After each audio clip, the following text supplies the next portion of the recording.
The smell of commerce in the morning. Broadcasting from the Venturetechnica studios in historic Syracuse, New York. This is Matt's Modern World, hosted by Matt Masher. Motherfuckers like MacGyver. No, motherfuckers better than MacGyver. Hey, good morning. We're live. Press any key. Where's the any key? Venturetechnica I studios. see Esk, Downtown Kataro, Syracuse, New York, and Pig for Up. the first ever There doesn't seem to be Matt's Modern any World key. podcast, and the first ever broadcast from these new Venturetechnica studios. Glad we could join you today. We're going to be talking about a whole bunch of things. We're going to be talking about business.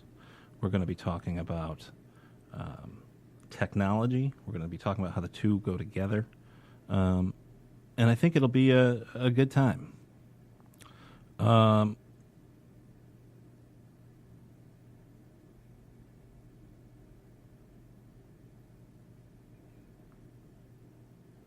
Now, we are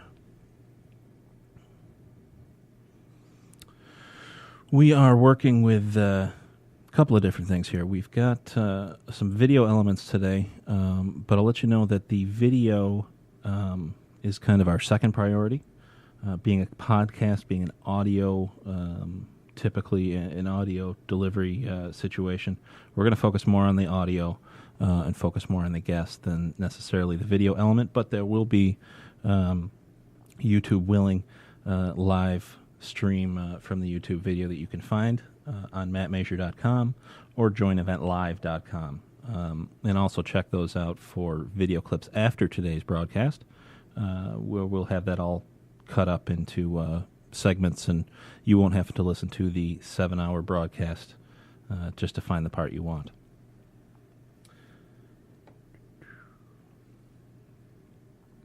We've got a great lineup today. We've got a whole bunch of people coming in, local leaders, business owners, maybe some musicians. We've got some giveaways, and we can have you call in live on the air, and we'll give out that number in a little while. But also, we'd love your feedback. So hit us up on Twitter, at Matt Masher. That's my account, MattMasur. Or, of course, MattMasher.com. You can find the links to all that stuff. Looking at some different, different things, preparing for the show, and was thinking about different audio clips, different things to be interesting, and I discovered some of these old radio ads, and they're hilarious because of just kind of the way things were back then. So I'm going to play a couple for you, and let's see the difference between advertising then and advertising today in the new media, what we're launching today.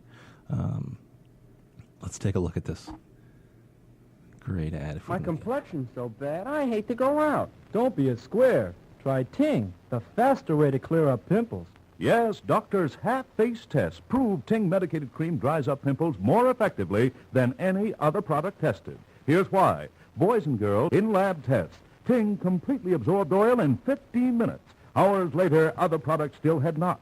No, hiding pimples won't help heal them. No mere cover-up can work like Ting's antiseptic medication. Remember, doctors' half-face tests prove Ting better in every case, better than any other remedy tested.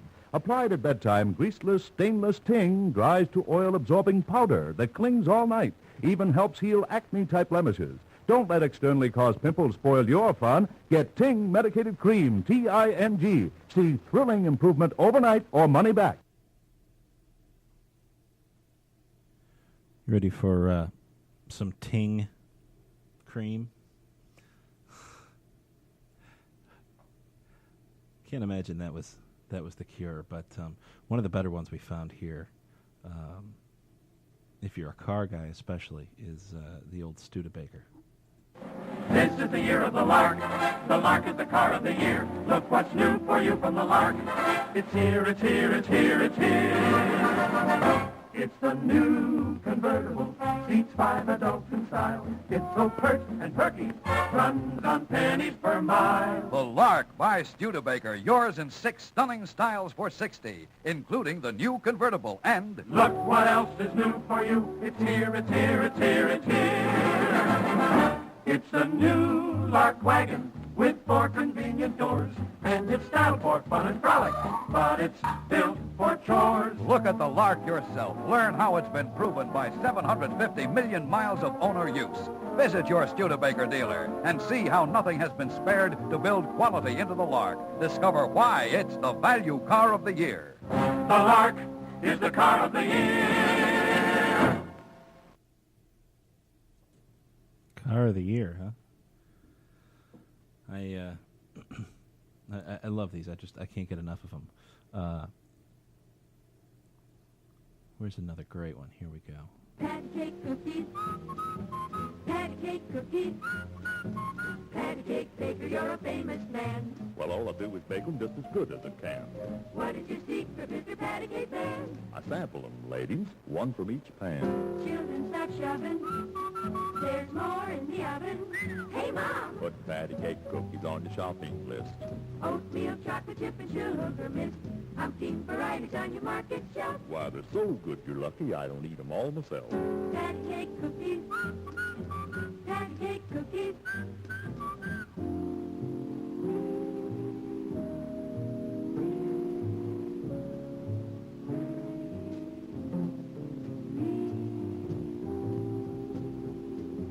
Patty cake cookies, how to satisfy. Blue cellophane package, you can see what you buy. What makes them taste so good, Patty Cake Man? Well, to tell the truth, I sample them, 2 from each pan.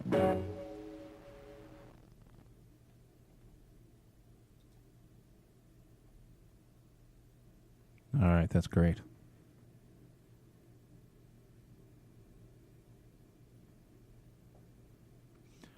We're going to take a quick break. We'll be right back.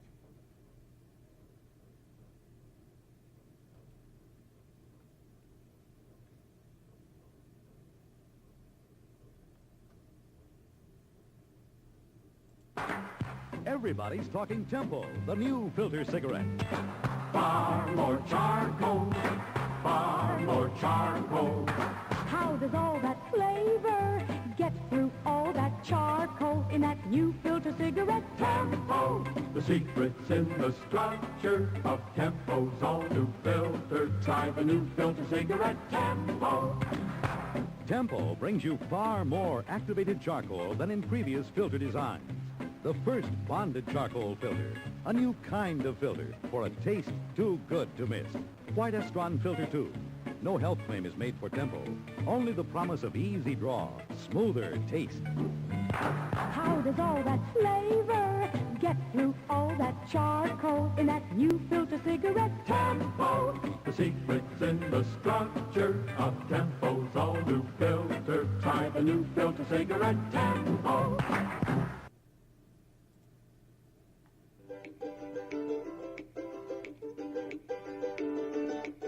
Hey Sally, how's it going? Well, it would be going better if I could find a company to build our new website. Wow.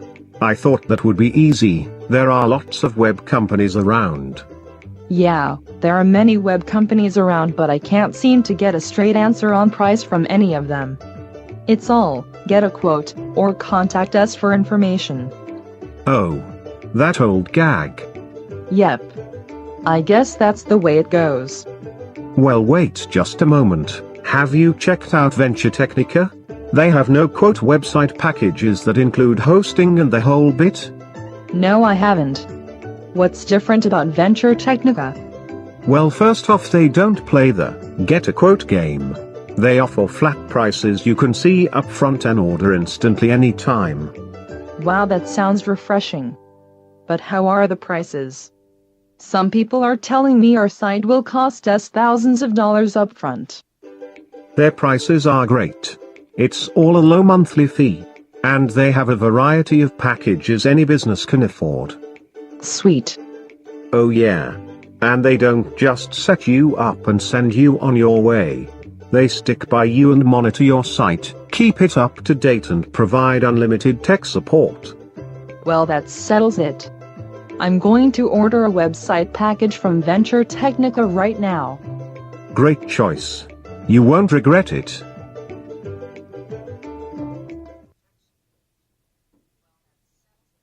The Venturetechnica Certified Job Creator Program is designed to support and reward those organizations who are creating jobs here in the USA. We know building business and creating new jobs isn't easy. That's why we created this program to offer discounts, incentives and recognition for those who are making it happen. Job creators receive a wide variety of benefits. The best being, it's free to join. No purchase is ever required. We will offer you discounts on all our products and services. Free SEO and marketing services. We will give you national recognition. And much more. Visit Venturetechnica.com to learn more. And to apply for the Certified Job Creator Program today. Get the support you deserve. And the technology your company needs.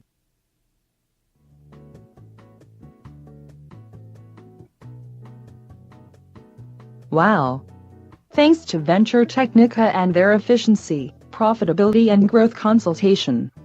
Sales have never been higher and things have never run better for our company.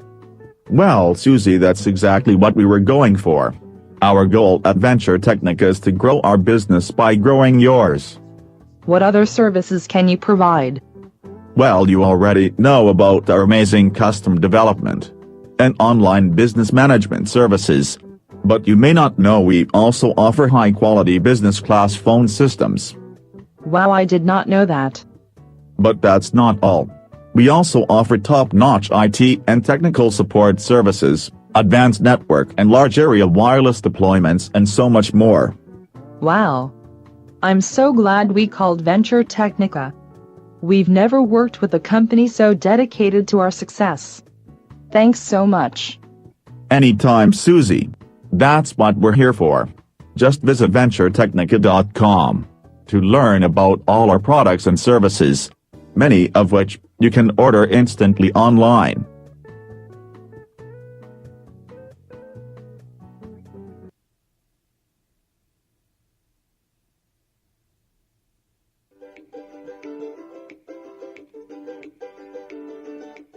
Hey Sally, how's it going? Well, it would be going better if I could find a company to build our new website. Wow. I thought that would be easy. There are lots of web companies around.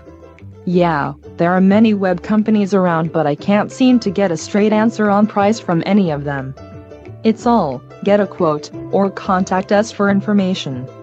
Oh. That old gag. Yep. I guess that's the way it goes. Well, wait just a moment. Have you checked out Venturetechnica? They have no quote website packages that include hosting and the whole bit? No, I haven't. What's different about Venturetechnica? Well, first off, they don't play the get a quote game. They offer flat prices you can see up front and order instantly anytime. Wow, that sounds refreshing. But how are the prices? Some people are telling me our site will cost us thousands of dollars up front. Their prices are great. It's all a low monthly fee. And they have a variety of packages any business can afford. Sweet. Oh yeah. And they don't just set you up and send you on your way. They stick by you and monitor your site, keep it up to date and provide unlimited tech support. Well, that settles it. I'm going to order a website package from Venturetechnica right now. Great choice. You won't regret it.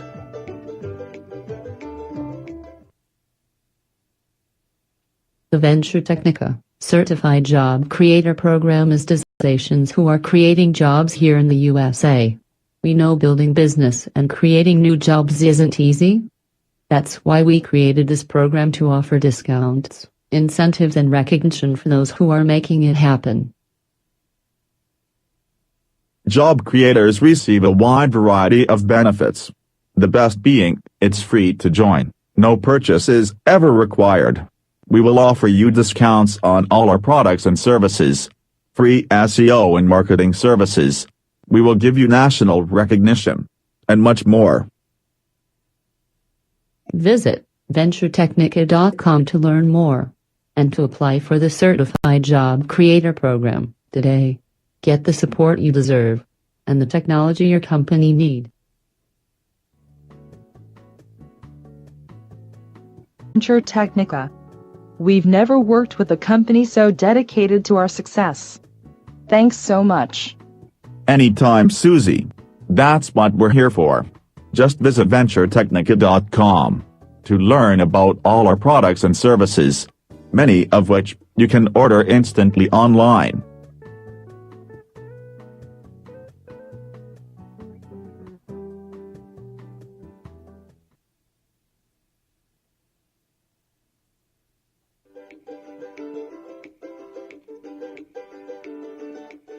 Hey Sally, how's it going? Well, it would be going better if I could find a company to build our new website. Wow. I thought that would be easy. There are lots of web companies around. Yeah, there are many web companies around, but I can't seem to get a straight answer on price from any of them. It's all, get a quote, or contact us for information. Oh. That old gag. Yep. I guess that's the way it goes. Well, wait just a moment. Have you checked out Venturetechnica? They have no quote website packages that include hosting and the whole bit? No, I haven't. What's different about Venturetechnica? Well, first off, they don't play the get a quote game. They offer flat prices you can see up front and order instantly anytime. Wow, that sounds refreshing. But how are the prices? Some people are telling me our site will cost us thousands of dollars up front. Their prices are great. It's all a low monthly fee. And they have a variety of packages any business can afford. Sweet. Oh yeah. And they don't just set you up and send you on your way. They stick by you and monitor your site, keep it up to date and provide unlimited tech support. Well, that settles it. I'm going to order a website package from Venturetechnica right now. Great choice. You won't regret it.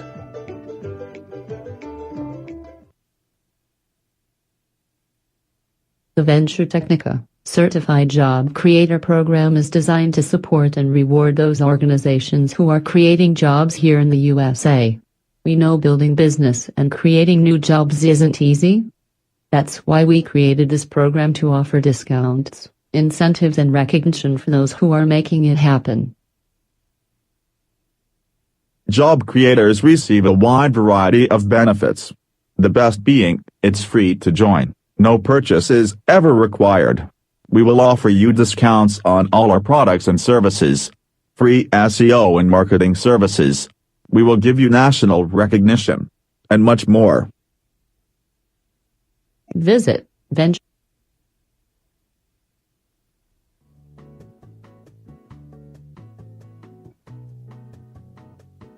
Wow.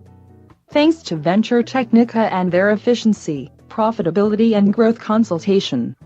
Sales have never been higher and things have never run better for our company. Well, Susie, that's exactly what we were going for. Our goal at Venturetechnica is to grow our business by growing yours. What other services can you provide? Well, you already know about our amazing custom development and online business management services.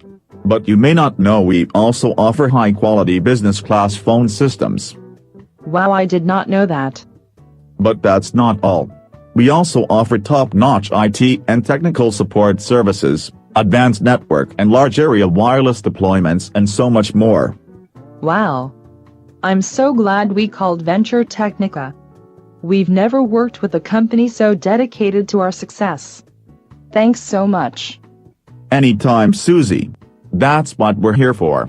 Just visit Venturetechnica.com to learn about all our products and services, many of which you can order instantly online.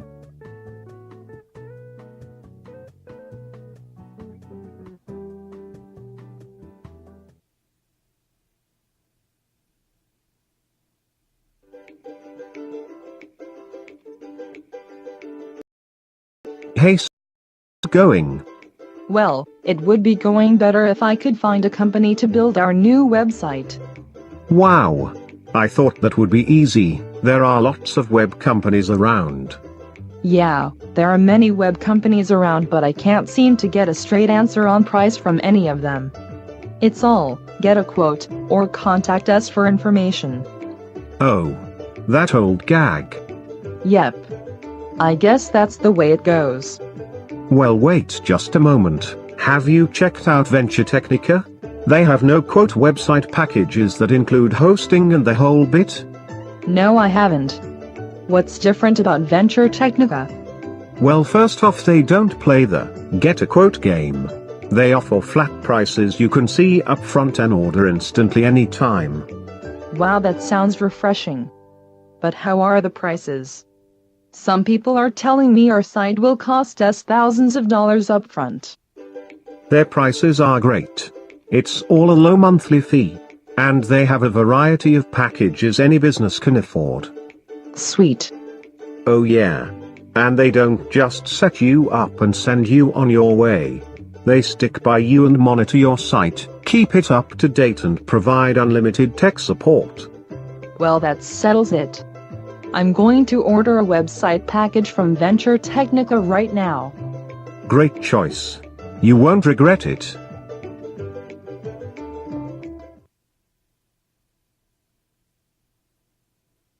The Venturetechnica Certified Job Creator Program is designed to support and reward those organizations who are creating jobs here in the USA. We know building business and creating new jobs isn't easy. That's why we created this program to offer discounts, incentives and those who are making it happen. For you, discounts on all our products and services. Free SEO and marketing services. We will give you national recognition. And much more. Visit Venturetechnica.com to learn more. And to apply for the Certified Job Creator Program today. Get the support you deserve. And the technology your company needs.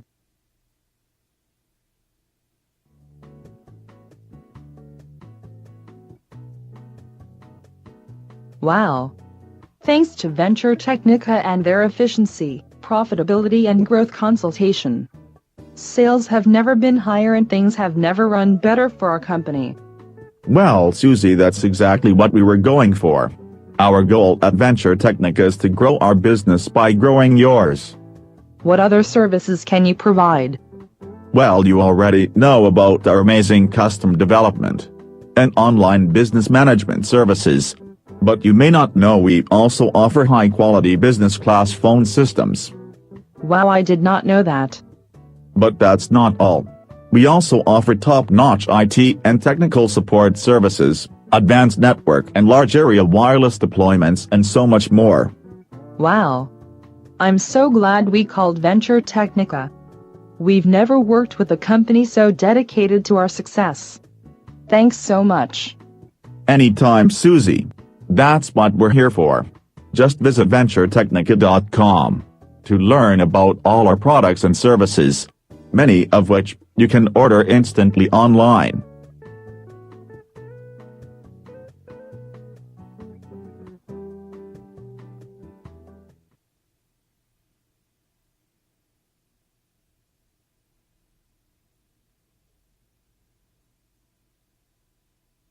You really want to know what love is? Yeah. Yes, tell us. More than anything in the world, Ron. Well, it's really quite simple. It's kind of like...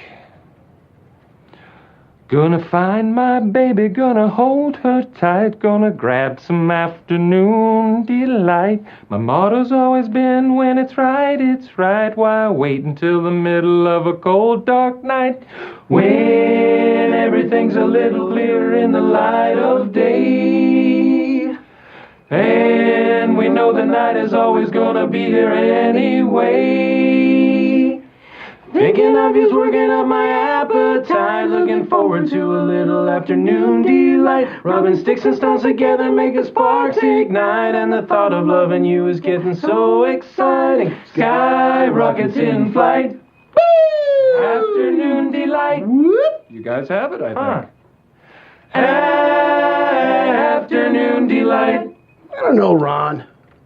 That sounds kind of crazy. Sounds like you have mental problems, man. Yeah, you got mental problems, man. Yeah, it really does. Man. Afternoon delight. Hey, welcome back to the program. We are on live. Matt's Modern World, JoinEventLive.com. Matt Masur, MattMasur.com. Twitter, at Matt Masur. Facebook, /JoinEventLive. I can list links all day long. So, what we're doing here is a concept that is, it feels new, but it's really not. This concept of podcasting, which is a word I hate, but it's unfortunately the term. I don't know who came up with it. It doesn't sound exciting to me, but you know, that's what we'll take. This has been around for as long as there's been a pod or an iPod to start with. And quite honestly, I'm sure the concept existed even before those devices. But for years now, a number of folks have been putting out shows and putting out content in the form of a podcast. And what that is typically downloadable audio. A lot of folks will do a live version, just like we're doing right now. You'll have even some traditional radio folks who will make their regular morning radio, afternoon drive, whatever it is. They'll make those shows available via a podcast, so you can instant gratification society. But people love the concept of being able to basically create your own radio station, be able to create your own entertainment, educational, news experience. And that's why podcasting has become so huge, because folks are really getting into it. It's becoming really easy for folks both to put out and to receive. You'll see that right now, this is our first live event, and the idea is to broadcast it live, and then later we will go back and cut it up and make it into probably a series of podcasts.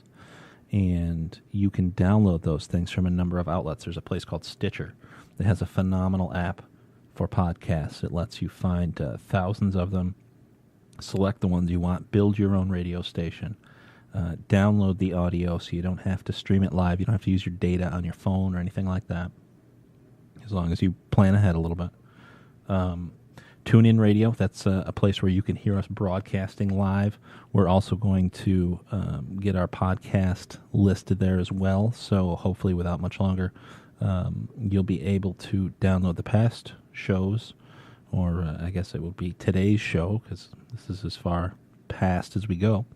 And then we've got iTunes, the original pod place. And they've been a phenomenal resource for podcasters. And that's just like downloading music, except the beautiful part about the podcast is the vast majority of them are free. So you can use your iTunes without your credit card and fill your phone, fill your iPod. If anybody still uses an iPod, fill your iPhone full of great content. Again, if you want to be entertained, you want to be informed, you're into music, all of these things are available, and literally thousands and thousands of shows. And that's one of the other things that makes it great, and they're kind of a general show. And honestly, this is one of the things that I was a little worried about, is that our show is going to be very general. It's going to be very kind of jumping around to different things. We're focused on business. We're focused on technology. But, we want to have an entertaining, kind of well-rounded show. I don't want to bore myself. So we're going to try that. We're going to see how that works. It's a little more the way traditional radio and programming has always worked. And, that's accepted in a lot of places. At the same time, in the podcast world, we might not be specific enough. And when I say specific, you only talk about technology, you only talk about computers. Well, no, they actually get even deeper than that. You can have a podcast that's specifically about network security, podcasts that are specifically about programming, and even more so than that, particular programming languages, and things like that. So this is how specific these things get. And you can really, really focus. Doesn't matter what your industry, doesn't matter what your interest in. These podcasts are there. Next week, we will put together a couple of videos specifically showing how to access these podcasts, how to download them, the different options you have on your mobile devices, on your computers, everything in between. And it'll serve as a great tutorial. We've tried to make it as easy as possible on our website or websites to access these things by, like on mattmajor.com, you'll see that we've got the live video and the audio player right there at the top of the page, so you don't even have to go anywhere. At Join Event Live, you'll come to that front page, and if you're looking at the YouTube feed right now, you'll see we're showing that front page. You can just hit a listen button or a watch/listen button right at the top of the page, and it'll bring you there. Or you could just type in JoinEventLive.com/live, and that'll take you to our live broadcast page. For the particular podcast shows, the things that have already happened, you'll see there are what's listed as event and show pages, or show and event pages, rather. And on mattmajor.com, you'll see the episodes listed right there on the front page, like a more kind of traditional blog. I want to play a little video clip because I discovered this listening to another podcast. And the interesting thing, I was having a conversation with someone the other day and talking about, when you tune into things, excuse me, when you get into something, you pick up a new hobby, you have a new job where you deal with different things, your whole world, you start to see through that lens. So, we've started this podcast venture, and in doing that, of course, we've researched what other people are doing and how they're doing it and what's successful and what's not. So I'm kind of really keyed into the anything related. I'm not typically familiar with the show. It's not one that I've seen. But I think I'm going to have to start to watch it, and it's because of this amazing clip. It's 3 minutes long, and it really breaks down what podcasting is. So we're going to get that queued up in just a minute. And by the way, if you want to watch that one along, mattmajor.com, there's an article right at the top of the page that says Podcasting Summed Up in 3 Minutes. It's a great video. I'm going to play the audio from it. I think you're going to enjoy it. Check, check. Hello? Hello? You're not trying to FaceTime the president again, are you? No, that's ridiculous. I'm starting my own podcast. Hey, that could be fun. It's for the people who are interested in fonts. Oh. Well, why don't you do that and the president thing and see who answers first? Hi, I'm Brick Heck, and this is the Fontcast, or Footloose and Fonzie Free. Still working on the title. Feel free to call in with suggestions. Today's topic is the raging debate of font versus typeface and Times New Roman's place in all of it. Then, in our last segment, we'll get into the issue of kerning, which, for those of you who don't know, as if, is the spacing between characters. Now, this is a very hot topic inside of the font community. Oh, tables. When are you guys going to be done with the computer? I have to do my Fontcast. The second show is very important. My fan is counting on me. Brick, we're busy. I don't think the world's going to miss your Nerdcast for one day. I totally Fine, have I'll to just grab run that my as a sound best clip. of yesterday, but I trust you two will answer the angry letter. Okay. Ooh. Hey, Brick. How's the podcast going? I gotta tell you, it's a real grind. You gotta churn out show after show after show. Haven't you only done like 3? Yeah, show after show after show. What are you doing it for, then? Well, I do it for the fan. Without the fan, I'm nothing. You'd better finish up that vacuuming. I'm gonna have a hot mic in a minute. We're talking Garamond today. How am I gonna get fired up for that?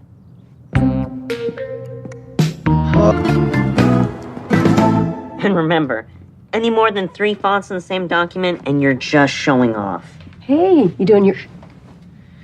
So in conclusion, it's with a heavy heart that I announce that this will be my final Fontcast. When I started on Monday, I was a different person.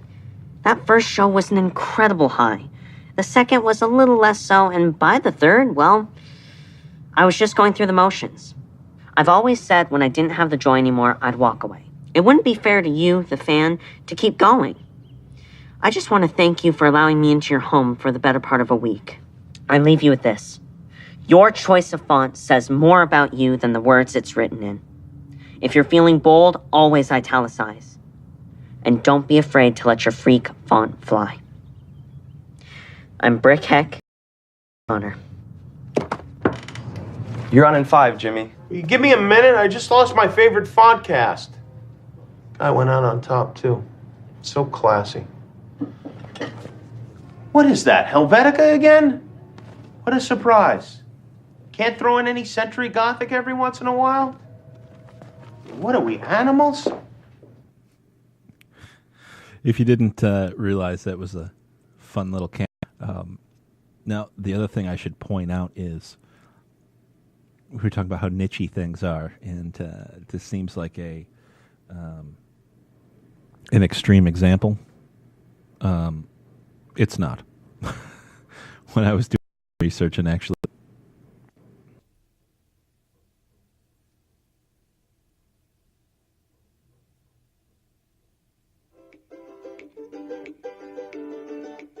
Hey Sally, how's it going? Well, it would be going better if I could find a company to build our new website. Wow. I thought that would be easy. There are lots of web companies around. Yeah, there are many web companies around, but I can't seem to get a straight answer on price from any of them. It's all, get a quote, or contact us for information. Oh. That old gag. Yep. I guess that's the way it goes. Well, wait just a moment. Have you checked out Venturetechnica? They have no quote website packages that include hosting and the whole bit? No, I haven't. What's different about Venturetechnica? Well, first off, they don't play the get a quote game. They offer flat prices you can see up front and order instantly anytime. Wow, that sounds refreshing. But how are the prices? Some people are telling me our site will cost us thousands of dollars up front. Their prices are great. It's all a low monthly fee. And they have a variety of packages any business can afford. Sweet. Oh yeah. And they don't just set you up and send you on your way. They stick by you and monitor your site, keep it up to date and provide unlimited text. The Venturetechnica Certified Job Creator Program is designed to support and reward those organizations who are creating jobs here in the USA. We know building business and creating new jobs isn't easy. That's why we created this program to offer discounts, incentives and recognition for those who are making it happen. Job creators receive a wide variety of benefits. The best being, it's free to join. No purchase is ever required. We will offer you discounts on all our products and services. Free SEO and marketing services. We will give you national recognition. And much more. Visit Venturetechnica.com to learn more. And to apply for the Certified Job Creator Program today. Get the support you deserve. And the technology your company needs.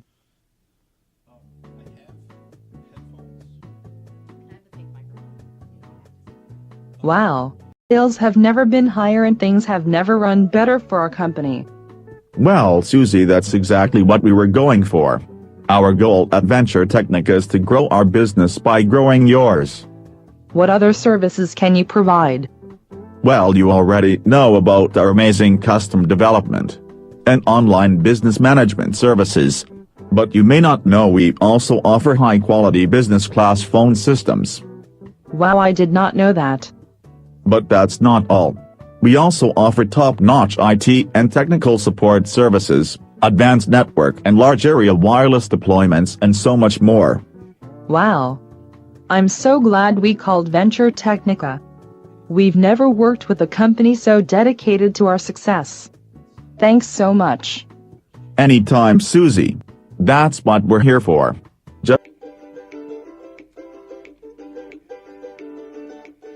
Hey Sally, how's it going? Well, it would be going better if I could find a company to build our new website. Wow. I thought that would be easy. There are lots of web companies around. Yeah, there are many web companies around, but I can't seem to get a straight answer on price from any of them. It's all, get a quote, or contact us for information. Oh. That old gag. Yep. I guess that's the way it goes. Well, wait just a moment. Have you checked out Venturetechnica? They have no quote website packages that include hosting and the whole bit. No. What's different about Venturetech? But how are the prices? Some people are telling me our site will cost us thousands of dollars upfront. Their prices are great. It's all a low monthly fee. And they have a variety of packages any business can afford. Sweet. Oh yeah. And they don't just set you up and send you on your way. They stick by you and monitor your site, keep it up to date and provide unlimited tech support. Well, that settles it. I'm going to order a website package from Venturetechnica right now. Great choice. You won't regret it.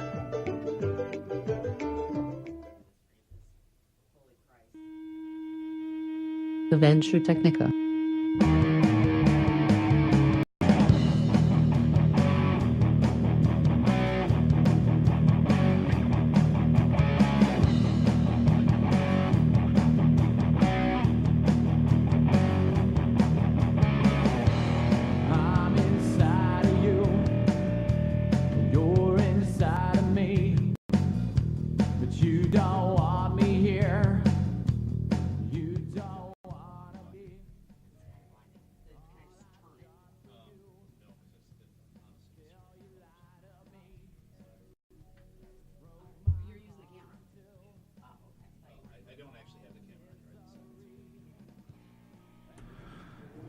Hey, we're back.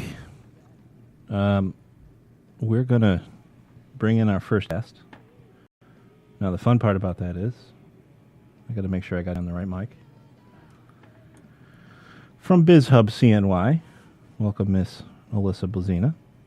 Good morning. Hey, I think I got you on the right one. It's a pink one. I had these labeled, but I made the mistake of labeling them in dry erase board. So I've since wiped the labels off on myself already. Clever. Yeah. Alyssa is the founder and CEO of BizHub.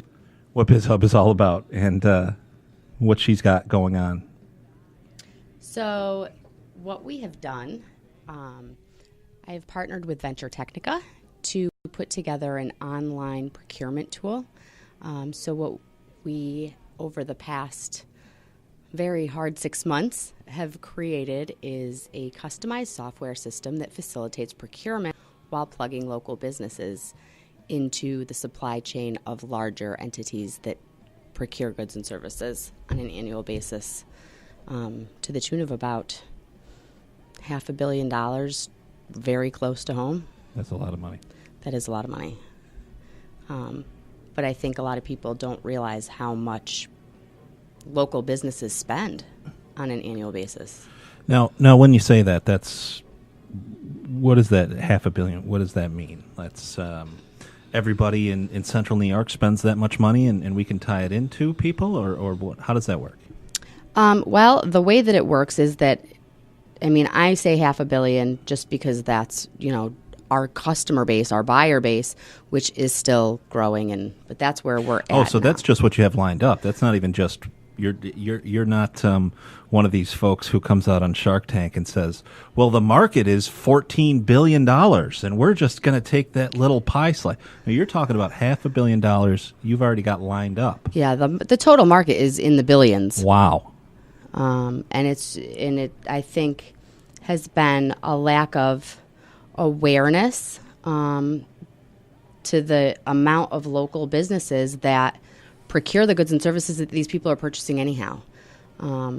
And we really just want to shift people's mentality a little bit and help give them a new experience to change the perception. I think the biggest challenge we've had thus far is really getting people to recognize that buying local doesn't necessarily mean you're paying more, and that there are a ton of highly qualified folks around here that are looking for business. I mean, who doesn't want more business? And I have yet to meet anybody who says, no, I'm all set and thank you, but no.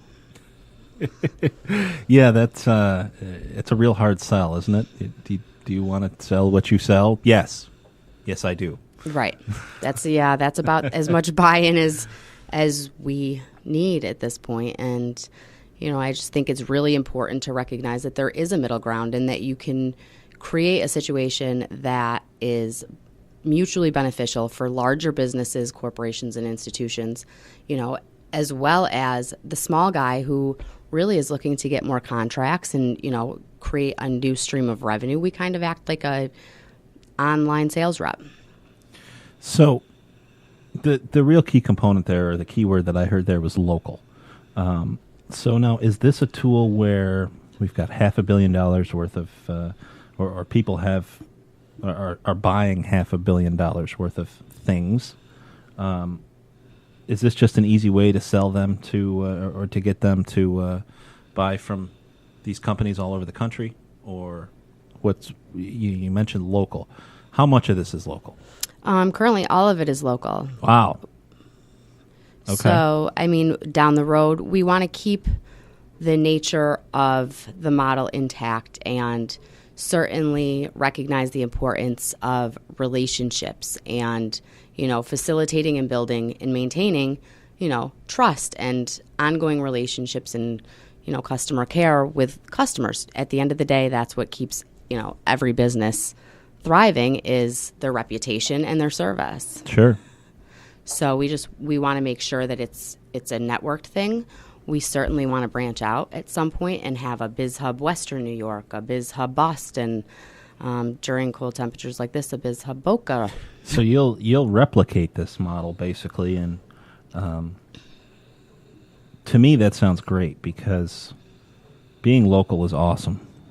Supporting your local area, and not just our local area. Economies are built locally. So to have a concept like this where you can come into town and connect two people that are in town, it's like Match.com for business, I guess, right? It is, in a way, yeah. I can't imagine a better business model. There's a lot of folks who try, very hard to build the local economy. And this is certainly, there's an army behind local economic development. I know that there's going to be people here later to speak more towards that. Yeah, we're pretty excited about that. Yeah, but it's certainly a group effort, and it's something that needs to be, attacked from every angle in order to really be successful. There's 1,000 different facets and caveats when you're dealing with local economic development, but at the end of the day, it really is about the foundation and the small businesses that make a local economy thrive. And if you can give them opportunity to do what they do best and to grow and, really to capture business that they wouldn't otherwise have had, then I think you stand to really have a positive impact on a local economy. I think that's such a great key. What you mentioned is the small business.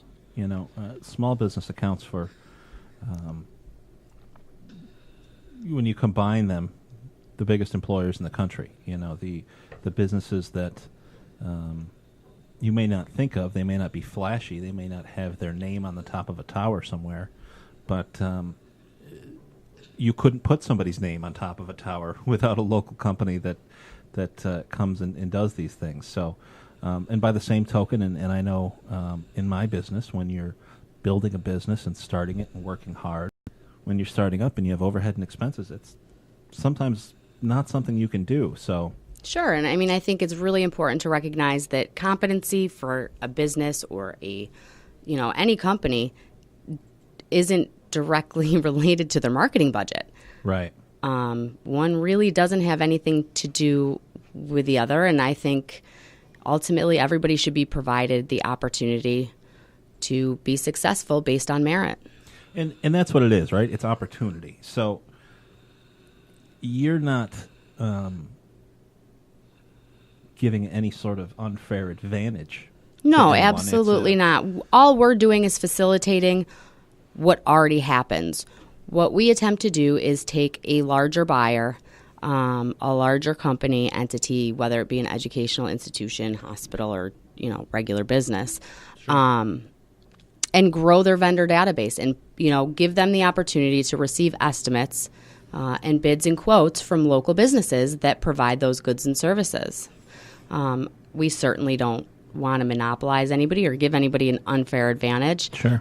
To that point, we make sure that in our contract with a buyer, it states that they're not obligated to do business with a network unless we can provide them with 3 valid estimates. Oh, that's great. So, they definitely have a choice, all of which are local. Sure, and we incorporate their existing vendor database as well, so we're not excluding, the folks that have earned their trust and, Sure. done business with them in the past. And So let me ask you this. So with that example in mind, so an organization has an existing vendor database, they've got a purchasing, why is it attractive to them? we automate it for them. Okay. We make it easy. So as opposed to, the normal flow of business, which would be, the purchasing director would have to obtain, 3 estimates to provide per RFP. They would then have to either call, email, shoot this out to at least 5 different vendors really to get 3 estimates. Answer any questions that come in, which is all key to being able to do business, but it's a lot of legwork. So what we've done is we've automated that. Instead of them reaching out to all these different people, they log into our system. They have a screen in which they enter the information that they're looking to obtain. We then, in turn, send that RFP out to anyone in our system who's designated that they could provide that good or service. Request for proposal. Correct. Gotcha. That's great. That's kind of neat to me because, you see all these things and there's some sort of gimmick or there's this or that. It sounds to me like you're connecting folks to local buyers, which is awesome. And you're also making their life easier. Sure. It seems like so many of these initiatives and things like that, and that's the way you have to go sometimes, is you have to be willing to do something. You have to, there's a little bit you got to give, right? You have to make it easy for people. You're offering a situation where you don't have to give. You're getting some advantages and help. Sure. So that's pretty neat. We really set out to do this to do the right thing. It wasn't about creating a business that would make everybody rich. It was about, making sure that hardworking people who show up every day and, practice their craft and are great at what they do have the ability to breathe a little easier and can go to the grocery store and not stress. A little bit of extra revenue for these folks at the end of the day, and, it's well-deserved. That's great. And just tapping into it, I think that's the part that drives a lot of people crazy. We talk about this money. We have these huge organizations, these huge entities in the area, and they buy things half the time from places that aren't anywhere near here. It's not their fault. In some cases, I'm sure they didn't even know some of these local alternatives existed. Well, and that's the problem. I think a lot of times people just don't know where to go. Right. I mean, if these companies, these local companies that don't have a huge marketing budget really have a difficult time, getting their message across and branding. And that's the thing, right? How do you get your name out there? How do you make the money it takes to make money? Well, I think that's part of, the advantage for local businesses with our system is that, they get to create a profile, which is in front of purchasing directors every time they submit an estimate. I mean, these people have to look at their profiles before they look at the numbers. And it's a quick, almost like a Match.com Sure. pitch on, hi, I'm Melissa, this is, what I do, and this is why you should buy from me. And, if nothing else, it's branding and it's free. Sure. So you have to stay in front of people. That's part of the game. So I'm glad you mentioned that. So you said it's free. So tell us a little bit about, what's involved for the vendors. You said it's free, so there's no sign-up cost, I'm assuming. Correct. The only time that a fee is ever assessed is if a local company is awarded the contract, and at that point, it's a minimal 8% of invoice fee. Oh, okay. And half of that roughly goes back to the buyer in the form of a cumulative, annual rebate that gives them a financial incentive to procure more locally within network. And that I'm a guy here at Venturetechnica that wants to sell computers or a phone system. I can be listed on BizHub, and when a local agency needs a new phone system, for example, every time it's going to let me know. Yep. We're going to send you a notification every single time anybody says they need a product or service that you say that you can provide. It's then your option whether you want to submit a bid on it or not. Okay. You'll receive all relevant information via email. And I'm paying $0 for that whole process. Absolutely. And the only time that I pay anything, which honestly, the way you set it up, you're not really paying it. It's almost like you're... it's like a referral fee. It's like your payroll check, though. Almost, yeah. To a degree, it's not. You're not even necessarily coming out of your pocket. You're not giving it up unless you've earned it. The right. deal It's is really closed. like having a commissioned sales rep. That's that great. only takes 8%. To me, that it just seems like a phenomenal deal. What are some of the challenges you've run into getting this guy off the ground here? The largest challenge I've really seen is, having the opportunity to sit down with people and really fully explain how we're doing what we're doing and why we're doing what we're doing, because everybody's initial reaction is, well, what's the catch? Because there's a lot of, lead generation programs you can use. There's a ton of, online services that, say that they can, make you money, but there's always a fee associated with it. Right. And it's been difficult to explain to people how we can have middle ground, how we can make it beneficial for local businesses to be the ones being plugged in to the supply chain for the larger businesses. And it's important for these larger businesses to have that experience, to have that, customer service and not just be a number, because they're not to these people. And at the end of the day, because you're bidding on a job number and the buyers have anonymity, you're getting really fair pricing, and it stands to reason that, these people are really at some point in time in the near future going to recognize the value in keeping it local and procuring from the businesses around you. Well, like I say, that if you really look at it, you look at the economics, you look at history and statistics and these things, and you see that the economy across the country grows when the local economy grows. So,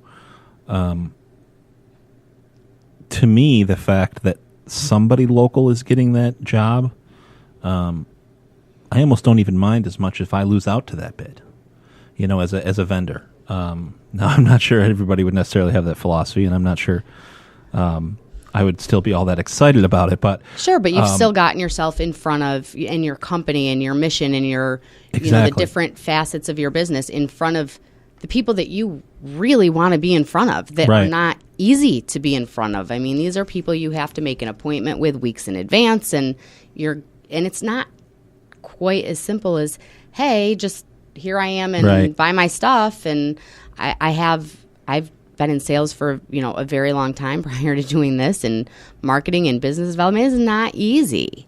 The timing has to be right. You have to know when these people need what you have to sell. And I mean, that's always been the challenge in my business. And I've said many times in the IT and the technology business, you can have the greatest offering in the world. You can be the best technician. You can have the best service.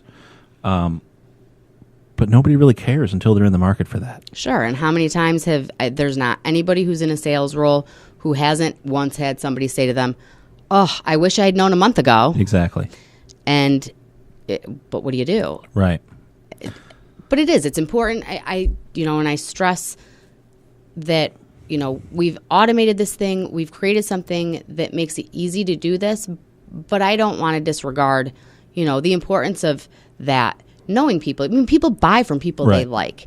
I'm a firm believer in networking, and I'm a firm believer in being able now to provide not just, having one or the other. We can provide in a community a complete solution for businesses to have, opportunities to do networking and opportunities just to be plugged into revenue. That's, opportunities, it's where it's at.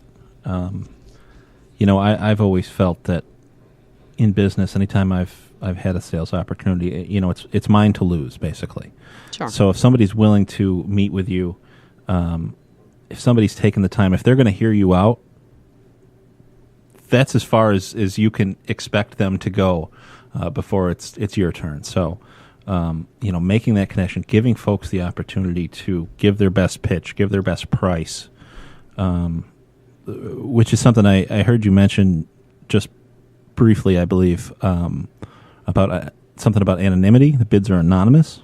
Was that accurate? Yeah, the buyers are anonymous, so their request doesn't come from that entity. It's a job number's created and assigned to it, so that they have the benefit of not having people marking product up because of the conjecture that they don't give base the price on what they think you can pay. Correct. Gotcha. And at the end of the day, I mean, look, we've all been in business. We've all, you price things differently, but realistically, in order to provide a real financial benefit to these folks, we have to level the playing field for them too. Sure. So, it's really based on merit. It's based on, I have the best product, I have the best service, I have the best price.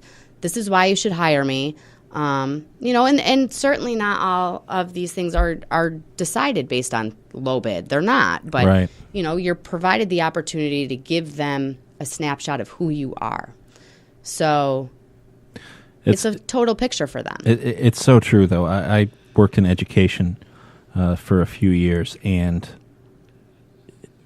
when you get prices on things, and it was funny, I had the bulk of my experience kind of in the private sector in the consulting world, and I know what things cost. I know where to go to find these different things and get good pricing on them. And you'd price these same things through the vendors that were specifically for schools. The identical thing, twice, 3 times the price of what you could find it in other places. And it's because, these places decide, oh, well, they have a lot of money. They have a big budget. They can afford these things. Sure. It happens all the time. They jack up the price. So, the savings for the buyer end is phenomenal. Now, if you're a vendor who likes to get away with kind of being able to do that, you might not be too excited about it. But yeah, but it's still, it's still the opportunity to bid on a job you wouldn't otherwise have. Right. So at the end of the day, in my opinion, anyhow, being able to have, a 20% margin on product as opposed to a 30% on a job you wouldn't, I'll take 20% over nothing any day. And that's the key, right? It's nobody, I don't think anybody in business expects to get rich on one sale. Sure. But sometimes, again, and depending on your overhead and depending on things like this, you've got to make X amount to even keep the doors open. But when you add to that, you add the volume. When you now have this work going crazy, you can afford to lower prices. You can give people better deals, just like, buy in bulk at your local discount club store. It helps everybody. It does. And, this is the economic, issues that local communities have, they have collectively. That said, the only way really, to improve that situation and to find solutions, comprehensive, sustainable solutions, is to band together as a community and figure out a way as, a whole to move forward and to grow and to prosper. Yeah, that to me, like I said, just the full rounded solution is just really attractive, and I think that's just the coolest thing there is.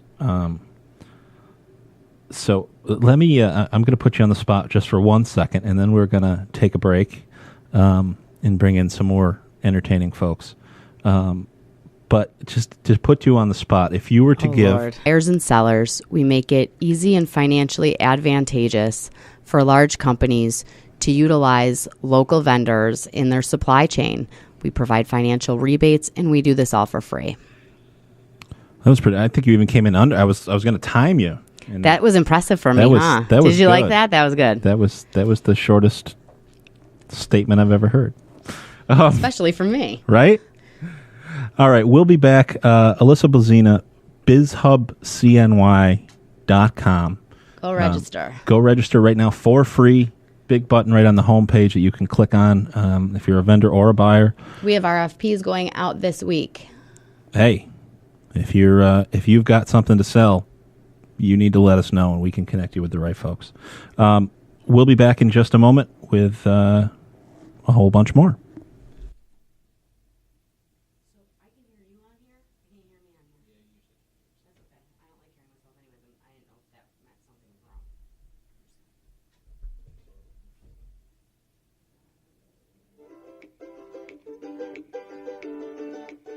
Hey Sally, how's it going?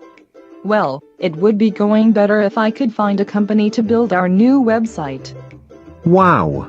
I thought that would be easy. There are lots of web companies around. Yeah, there are many web companies around, but I can't seem to get a straight answer on price from any of them. It's all, get a quote, or contact us for information. Oh. That old gag. Yep. I guess that's the way it goes. Well, wait just a moment. Have you checked out Venturetechnica? They have no-quote website packages that include hosting and the whole bit? No, I haven't. What's different about Venturetechnica? Well, first off, they don't play the get-a-quote game. They offer flat prices you can see up front and order instantly anytime. Wow, that sounds refreshing. But how are the prices? Some people are telling me our site will cost us thousands of dollars up front. Their prices are great. It's all a low monthly fee. And they have a variety of packages any business can afford. Sweet. Oh yeah. And they don't just set you up and send you on your way. They stick by you and monitor your site, keep it up to date and provide unlimited tech support. Well, that settles it. I'm going to order a website package from Venturetechnica right now. Great choice. You won't regret it.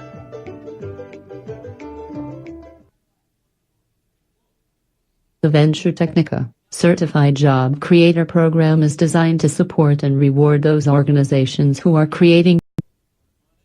Job creators receive a wide variety of benefits. The best being, it's free to join. No purchase is ever required. We will offer you discounts on all our products and services. Free SEO and marketing services. We will give you national recognition. And much more. Visit Venturetechnica.com to learn more. And to apply for the Certified Job Creator Program today. Get the support you deserve. And the technology your company needs.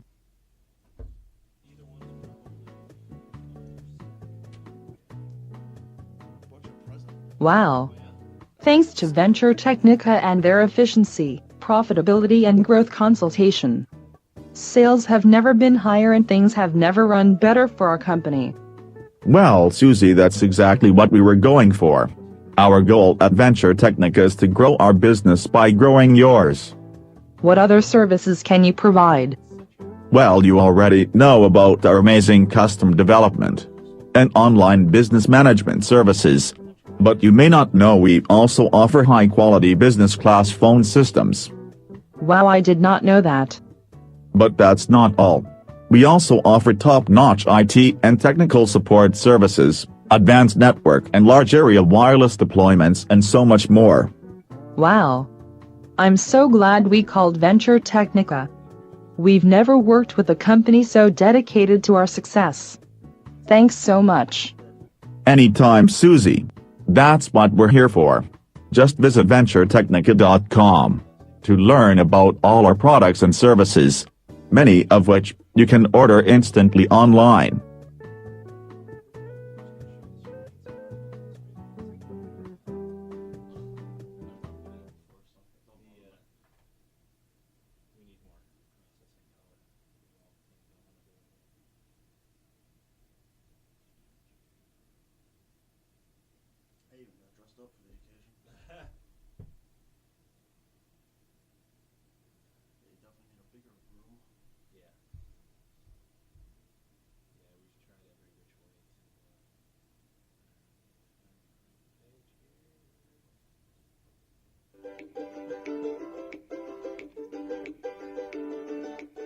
Hey Sally, how's it going?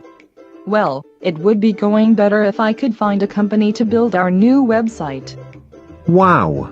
I thought that would be easy. There are lots of web companies around. Yeah, there are many web companies around, but I can't.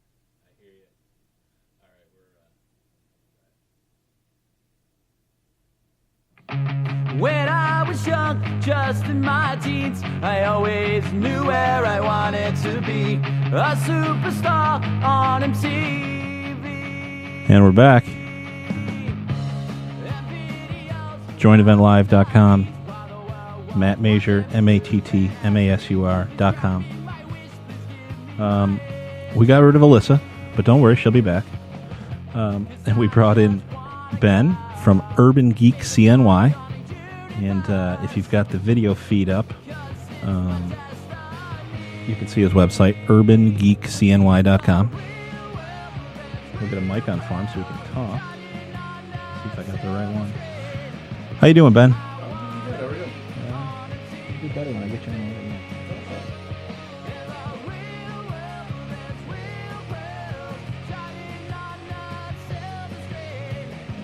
the All right, let's try it now. I think we got you. Excellent. So, Ben. Accumulation of about 4 different blogs that I ran. Oh, wow. It started out as personal blogs, so it was just benningbird.com. And it was just personal ranting and sending random links to WordPress. Then it started out as a weight loss blog. Okay. That didn't go so well. Because I just kind of felt like if I'm going to be writing a blog, you should know what you're talking about a little bit. Sure. And as far as weight loss goes... Generally helps. Yeah. And as far as weight loss goes, I mean, there's just so much out there, and it's hard to find your voice in that realm. Right. Especially when you're struggling with that field yourself. Sure. But I always had a love for tech. So back in 2013, the original site was urbangeek315.com. Okay. But I wasn't happy with the platform that I was on, but they owned the domain name. They wouldn't let me take it because I wasn't there for a year. Ah. So I switched platforms back over to WordPress. Gotcha. And Urban Geek CNY was born, and it's mainly tech. We do dabble into other geek and nerd realms. I have a great post on there about Marvel versus DC where I That's great. I picked my favorite, who would beat who. You have Deathstroke versus Deadpool, which are basically the same character, just on different platforms. It's like the old MTV Celebrity Deathmatch. Remember exactly. that? What a great show. Yeah, that was a phenomenal show. They should bring it back with just comic book characters. Yeah, that would be. But the same announce team, because that announce team was phenomenal. That's very true. That's very true. Well, that's awesome. So you've been doing this for a while. What what do you do to kind of get your name out there as a blogger? How do people find urbangeekcny.com? Follow me on Twitter at urbangeekcny. At urbangeekcny. Go ahead and follow them, or follow Ben rather. And while you're there, make sure you're following at Matt Masur, because I'm going to get a shameless plug in every time I can possibly do that. Sounds good. I plug my blog. Whenever I meet new people, everyone gets a sticker. So yeah, and I've got one of these stickers that you just gave me as you walk in. It's really cool. It's kind of a like a fashion brand tag type deal. Yeah. So I have a friend who lives in Flint, Michigan, Okay. She's a graphic designer. She does all my graphic work. It's funny because we're friends, so I don't pay her. Sure. By her design. So she sent me a bunch of designs, and I go, what am I not paying you for? Give me something good. And, she gave me this, and I fell in love with this design. Yeah, it's really cool. You've got a hashtag TechLocal. Is that something? Is that a tag that you use a lot? It's a tag that I'm starting to use a lot. It's also a tag that I'm looking to push because Syracuse has a phenomenal startup community. Absolutely. And unfortunately, local media here in Syracuse only mentions it when a company gets too big for Syracuse and goes to San Francisco or New York or Chicago. Sure. And it's not because they don't like Syracuse. It's because they're a marketing company and marketing is in New York. They don't talk about great companies that are starting here, that are here, like, Venturetechnica, or, Kanani Blue, or any other of these companies that are here and are staying, have no intention of leaving here. Yeah, and that's the thing that drives me crazy is we do have just an outstanding both startup and business, technology business specifically, community here. Now, I'm a little biased, I guess I would say, because our office here is technically part of the Syracuse Tech Garden. We are here in the AXA Towers, but this is technically what they're calling the Tech Garden 2. We're kind of the expansion of that building that, if you're familiar, is right off of Harrison Street here in downtown Syracuse. And the whole purpose of these facilities here is specifically to help foster these startup tech companies and get them off the ground. So I'm literally surrounded by technology companies everywhere. So, and I'm completely jealous of that. The fact that I have to have a second job to pay my bills right now bothers me because I just want to be entrenched in this all day long. Well, and unfortunately, that's what it's like, right? Paying the bills is a hard thing to do, and that's one of the things that makes it a little better and why the Tech Garden exists is, and we will in future episodes actually have some representatives who, there's a lot of resources. They give you your utilities and your internet service, and all these things are included in a low-cost rent that's designed to really help these companies get off the ground. And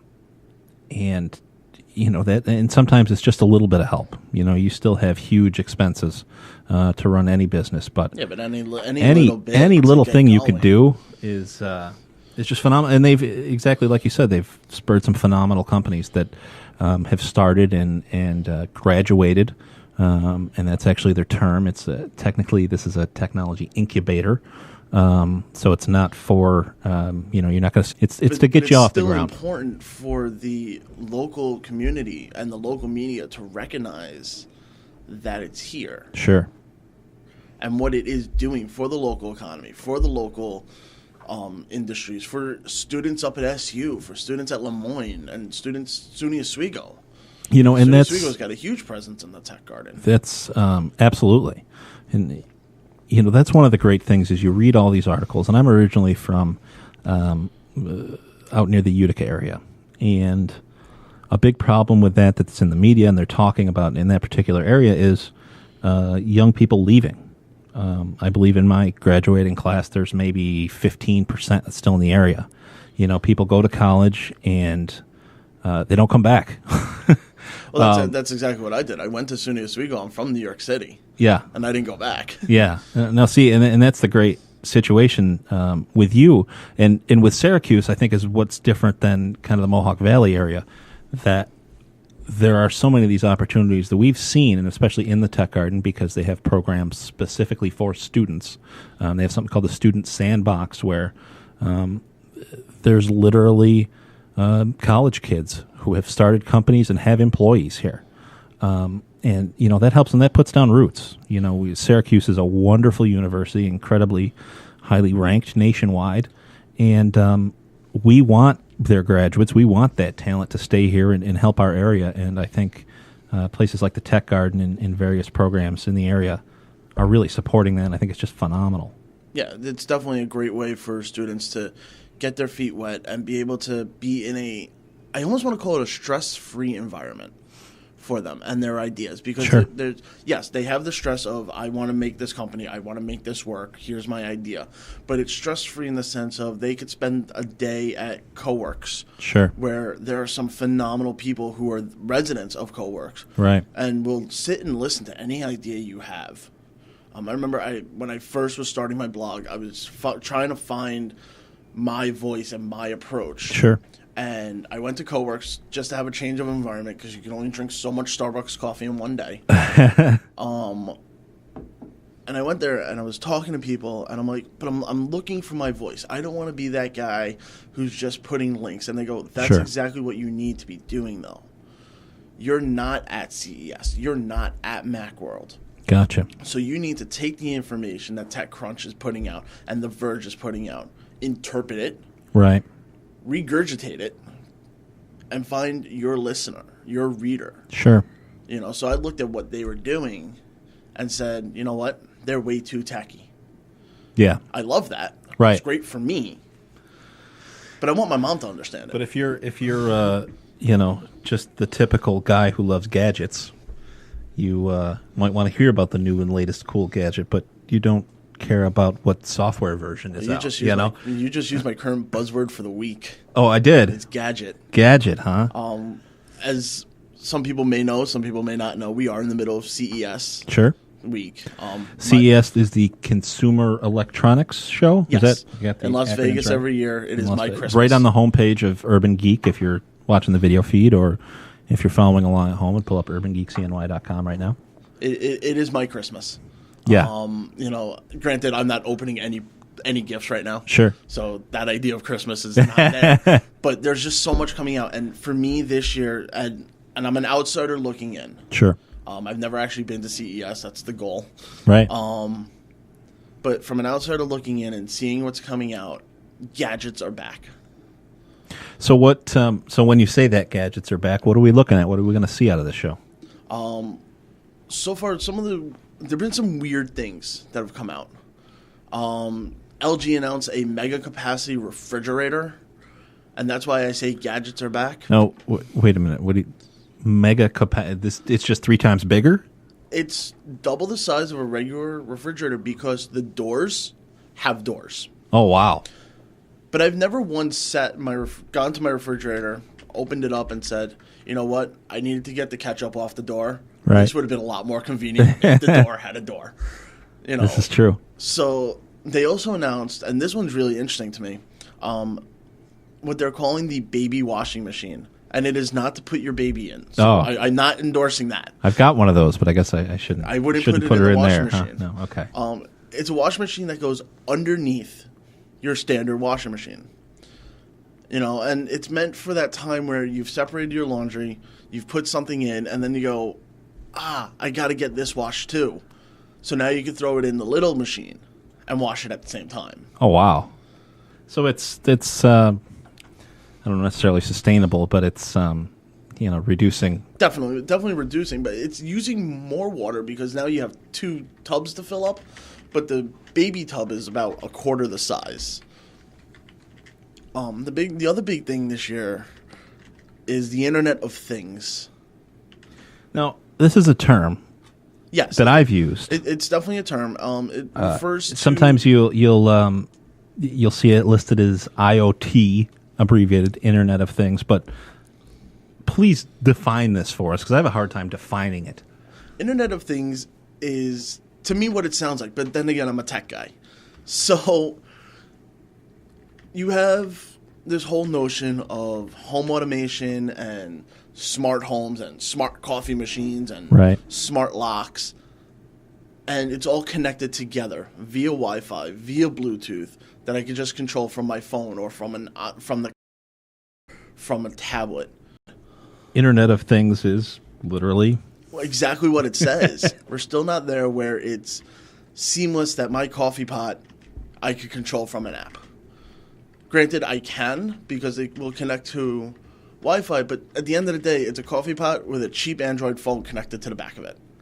So, and so that's how these things are typically working. Are Android devices, almost like the phone that a lot of people now have in their pocket. Right. It's not shocking to me at all when you think about what you can do with your phone and the power, the mini computer that you have there. And it's not too big. And keep in mind that when you look at your phone, the bulk of the electronic is the display and the battery. Take out both of those things, and you can slap that in just about any... Your phone right now in your pocket, and I don't know what phone you Sure. have, but if it's anything that's been released in the last year, has more computing power than most of the space shuttles have had in the last decade. I believe it. And other cool things I've been seeing at CES. Samsung, industry first, a 1 terabyte solid state hard drive in a mini form that they're hoping to one day be able to put into phones. Oh, wow. I don't think I ever wanted a terabyte of storage in my phone. Yeah, that's a lot of power. I have Or not 64 necessarily power, but a lot of storage. I have 64 gigabytes, and I'm like, what am I doing with the remaining 40? Sure. Well, back in the day, when we first got into smartphones, before there were all these great streaming media services like TuneIn Radio, where you can pull up Join Event Live, you had all these different options. You would, not necessarily legally, but you could obtain music from various different internet services, and those were all audio files, your MP3s and all these things. And you had to have more storage so you could jam your whole music catalog on your phone. Where now there's so many of these options to, whether it's listen to something that's just broadcasting live, again, like we are, or like there's 50,000 other stations are, or, you can go to all these outlets and things like Spotify and this and that. But even beyond the streaming, if you take your music library from 5 years ago. Sure. And it is as recent as 5 years ago that, what you're talking about, where Right. you needed that more space. 100 songs then took up a different type of space Right. than 100 songs now does. Because we've gotten so good Sure. at compressing those files. That 250 megabytes right now, while 5 years ago held 4 songs, can hold an entire CD. Right. And, that's the thing. I don't know... I don't know exactly, how they do it or exactly how much storage is taken, but I'm a big fan of Spotify. And I have a paid subscription to Spotify, and if you haven't used that, some folks will say it's like Pandora. I don't think it's anything like Pandora because Pandora, if you're not familiar, is an internet streaming radio situation where you can go and you kind of build your own station, but you don't necessarily pick your songs. You tell it what type of music you like, and you can say, I like the Beatles, and it will go through and try to make you a station, for lack of a better term, a playlist, definitely still the biggest, to sell music for $1 a copy or $1.29, whatever they charge. But you were buying each song, right? Then came Spotify. Spotify, to me, is the best of all worlds because, and they're not paying me to say this, and they probably should, but Spotify is great because for a fee, I think it's around $10 a month, it's like iTunes, but it's unlimited. So you have a catalog like iTunes where you can find the newest song, all these things that have come out, popular music, and you can make playlists that you can play as you like. So it's not what it decides to play for me like Pandora. No, I'm not a Spotify Yeah. person. I've used Spotify a couple of times. I find their user interface on their web player to be terrible. I would agree with that absolutely. Paid part is, and this was what my long-winded explanation was, we're getting offline, so they will download to your phone. Okay. But so it will become almost like an iTunes library. exactly. But whatever type of, I don't know what that is, you select a song that you want to make available offline, and you can see it. You get a little quick status bar of your phone kind of resyncing. It takes literally a second, and you play the song, and it's super high-quality audio. Makes me wonder if it's not really truly downloading to your phone versus cloud storage. Well, no, I was just early this week. I was on a plane. I was flying and completely offline, disconnected, Okay. and could play my list. Well, there goes my entire theory shot down. And some of them I probably should be able to tell you about, but Hey, it's just a matter of what you use and what you don't use. Right? And that's the thing. You know, there's so many of these things out there. I couldn't tell you thing one about a Windows phone. I couldn't either. I don't think anyone can. You know what? I don't want to say my first smartphone, because my first smartphone was a BlackBerry.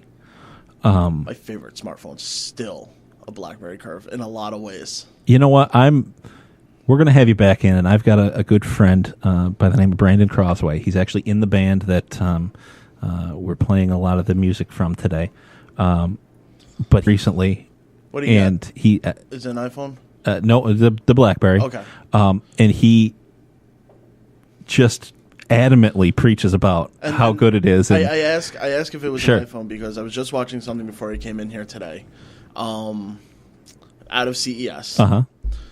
Everyone who loves BlackBerry and loved their BlackBerry, the biggest thing that they loved was the keyboard. Sure. Everyone talks about it, how it was just a nice feel, and there are times I miss it. But he has a company called Typo. So it's essentially in looks the like style. the BlackBerry Curve. Now, what is it? Does it like attach to the bonnet, clips on like an accessory to make it makes your phone It's a longer, case. basically? It makes your phone longer, which if you have an iPhone 6, you're like, Jesus Christ, no. How much? Yeah, how much bigger can we possibly get? How much longer is this going to be? It's going to be like a selfie stick before you know it. Yeah. And it gives you a tactile keyboard. Hey. There's a part of me that goes, this is ingenious. Because if you're a journalist at these shows, a tactile keyboard will probably get your job done a lot faster. You know, it probably would, but I have to wonder if people will actually use it. And the reason I say that is my second phone was a Windows Mobile, and God, Windows Mobile. That made the Palm OS thing about that, the thing was literally as thick as a brick, right? But it was the first device that ever came out that had like a legit touchscreen. It looked similar to your phones do now with a full screen touch, but then you could slide it up and there was a full keyboard underneath it, almost like those. the Sidekick. The Exactly. T-Mobile Sidekick. Exactly. And what I discovered with that, and what I've seen a number of people have discovered since, is Motorola, and everybody's had these phones that have usually slide out keyboards now, right? And everybody's like, I want the buttons. Keyboard, the LG Envy. Uh-huh. I remember the LG Envy because my wife had one. She actually had like 4 incarnations of it. It was such a great idea because it was at the cusp of when texting was becoming a thing. And when texting was becoming a thing, T9 texting was the absolute bane of my existence. Yeah, you remember that? You remember when you used to have to text people and all you had were the digits? 333. And eventually you got good enough that you could just do it in your pocket. Right. But had 2 tactile buttons at the bottom because for some reason BlackBerry users, besides the physical keyboard, loved their tactile start call, end call. Right. I don't know why. And then it slid up to reveal a keyboard. But the touchscreen on this, and this was, I remember when this first came out, and everyone was like, oh, cool, BlackBerry touchscreen, BlackBerry touchscreen. The actual touchscreen clicked. Really? When you touched it, it clicked. And I'm not talking about like the keyboard clicks that you could thankfully turn off on iPhone or Android. I'm talking like it moved. There was like a trackpad clicking. And wow. And I'm like, this is going to be a problem. Right? This creates a groove where dirt gets into, where water gets into. Well, I had the last BlackBerry I had, and at that time, man, everybody had them, right? They were the thing. It was the Crackberry. And everybody had the BlackBerry Messenger. Remember that? I don't know if you used that all. BBM. That's where it was at. We wouldn't have iMessage in the form that we have it now. And for those not familiar with iMessage, it's Apple's basically their chat client. Okay. Wherein if I send a text message to another iPhone user, Matt, are you an iPhone user? I am not. Okay. So on iPhone, when you text somebody, you get 2 options. Okay. You don't really have the options. They just kind of appear. If I text you, it comes up as a green bubble when you respond to me. We call you guys green bubble people. If I have a text limit, which I don't think cell phone companies have text limits anymore. I think it's all unlimited texting. Yeah. But back in the day, you used to have, you only had 500 texts per month. Right. It would use that text. However, like BBM, if I send it to someone who has an iPhone and it goes through iMessage, it doesn't use a text. It's through their proprietary chat client. I see. And what that started with in the last couple of Mac OSs was I was able to send a text from my phone and respond to it, get a text on my phone, and respond to it on my computer, as long as everyone was using iMessage. Wow. But now with Yosemite, they've actually allowed for texting straight to a computer, which is an awesome evolution of text messaging. Right. But BBM was where it was at. You used to send out text messages. Oh, here's my PIN. Here's my PIN. Yeah, remember that? It wasn't even like, it wasn't your phone number. It wasn't your email. It wasn't any like normal thing. It was their own 6 or 8 digit PIN. Yeah. And everyone had it in their AIM away message. Just random like proprietary number that BlackBerry came up with. And that just, to me, that's almost like, that's the poster child, right? Like that's the problem with BlackBerry all along. Technically, they're like awesome, cutting edge, but they're definitely technical. They built these awesome tools built by clearly tech guys who, look, it works. It's great. Here you go. Give out this number. Only a tech guy would put out a product to where you have a mass communication tool based on a random number that has no association to anything else in the whole world, I mean, you see CEOs today, they pull out their BlackBerry, business gets done on a BlackBerry, and then they pull out their iPad to search the web. Right. BlackBerry had phenomenal hardware. They were not a software company by any stretch of the imagination. And I was talking to somebody the other day, and we imagined a world where Imagine a world where Google buys BlackBerry because Google buys everybody. Sure. And now you have a BlackBerry Curve in its original form running Android Lollipop. Let that sink in for a second.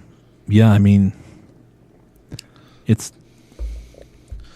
I'll tell you the one thing that I think they did right, that Microsoft definitely did absolutely wrong.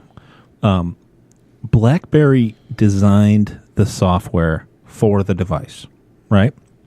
They said, we're going to build a phone, and we're going to build it from the ground up, and we're going to build a system to run the phone.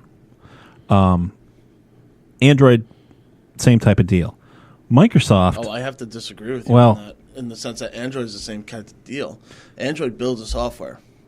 Samsung builds a phone. No, you're absolutely right there. Motorola builds a phone. Those phones do very different things. You're absolutely right. And that's the issue I have with Android. And I guess I would say my point there is that they built it designed for these types of devices. Yes. Anyway, Microsoft, on the other hand, at least with their first version of Windows Mobile, said, oh, we're going to put Windows on a phone. So we're going to take the Windows software that was written for computers.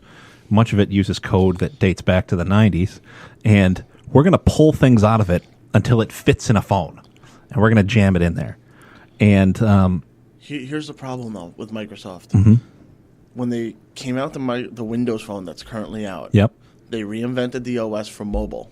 Yeah. Then when they had to put out Windows 8, Yeah. they said, let's cram stuff into it and make it fit onto a so computer. they went the other way around, right? Engineered it a different way. These guys, different devices need different, and that's the thing that drives me crazy is, we designed Windows 8, so your experience on your phone and your tablet and your computer would all be identical. Why on earth would you want them to be identical? There's a reason you use different devices for different things. There are companies that are hardware companies. There are companies that are software companies. Yeah. There are a few that are both. Apple being the first one that Sure. comes to mind, that they are both a hardware and a software company. Some will argue that they should probably just stick to hardware and leave someone else to do their software, with the way some things have not progressed. Just read an article on that where there's some prominent folks that are very concerned, and they even specifically say already the quality of the Apple software has dropped like a rock. Oh, yeah. Because of their need to always put out something new. Their cycles and their product release cycles are just way too short for any reasonable developer. I love my iPhone. Don't get me wrong. Sure. And I'm an Apple fanboy in a lot of ways. My iPad is like the greatest device ever created, I think.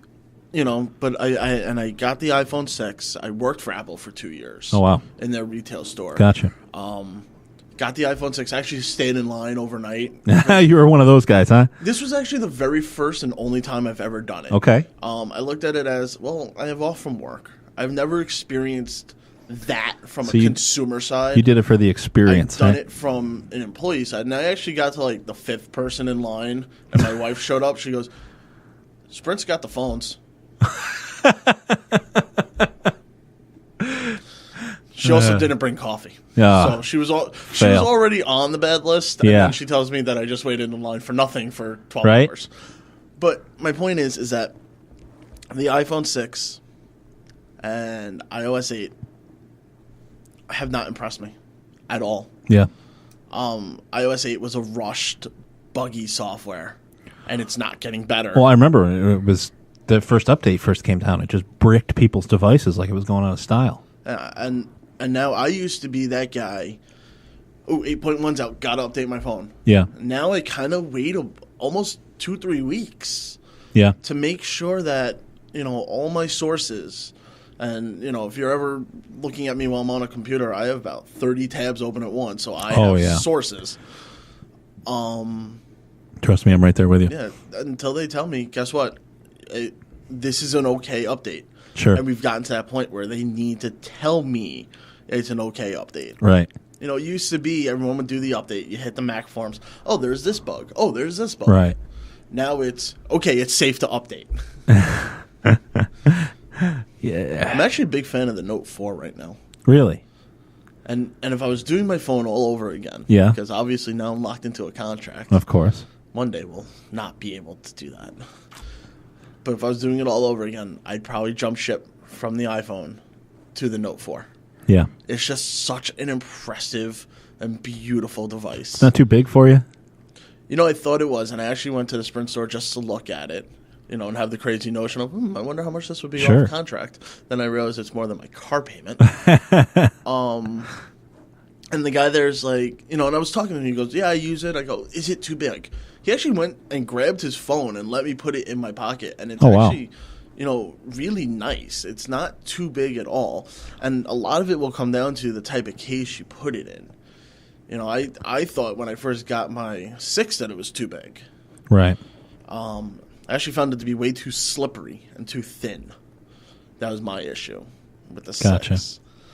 But yeah, right now the Note 4 is definitely... No bend gate issues? No, that was actually only with the Plus. Gotcha. And I'm still not 100% convinced about it. From what I could understand, now there were a couple people that tried to replicate it. I think a couple of the bigger tech magazines or bloggers did some things, Reports but couldn't replicate it. What I had understood, at least before a lot of folks did those tests, was it was based on one situation. Yeah, it was some hipster, and no disrespect to Yeah. hipsters, but you're all put into a category. Sure. One hipster wearing skinny jeans, putting a big phone in a small pocket. Right. The square peg does not go into the round hole. Well, the funny part is there's a new who's got it out now? Is it LG's got LG? Is it LG? Yeah, they came out with one that's curved to start with. Well, they came out with a screen protector for the Plus that's actually got a slight curve in it, which I've only read about. I haven't physically seen. So I'm like, wait, this is a flat surface curved. Are you anticipating it? I passed math. Yeah. And this isn't adding up. But it's supposed to help with the bending. Okay. Apparently it's still an issue. Huh. But, I believe it. I want to backtrack back to my buzzword of gadgets. Sure. I was listening to the Vergecast, as Okay. I do quite often. And they were talking about... Great podcast show, by the way. Yeah, they're phenomenal. And their crew that they got at CES, it's absolutely outstanding right now. Yeah. But they were talking about what's the difference between a gizmo and a gadget. Is there a difference? And it got me thinking, is there a difference between a gadget and a gizmo? So now I'm asking anyone who's technically inclined. That's a good question. Which, Matt, I believe you are. What is the difference between a gizmo and a gadget, if there is one? I think probably a lot of people use the terms interchangeably. To me, a gadget is almost I don't know if the best way to say it is a more respectable thing. To me, when you say we've got this gadget, that almost tells me you've got something that solves a problem, right? When you say you've got a gizmo, to me, that implies that you've got some cool electronic thing that may or may not serve a legitimate purpose or not. And again, that's just kind of the way I take So by them, that definition, my smartphone's a gadget. My parrot drone that I'm using to watch my dog is a gizmo. I think so. Roughly. Yeah. I think that's, and again, that's just how I take it. But No, and I think it's a great question because I think no matter who you talk to, right, everyone's going to have a different answer. That's very true. That's very true. Because it's all in how you use the words, and it's just I never once thought about the difference between a gizmo and a gadget till it was brought up, and it's like, wait a minute, there is a difference. I asked my wife because she's also somewhat technically inclined, and her response was, a gadget is an electronic, a gizmo is my can opener. Yeah. And I thought that was great. A gizmo is just something that does something. A gadget does everything. I dig that. Well, hey, listen, Ben, we are just about out of time. We've got some great folks coming in next, so I hate to cut you short, but I think that we're going to try to make this a pretty regular thing, and with any luck, we'll have Ben in on Matt's Modern World and see if we can't talk him into doing some of his own podcasts right here from the Joint Event Live studios. I would love to do my own podcast. That's actually the next evolution. I'm working with the tech guy from Syracuse New Times. And yeah, we have Joe Cunningham, who will be on the air later this afternoon as well. We have something in the pipeline to be doing a podcast. That's outstanding. Well, check that out. Keep an eye out on Urban Geek CNY. Don't forget to follow me on Twitter at Urban Geek CNY. At Urban Geek CNY on Twitter. Hashtag Tech Local. Why don't you see if you can get that trending and show Ben some love for his interview today. Great. We absolutely loved having you. And I love being here. We'll have you back again soon. I guarantee it. So, excellent. We will be right back in just a moment. See if I can get some audio playing the right way here.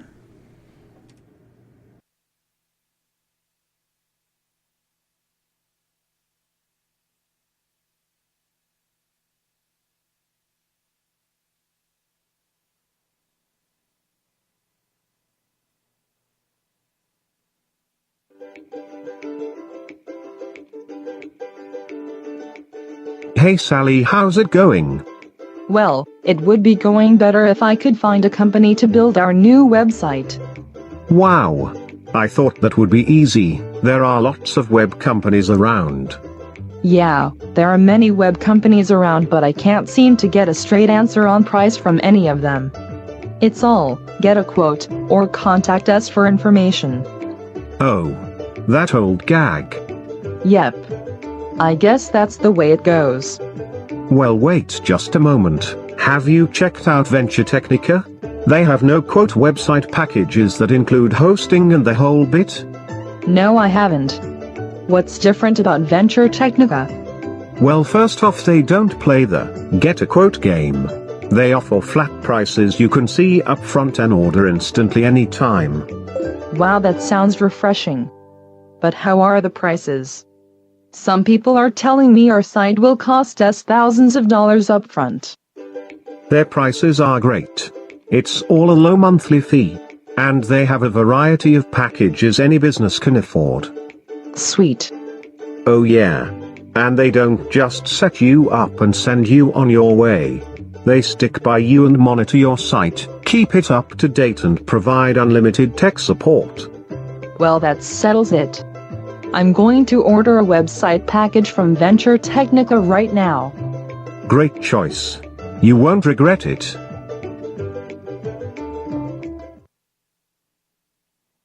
The Venturetechnica Certified Job Creator Program is designed to support and reward those organizations who are creating jobs here in the USA. We know building business and creating new jobs isn't easy. That's why we created this program to offer discounts, incentives and recognition for those who are making it happen. Job creators receive a wide variety of benefits. The best being, it's free to join. No purchase is ever required. We will offer you discounts on all our products and services. Free SEO and marketing services. We will give you national recognition. And much more. Visit Venturetechnica.com to learn more and to apply for the Certified Job Creator Program today. Get the support you deserve and the technology your company need.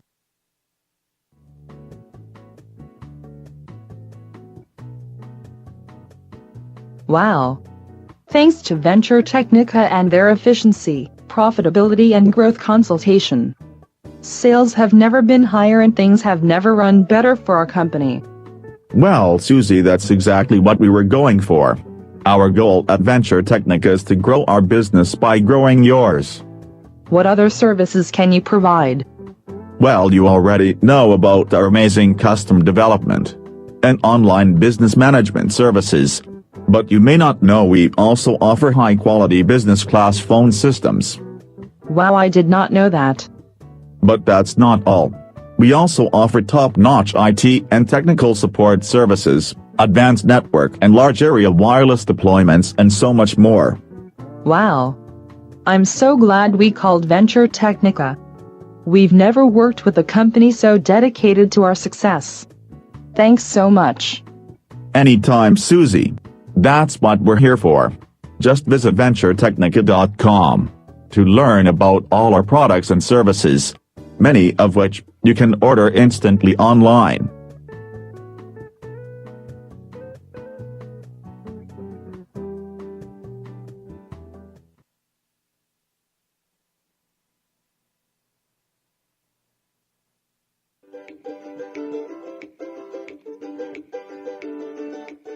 Hey Sally, how's it going? Well, it would be going better if I could find a company to build our new website. Wow. I thought that would be easy. There are lots of web companies around. Yeah, there are many web companies around, but I can't seem to get a straight answer on price from any of them. It's all, get a quote, or contact us for information. Oh. That old gag. Yep. I guess that's the way it goes. Well, wait just a moment. Have you checked out Venturetechnica? They have no quote website packages that include hosting and the whole bit? No, I haven't. What's different about Venturetechnica? Well, first off, they don't play the get a quote game. They offer flat prices you can see up front and order instantly anytime. Wow, this is. Some people are telling me our site will cost us thousands of dollars up front. Their prices are great, up to date and provide unlimited tech support. Well, that settles it. I'm going to order a website package from Venturetechnica right now. Great choice. You won't regret it.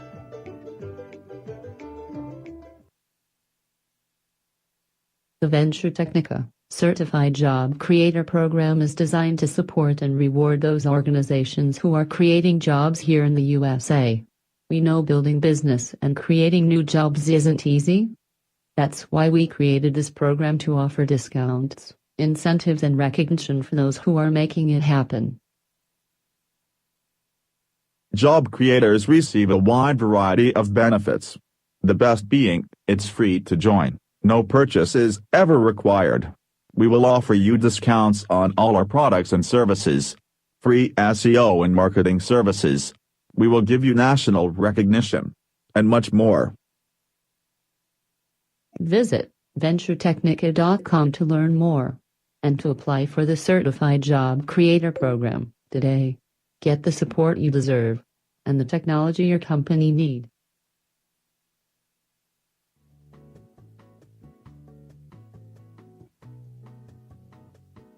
Wow. Thanks to Venturetechnica and their efficiency, profitability and growth consultation. Sales have never been higher and things have never run better for our company. Well, Susie, that's exactly what we were going for. Our goal at Venturetechnica is to grow our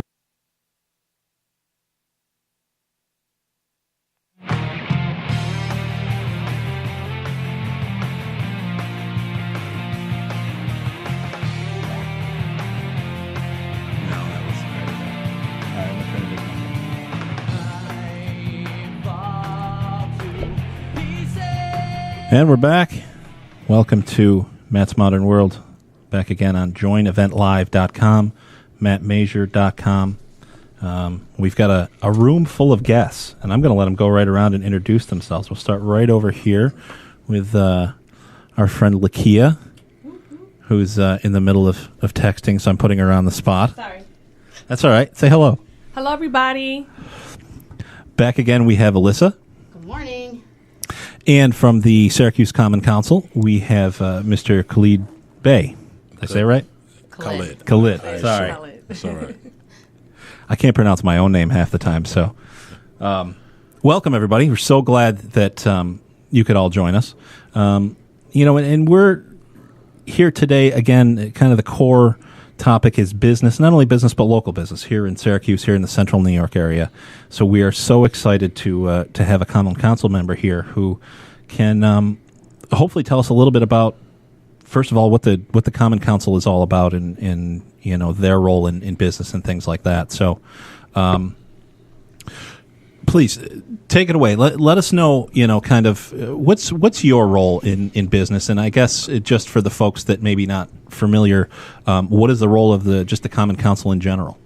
Well, I'll start there, and I'll start there for a very important reason. Oftentimes, I find that even people who participate in government, and what I mean by that is people who vote, people who may even show up to the chambers, from one moment to the next, are not necessarily clear about what our job is. I've had a lot of people say, I don't know what you do, but I voted for you. And so our job description is very small in the city charter. It's not even, I don't think, it's not even more than 4 sentences. It's, our primary responsibility is to write legislation on behalf of the city or to write laws. Okay. Our second responsibility is to accept and approve the budget for the city and the city school district. That is it. A lot of what people believe counselors do, or a lot of what the counselors do, is a matter of established custom, not necessarily job description. And I personally had to dispel a lot of that coming in. I had people calling me about, dead cats in the street, and, we don't pick up cats. But you've had some people who... They think you're the go-to person for anything in the city. Anything in the city, and that's okay, but people like to feel empowered, so if they have an idea of who to talk to get some real results, which department is the appropriate department, for example, they appreciate that a lot more. Then if by chance those departments are not responsive, you call us, and then we squeeze them to make them do whatever they need to do. So that's our primary responsibility. We're obligated to sit on 4 committees as legislators, and we're obligated to chair at least one of those. And so I sit on 4 committees. I chair the Committee for Economic Development, Downtown and Metropolitan Planning. Okay. But I also sit on the Committee for Neighborhood Preservation, Homeless and Housing Vulnerable. I sit on the Committee for Parks and Rec. I sit on also the Committee for Public Works. Oh, wow. Okay. Yeah. So, as the chair of economic development, and this has been my soapbox, actually before I got elected. Prior to being elected, I worked for the State Senate Democratic Conference. Okay. And so, it was really... so is this your first term? No, this is going to be my 3rd term. Oh, okay. Great. Coming up, granted that I'm successful. And just a little kind of logistical question, I guess I would ask. Are you elected? Are there kind of districts and things like that, and different folks are elected in different districts, or does everybody in the city vote for every common council member? You're correct.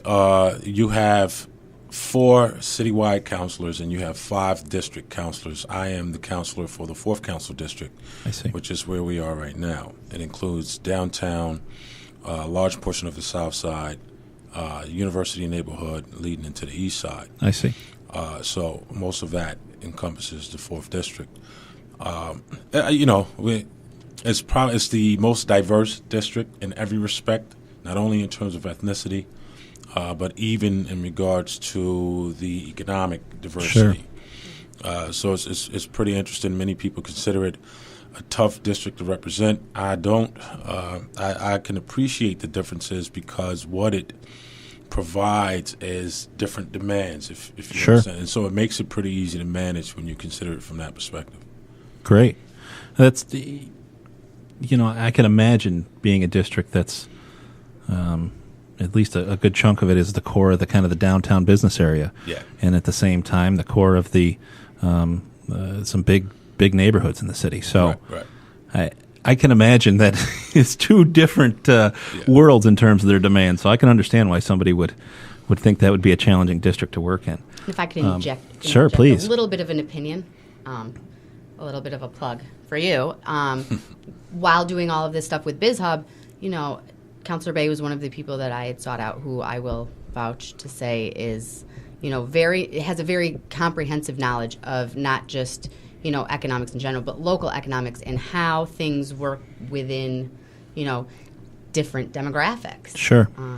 Which is probably due to the fact that, the people that he serves every day is such a diverse community. It's kind of refreshing to see somebody that understands those different demands and wants to serve them all. It seems like there's so many of these elected folks who, whether it's by perception or not, folks feel like they're there to represent one particular group, and it could be a variety of them. But to serve the city as a whole, I think that's just incredibly commendable. Well, I'm a talk straight kind of person, so I'll give it to you straight. The problem with politics, I'm not a fan of politics. It's public information that I'm not a fan of politics. I'm a fan of government, and most people don't understand that there's a difference. Absolutely. Politics, I jokingly call an over-exaggerated marketing campaign. But what it really is the intent pretty accurate for a person to preserve their own self-interest. That's the character of politics, where government is just management. Right. And it's responsible management, and that part I certainly appreciate. And what you have in politics, as you have in every area of life that you can imagine, are people who are self-deterministic in their intent. So oftentimes, unfortunately, you get people getting involved in government for the significance that they believe it will provide them for carrying a label. Right. And that's why so many constituents are dissatisfied. They believe that is the intent of people, and they're right in more than half the cases. Yeah. But there are some sincere people. There are some sincere people in City Hall who often get frustrated with the politics. And so, those are the people we tend to lose because they don't want to be involved. I couldn't imagine, in the back and forth. It drives me crazy as somebody just watching these things that, it's so many folks just can't win. The president is one of them. Like him or hate him, it's his fault that it's cold out today. Why did he bring this snow? But and that's the type of thing, and can be just the opposite, just depending on who you like and you don't like, that's where I think that the responsibility also is. I look at it as a team. Like if Khalid is my councilman, and I'm his constituent, then it's also my responsibility to build a relationship with my councilman and to support, his views as long as they're representing mine and they're protecting mine. And then it's also ability to become his knowledge of advantage, or there's a lot of unfairness. It's because a lot of people who really need help and need those services don't vote.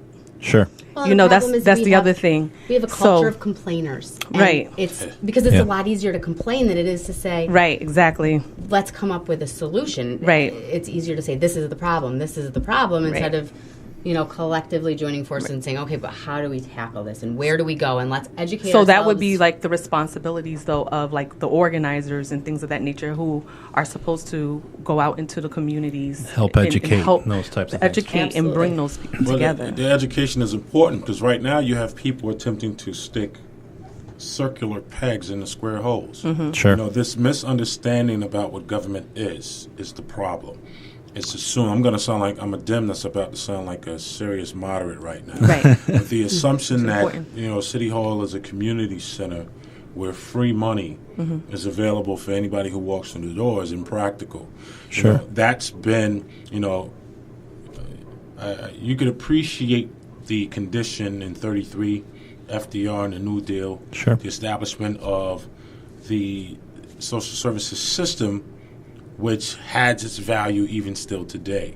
Right. But over the years, again on the point of self-determinism on the part of individuals, very capable or able-bodied individuals, seeing an opportunity to get something easier Right. than they would if they had to sweat. And let's be practical. The demand, and then, I always crack the joke about nonprofits popping up like bugs in the summer. Anything they see as an opportunity to provide a service, just like any other for-profit corporation would, and I accuse them of being for-profits masquerading as nonprofits. Yes. They have created the illusion of a demand that government attempted to feed for over 60 years.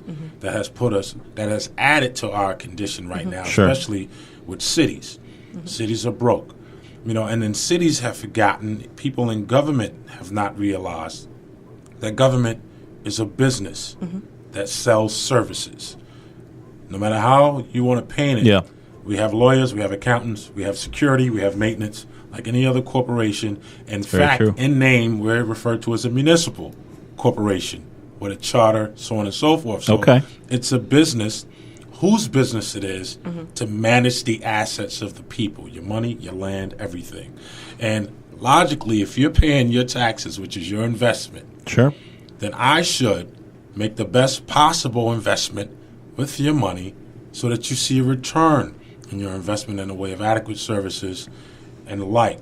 The greatest response, and this is, I say it to my colleagues often, if it is not your intent as an elected to cut the cost of your taxpayer, then what are you doing? You shouldn't be in government. Because the one thing any individual looks for is freedom in their purse or in their pocket so that they can adequately provide for their family. So if I can't make it easier for you by shaving your costs, then what am I doing? Yeah. I'm in it for the wrong reasons. I'm in it for reasons that don't exist. Sure. With all due respect to electeds, most of them have absolutely no clue. All you have to do is sit with them long enough to know.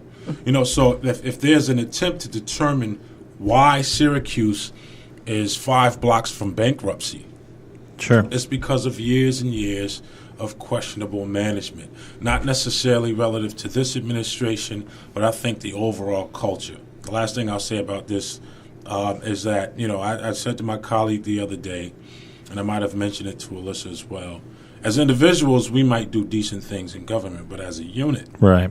the administration, the council, we're failing the constituents miserably because there are things that we can fix right now. But if they're not a priority on the minds of everybody in City Hall, it doesn't happen. Right. And that this is a serious issue here that unfortunately may not really be addressed for a while. What what are some of the ways that some of these things could be addressed or have been in terms of kind of some economic development and things like that in the area? 80% of the labor force in the country works for small business. That's telling. Absolutely. Right? 80% of government revenue is generated from the private individual. Period. The remaining 20% come from our land resources, which of course you won't make if there's no private individual who can pay for it. Very true. So the logic here, the math says that the focus needs to be on the constituent, empowering the individual to provide for themselves and their families. So whether that is in the way of jobs with a transferable skill, so that even if a job market dies, that person still has value, or even more importantly, supporting small business so that they can sustain themselves and allow an opportunity for expansion if that is their intent. So if as a business, whatever your business is, if your workload becomes such that you and your brother or sister increase their workload, we need to force them in a position where they have to hire. Right. And it's more convenient for them to hire right from here in the city. So, in terms of true economic development, first principle is workforce development. The second principle is to bring in prime dollars. Gotcha. Unfortunately, if you're not doing one of those two, you Right. don't have economic development. So we have aesthetic improvements. We get a new building, Right. but the jobs are regional. I So see. there's no noticeable impact. Right. With all due respect to our eds and meds, and this is, I wrote about it in one of the books I published called Necessary Adjustments, is subtitled My Opinion on Government, where I talked about our nonprofit public partners. These are the ones I accuse of Right. being for-profits masquerading as non-profits. You got to think about it this Seen way. it. Think about it this way. We pay for your services, ridiculous amount of money in terms of healthcare costs. Right. We pay for your police. We pay your fire. We pay your we pay your taxes. Yeah. We get nothing from you. They're like a vampire. They suck up all the resources from government and from the people who live here. Sure. The agreement where we get a measly $50,000 a year for a certain amount of time to pay for services. St. Joe's basically told us to kick rocks. They're not giving us anything. So and I had this discussion with Senator Schumer and a couple others about looking at charging impact fees on large nonprofits that negatively impact the tax base. They're eating us alive. Yeah. 56% of our tax base is non-taxable. That means 44% of the property owners carry the load for 100% of the city. Hence, Oh, wow. their taxes are too high. So if you're not empowering people, to Right. become self-sufficient, if you're not causing these large nonprofits to take more responsibility and be better partners, then what you're going to have is a lot of window dressing, and even 5, 10, 20 years from now, constituents complaining about the same exact thing. There's no way a municipality like Syracuse recovers absent improving the position of its people. We're almost guaranteed to fall under a state control board in the years to come if we don't do that. I got a question. Please. Which this leads us directly into your book. You have a book, right? Yes. So is this information in that book? Is it is your book? Tell us more. Tell us a little bit about your book that you have out right now. All right. The book I mentioned is, again, titled Necessary Adjustments, subtitled My Opinion on Government. And I say my opinion, even though some of it is statistical information. Sure. The intent, I approach it in a very elementary way, explaining the core principle of a Democrat, the core principle of a Republican, and then the other parties from Libertarian to, you name it, just to give a gist for people who might not be familiar, and that's a lot of people. Right. A lot of people are registered Democrat and Republican and don't know why, so maybe they could figure out why if they read this. What it essentially attempts to do is to cause both sides or all sides to see the logic in the compromise. Sure. Right? The only thing that guarantees victory on both sides is compromise. And I'm not in the book, I have another book I got coming out, shameless plug, right? Hey. Well, I make a right. I make a comment about sacrifice. I'm not a person who promotes sacrifice. Sacrifice implies the loss of a thing of value, right? I'm more pro change, which is something totally different. And right. In change, if the thing gained is greater than the thing that I supposedly lost, and I didn't lose anything, you understand? So, and the true spirit of compromise, the parties see the logic in the mutual benefit. So Republican self-determinism makes sense. It has its value. I made a statement out in the lobby. I can't provide you food if I don't have any. Sure. So I have to have a certain amount of self-determinism, but not to the expense of anybody else. Mm-hmm. I don't seek to gain at your expense, and because that's too extreme. The group thinking of the party is responsible. Mm-hmm. So if we could empower people to be self-sufficient, self-deterministic, but with the understanding that by their mere empowerment, they improve our condition, right? It's not that you have to give me your money. Sure. But you're paying into the system, and you thereby reduce my burden over time. Right. So that's the logic that has to be understood in order for government to improve. I've always seen it as the government is like, or back up for a second. United States, this great country is like a big club, We're all members. We all have a lot of similar needs. We all, we need roads and we need safety and we need fire and things like this. And to me, the government's role is these are the folks that deliver what we all want, what we all need. They're the representatives of us. And I feel like so many folks see it as it's not us. It's this different entity. In many cases, it's this entity that's against us. Right. And I don't necessarily understand that mindset. I understand different views. I understand you have different approaches to the problem, but I don't understand the folks that are, government's the problem. We need to get rid of the government. So can I make a probably unpopular statement? Which really is that... Sure, and then I'm going to move to something a little more lighthearted, so go for it. Which is really that it's so important for people to recognize, that are not in politics, that are not elected officials, that they have a responsibility to themselves, to their neighbors, to their communities, and to their families. Sure. To, figure out a way to work with what you have in front of you. Right. I mean, we created BizHub because through all these different activities and, Regional Economic Development Council and all of these different member groups, we haven't, we all want to go in the same direction. Right. And I think it's important to empower yourself and to educate yourself and to reach out to, elected officials, to get people's input and to do something about it and not just complain. Well, that's the thing to me, right? Because it's in everyone's interest. Even these huge business, and you see these, you look at the statistics and history and the real data, and it shows you that, empowering these, I don't want to call them poor people, but the less than the top percent, helping them is what spurs the economy. It is what grows everything, and it is beneficial for the whole system. Which requires everybody to get out of a me mentality and exactly. What's in it for well, me, what what's I in think, it for me. what I'm hearing is it's like one of the reasons why, I created 3 E's, the Empower, Encourage, Embrace. It's a lifestyle initiative.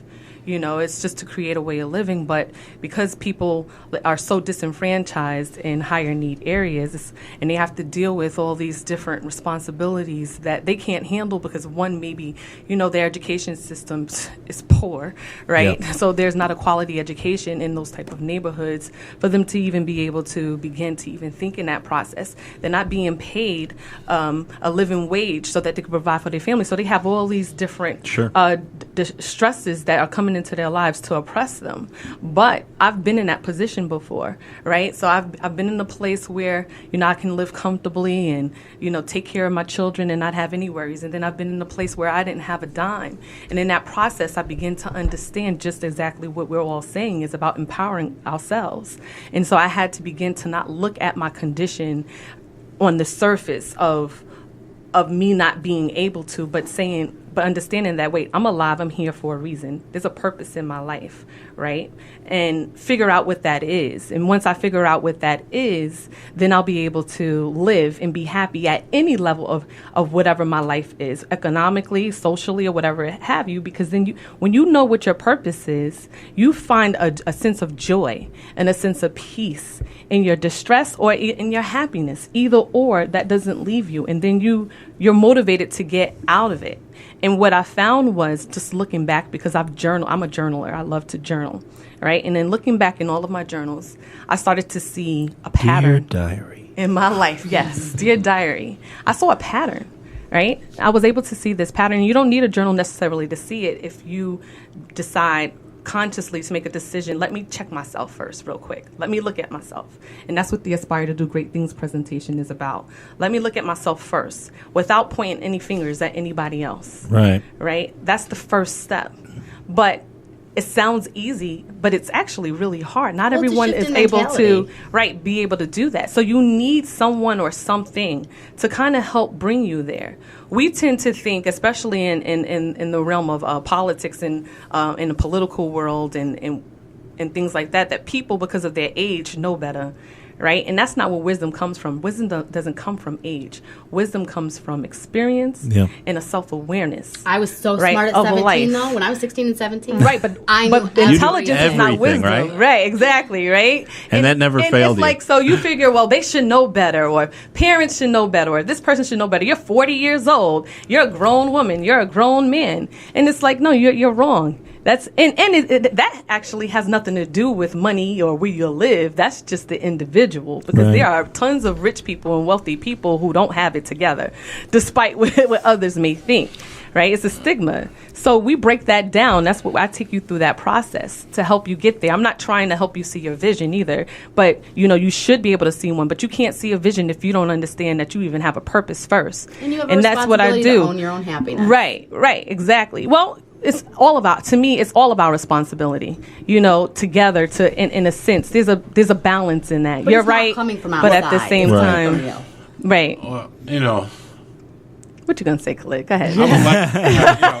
The first thing I say to sort of move away from what appears to be the dreary discussion of government is that government is not all bad. Of course, it is a shift in thinking. If you see it as a manager of your assets, you deal with banks, right? You have assets that you put in banks, and you trust the banks to effectively manage your assets, or your financial advisor, so on and so forth.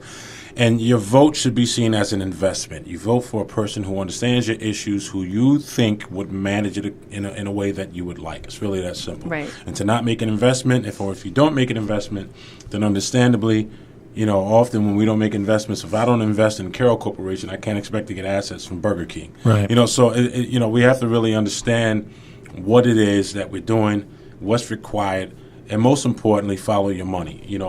If I ask everybody in this room, give me $500 right now to invest on your behalf, I doubt that anybody would reach in their pocket. Right. But you give thousands of dollars, and in some cases tens of thousands to government every single year, and nobody's following their money. And it's just not intelligent to spend all of your money and then sit at home and complain about the fact that they haven't plowed, which is a service you paid for way ahead of time. Yeah. So I just want to make that statement. On the subject of self-improvement, it's always an interesting subject, and I'm a person who appreciates perspective, because I agree with Lakia. Experience is one of, if not the best teacher. Right. One does not know by being told. You telling me something doesn't automatically make it true. Right. I need to experience it myself. Often that could be good or bad, depending. But, in terms of, all right, so can I do my shameless plug again? Please do. All right, so We were going to make you anyways. I'll do this real fast. We wouldn't have had to. The first book I published was called The Key to Character. It identifies the differences between the two because people assume them to be the same. And in the subject matter there that I agree with a lot that Lakia had to say. Another book that I wrote was called The African American Dilemma, because African Americans do have a dilemma. They have one in terms of identity, they have ones in terms of value and focus, and across the board, across cultures, everybody's conditioned in one respect or another. But to break a condition is a personal responsibility. Right. So we let's take something that is essentially pseudo taboo, like the idea of racism. Now, let me say something most people are not accustomed to hearing. Racism is in fact a myth, because it was created and generated. The whole slave process was about money. The scare tactics relative to slaves was to keep the process going, or to keep the paradigm going when it was being threatened by the North. It was not about the people's conflict. If I had you work for me and you got paid nothing, I got absolute profit, you would see why the South went so hard to preserve their investment. So when you can first put in perspective that it was about cash, and that the eventual created conflict between people based on appearance was a method to ingrain it in people in the South and to kind of win over people so that their business could be sustained, then you can understand the statement when I say that it was a myth. It was a monster that was created that eventually became real. So, and I wasn't there. You wasn't there. Right. So I don't look at you and say, y'all did this to me, because you didn't do nothing to me. Right. So I think, until you can treat it, until you can deal with it objectively, right, you can't do it. And I say that to say this. Racial prejudice is a personal responsibility. It is impractical that you will resurrect 7 billion people in one lifetime. It's a one person at a time. So if I adjust my thinking and how I view people, then I've solved the problem. Right. And to change your mind is to change how you view everything. So if I don't look at people based on appearance or based on where they live or how much money they have, then I've solved that problem for me. I could communicate the same to my kids, and it kind of weans itself out. So in the same way that it was built up to be this imaginary, abominable snowman, it could be dispelled. But it takes the individual to do it. I agree, and that's the genius of Dr. King to me. I've been listening to his greatest speeches over the past week, with nothing else. So I haven't been listening to any television. I've just been studying my word and just listening to all his speeches. Because I wanted to really, now that I'm in this space, in this place of enlightenment in my life, I can actually really grasp what his life was about and what his purpose was. Because I'm constantly always thinking about purpose and in life and why we are all here, we as a humankind, as a human race, not just distinctively. Genius of him I found was actually obviously an issue, but racism is taught in the home based upon from what the breakdown you just given us. That's the reason why it's sustained, is because it's in those generations and throughout that family, and that family's generation. So racism is taught in the home.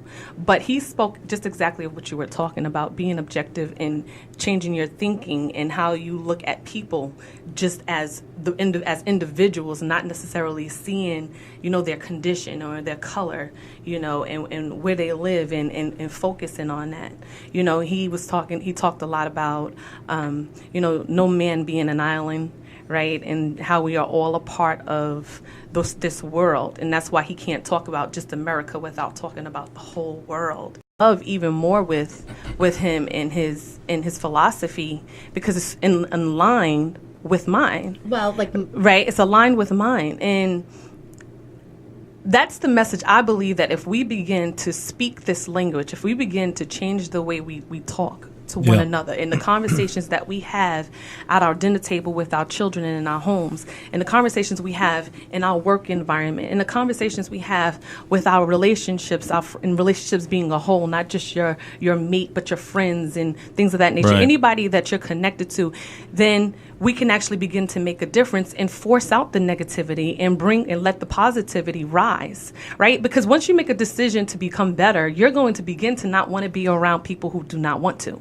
Very true. Right? And so we need to actually talk about that more, because the genius of marketing, which is TOMA, top of mind awareness, is that they place it in your face over and over again. The more you see it, the more you hear it, you become it. So what we have to do, those of us who are enlightened and in this universe, in this world, in this space of being positive and being enlightened and talking about empowerment and everybody having a fairness in their life. Fairness meaning not everyone having the same thing, but everyone having what they need, because I don't believe in equality. Well, it's not that I don't believe in equality. It's not like if you have two children and you only give one child a piece of candy and the other one you should give one too, or if you give two.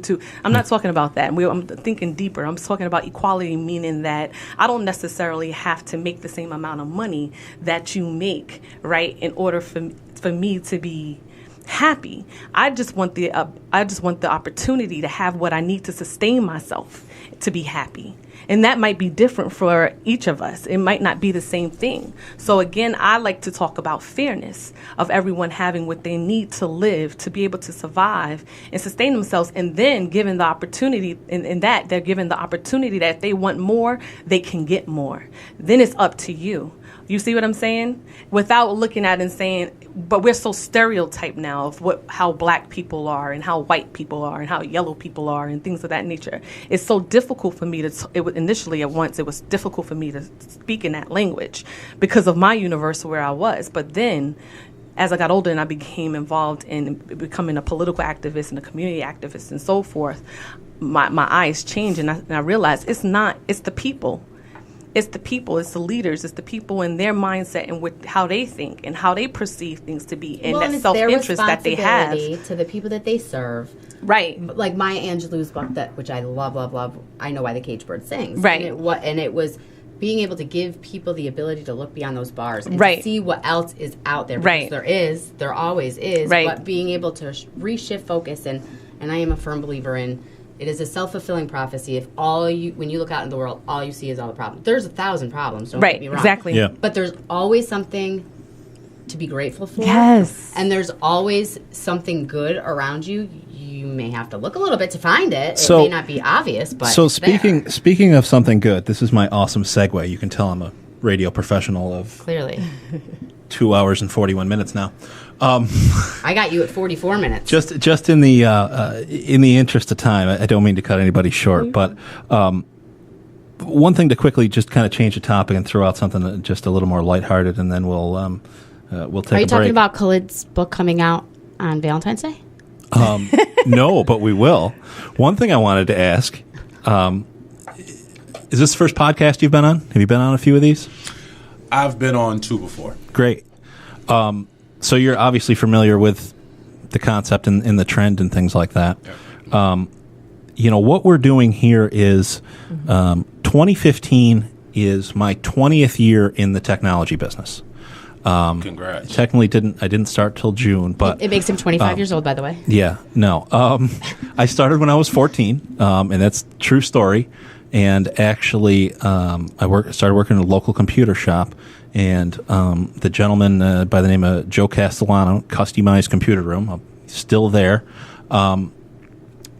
He gave me an opportunity, actually gave me the job before my birthday. So I had to wait until my 14th birthday so I could get working papers, so I could start this job. But that'll be 20 years ago this year, and since then, we've had multiple companies, and typically I focused on general technology. So whether it's IT support, networking, Wi-Fi, websites, all that fun, nerdy, boring stuff, right?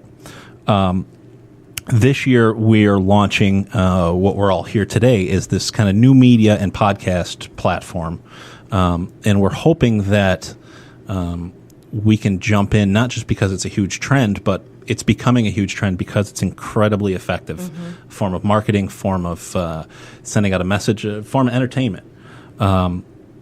And Only when he and I are here, though. what we're doing, and I've teased this a little bit. I've got a big challenge for the Central New York area that I'm going to issue, and that challenge with no drum roll is I want Central New York. I challenge Central New York, not even just Syracuse. That's right. I challenge the whole region.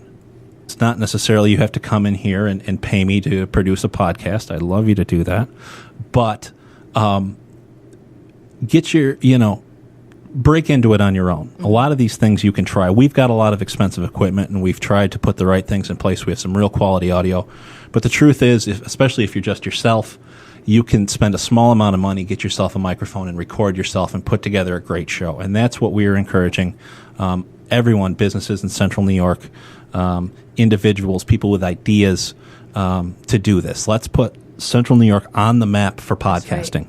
And a quick little offer that I'm going to throw out there to help make this happen is to facilitate this, and also to get the word out about our new business and services here.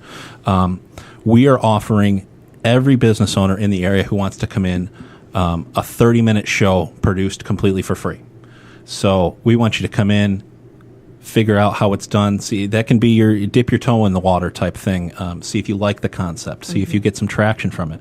And what happens is, we're broadcasting live, but the truth is there's not too many people watching us live, and I don't have any expectation of that in any case. Even your big national radio shows, you'll see they have X number live, but then their podcasts, the people that listen after the fact, is 3, 4, 10 times as many people. And that's what we're trying to do here. So folks come in, again, for 30 minutes completely for free. We put together a show that is live. We haven't taken any phone calls yet today, but we have the capability to take phone calls and things like that. And when it's done, we will spread your show out all over the place. So there'll be a video clip on YouTube. There'll be a download on iTunes, on Stitcher, on TuneIn Radio, all these different places, and completely keyword loaded and things like this for you. So hopefully we are able to produce something for you for free that helps grow your brand. Having these videos, if you know anything about internet marketing, and we're going to be talking to Joe Cunningham and a couple other marketing specialists today as well that can talk more about this. But content marketing is where it's at these days. It used to be there was tricks you could do to Google to get yourself at the top of the page. You could put tons of text in different places, and you could almost buy your way there without anything really legitimate. Google in the last couple of years have got incredibly strict. They've changed their algorithms, and now they are ranked on real, legitimate content. So you're making blog posts, you're putting out news stories, you're generating media. These are the things that are helping your websites get built. These are the things that are growing your online marketing. So Can we're I also hoping, add in that it's a super time saver as a business owner who has to, inform people how my business works, which isn't a quick conversation. Right. I'm one person. I can't talk to 1,000 people in a day. Absolutely. I can't do that. But, podcasts give you the ability to refer people to your website to say, hey, yeah, I want to tell you about this. It's not a 30-second elevator speech. Sure. It won't do it justice. Go check it out. And then people have a better understanding. and that's the great thing, right? People can consume it at their convenience. And I think it's also good not to leave it out, though. What else that we would be able to offer here is if you feel like, you might not have any creativity, you're not sure what direction to take, here we can help you with that. Oh, right? absolutely. We can definitely help you with that, come up with a different type of a treatment, to uniquely show how you can stand out, produce your show and what it could look like, give you some thoughts and ideas on that. So don't be discouraged and say, well, that can't be me, or I'm Right. not comfortable talking to people. And so forth. we're working hard to make a help total suite of solutions, and it's a start. You know what I mean? We're building up slowly. We've got video elements. We've got things, and you're absolutely right. You can come in. We can produce a show for you. You don't even have to be here. You could sponsor a That's show right. that we put on the whole thing for you. Love But I'd sponsorships. prefer you did, though. I'd prefer the local business folks come in here and spread the message, build the brand, that type of thing. And So sign up for BizHub. free offer for that.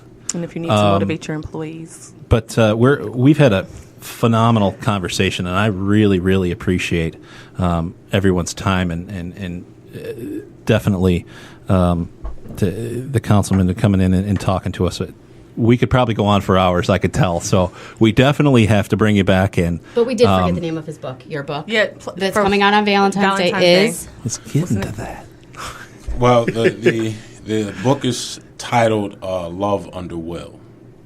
It happens to be about relationships. I believe a solution to any and everybody's relationship problem. We're definitely going to have to get you in to talk with just about that. For a single person, that's a book that I would really love to read, and because I have all types of views and thoughts on it, so I can't wait for it to come out and then have you back. Where will folks find your book when it's up?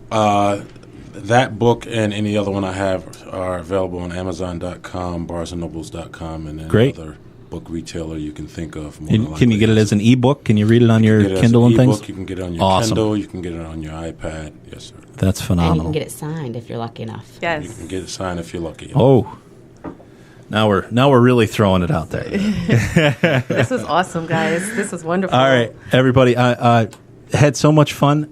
We're gonna let you go. Stop holding you hostage here, and go to a quick break. We're gonna since I'm already sick of my own commercials. I got some really cool vintage commercials.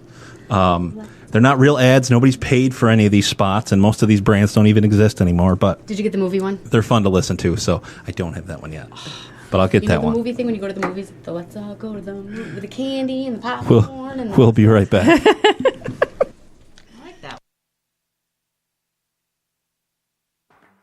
Everybody's talking Tempo, the new filter cigarette. Far more charcoal, far more charcoal.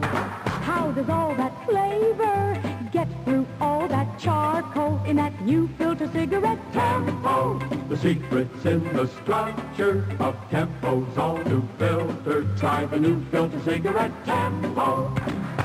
Tempo brings you far more activated charcoal than in previous filter designs. The first bonded charcoal filter, a new kind of filter for a taste too good to miss. White Estron Filter 2.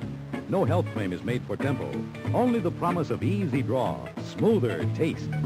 How does all that flavor get through all that charcoal in that new filter cigarette? Tempo, the secret's in the structure of Tempo's all new filter. Try the new filter cigarette, Tempo.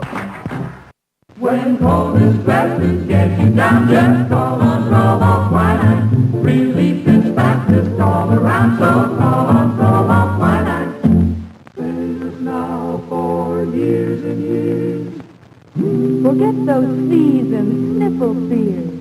When coldest love is getting down, just call on promo quinine. Inimitably effective. Patty cake cookies. Patty cake cookies. Patty cake baker, you're a famous man. Well, all I do is make them just as good as it can. What is your secret, Mr. Patty Cake Man? I sample them, ladies, one from each pan. Children, stop shoving. There's more in the oven. Hey, Mom! Put patty cake cookies on your shopping list. Oatmeal, chocolate chip, and sugar mist. Umpteen varieties on your market shelf. Why, they're so good you're lucky I don't eat them all myself. Patty cake cookies. Patty cake cookies.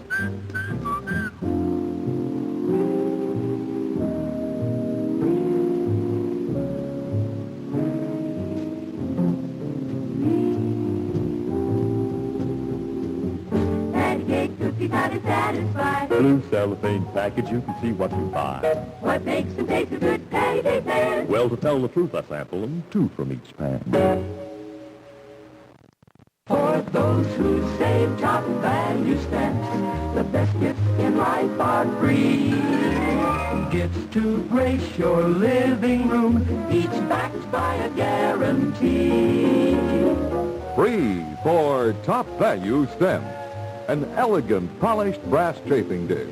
Or, if something spills, a Bissell carpet sweeper, perfect for touch-up.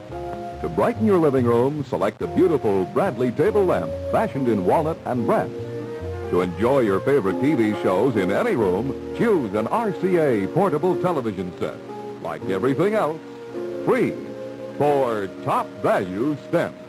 So save, save, save top value stamps.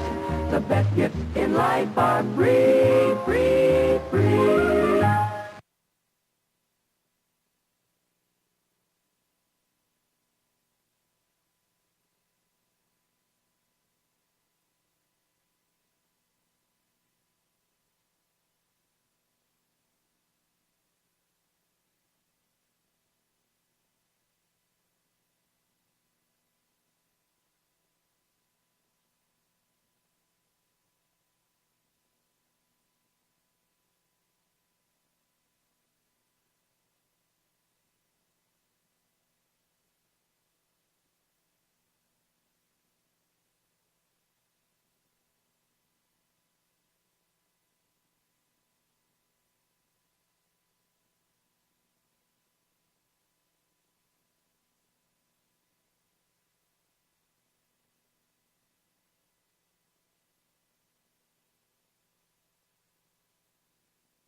for those who save top value stamps.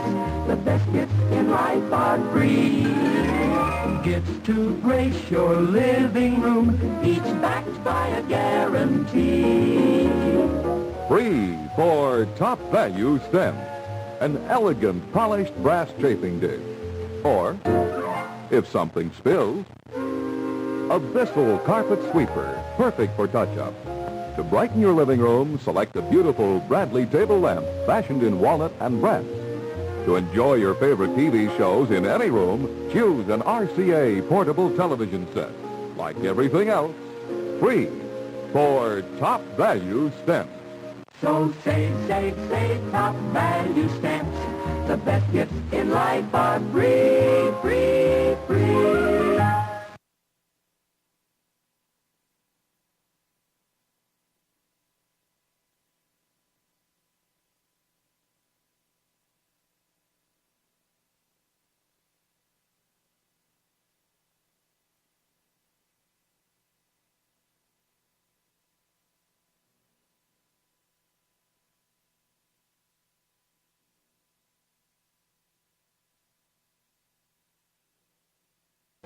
This is the year of the lark. The lark is the car of the year. Look what's new for you from the lark. It's here, it's here, it's here, it's here. It's the new convertible. Seats 5 adults and By Studebaker, yours in 6 stunning styles for $60, including the new convertible. And look what else is new for you.